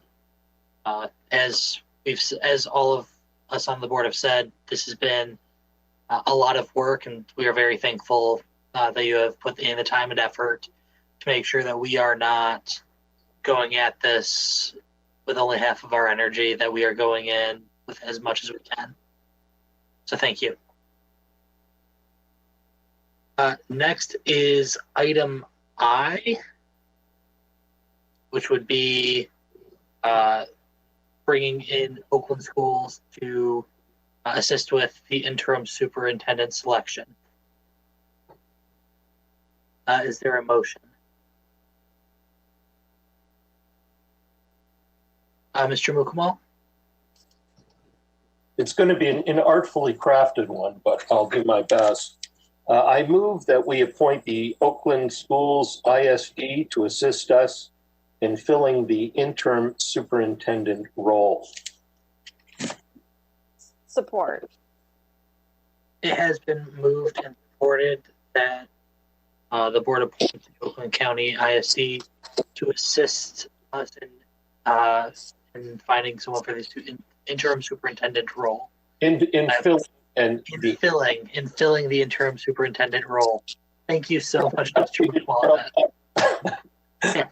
I'm not going to try saying that 3 times fast. Try it backwards. So we do have a motion and a second. It is now time for discussion. Ms. Cummings. I really appreciated having Wanda Cook Robinson here, superintendent of Oakland County ISD, Oakland Schools, and I appreciate that she was she is so positive and supportive, and stands ready and waiting to assist us, and that we can move ahead probably right after the Thanksgiving break. And I think the sooner the better, so we can get moving, and so that the board in January with 3 new members can really start that process, or rather continue the process, and hopefully select an interim superintendent. As was pointed out, ideally that would be done by early to mid-January. I mean, really as soon as possible, to help provide consistency and continuity in the district. So actually 2 things. First is with this, we'd also be able to pass along that list that Ms. Weems was able to get from MASB, which would assist Oakland schools in going through that list as well. If there are names showing up on both lists, that's at least a good sign. And then just in full transparency, my mother, Teresa, is on the Oakland Schools ISD as a board member. Now, since there's nothing financial that we would be voting on, there is no conflict of interest. I just wanted to say that now, just so that everyone knew that was out there. Ms. Cummings? I appreciate that disclosure, and you made a great point, as was made earlier, that there would be no cost for Oakland schools to assist the board with this process. And oh, I had a thought and it escaped me, so I'll pause.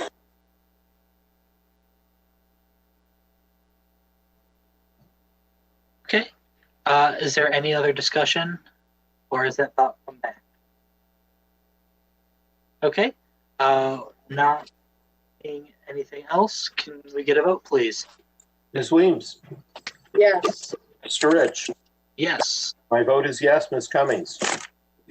Yes. Motion passes. And Thank you. Mr. Yes, Rich, Ms. Cummings. I did have that thought came back, of course. But I just wanted to be clear to everyone that the interim superintendent search, you know, the board has not limited that to external candidates. That's internal and external. So we're talking about a list, and Oakland Schools helping us, but I don't want stakeholders to think that that means we're only looking externally. So it's external and internal as far as the interim superintendent position. Definitely, and thank you for clarifying that, Ms. Cummings. That's very important to note as well. Okay, with that rounds out the action items for tonight. We are now going on to items from the treasurer, Ms. Weems. Yes. I move that the Board of Education approve the expenditures as outlined in the expenditure printout dated November 24th, 2020 as follows. General Fund, $8,627,412. General Fund Athletics, $124,542. Nothing from the Debt Fund. Capital Projects 2018 Bond Fund, $1,045,744,000.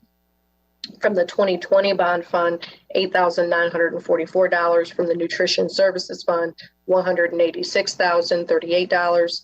And from the Benefit Stabilization Fund, $1,717,523. For a total of $11,710,203. Support. It has been moved and supported.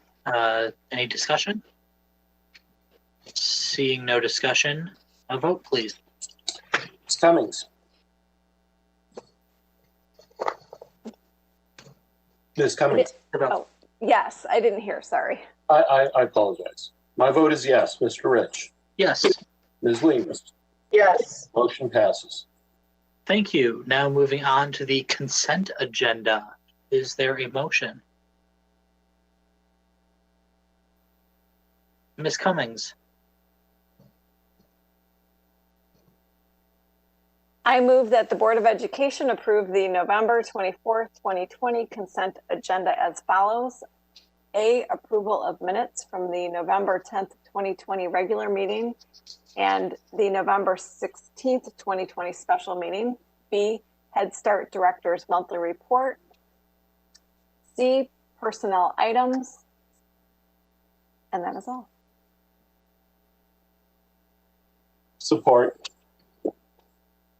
It has been moved and supported. Is there any discussion? Seeing none. Oh, sorry, Ms. Williams. Yeah, sorry. And I normally don't make a point of doing this on the consent agenda, but there are a couple of retirements here that make me sad. I am really, wishing folks well and thanking them for their, decades of service to the district. This is a pretty rough year to leave the district, but I definitely wanted to wish folks well who are unfortunately leaving us, and then also to welcome a number of new hires. And we don't normally do this, but there are a few that are near and dear to my heart that are retiring this year that have been here a long time, and I just want to recognize them and wish them the very best. Happy holidays to you guys, and enjoy the rest of this year and next year, and enjoy your retirement. Thank you, Ms. Weems. Is there any other discussion? Seeing none, Mr. Bookmal? Ms. Cummings? Yes. My vote is yes. Mr. Rich? Yes. Ms. Weems? Yes. Motion passes. Thank you. Moving on to reports from board representatives. Do we have any reports today? Okay. Not seeing any, we will move on to superintendent announcements.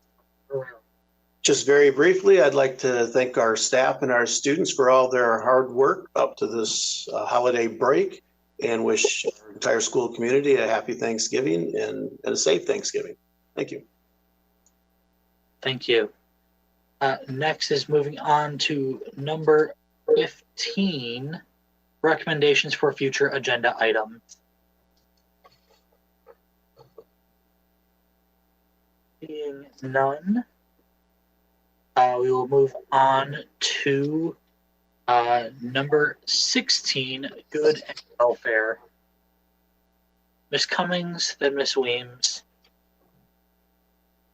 I just want to wish everyone a very happy Thanksgiving. I hope everyone finds time to relax and have time with family, but safely.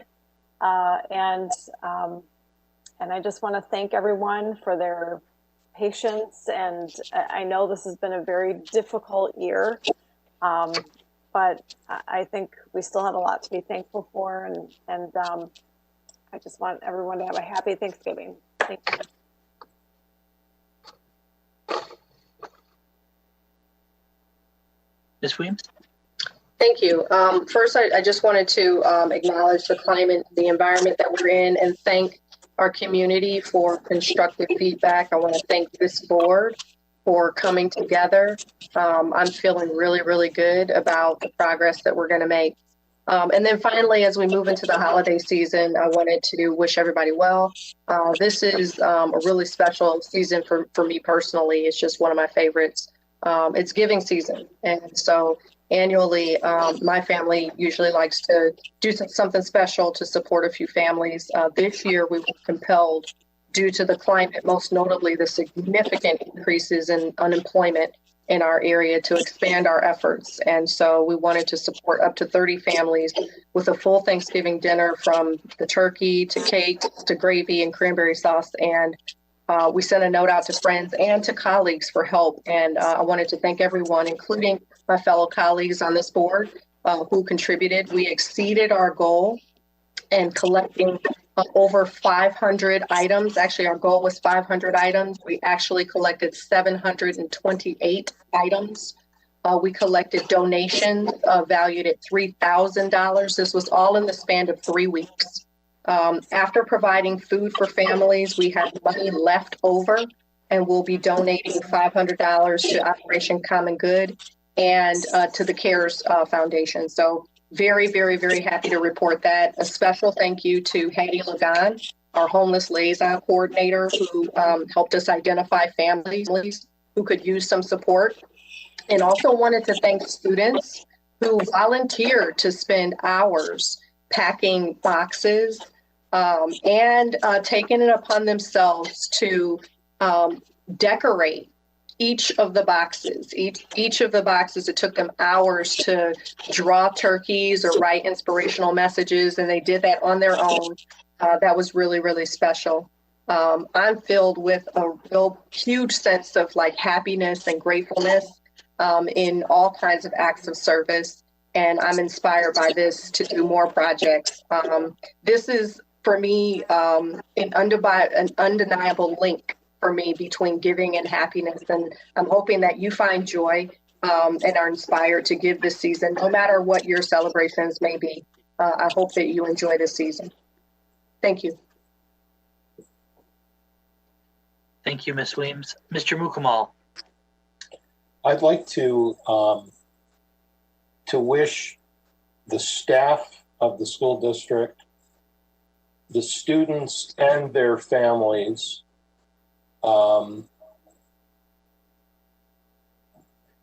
I hope that you have some time, certainly over the next week, to rest and recuperate. One of the things that I've been very troubled by in this COVID environment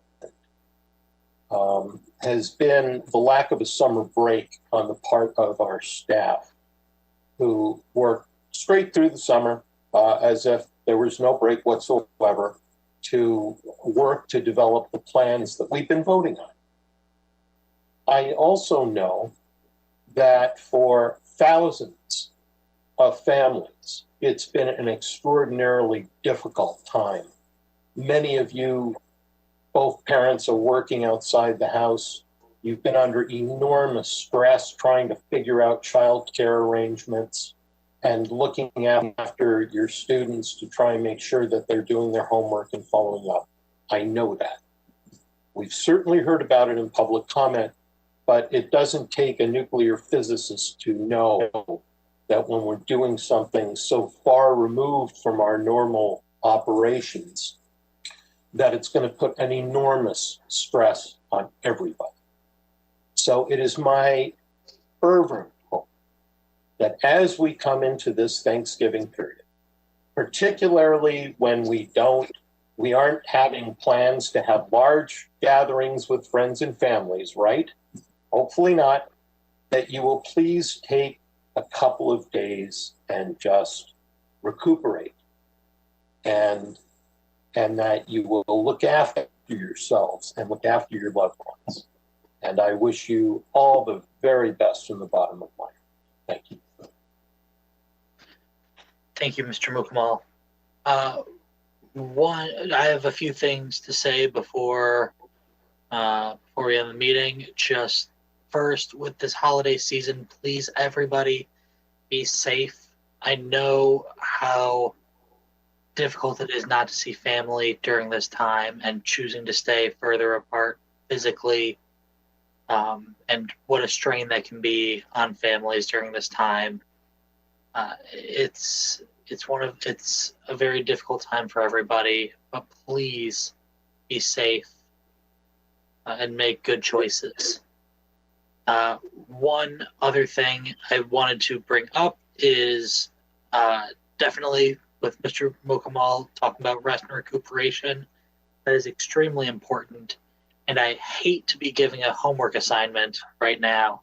However, the Community Choice Credit Union, it has just launched their 2021 Foundation Scholarship Program. And so they have, for the past year, so since 2009, they've been granting $100,000 in scholarships every year. And so this year, there are 15 scholarships for $5,000 each for graduating high school seniors.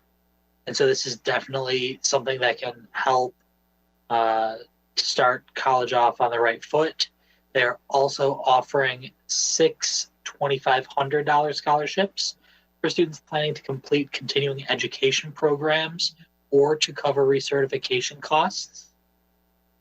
And then they're also offering 4 $2,500 scholarships for skilled trade or technical education. So please check that out. They are great programs. It's a great foundation. You can check it out, michiganscholarship.com. I wish everyone the best of luck in applying and hope that you are able to spread the word as well. With that, thank you all so much once again. I know this was a long meeting, but we had a lot of action that we needed to take to move our district forward. And with that, there is no further business on our agenda. Are there any objections for adjournment? Not seeing any. This meeting is adjourned. Thank you all so much. Have a great night. Night. Good night. Thank you.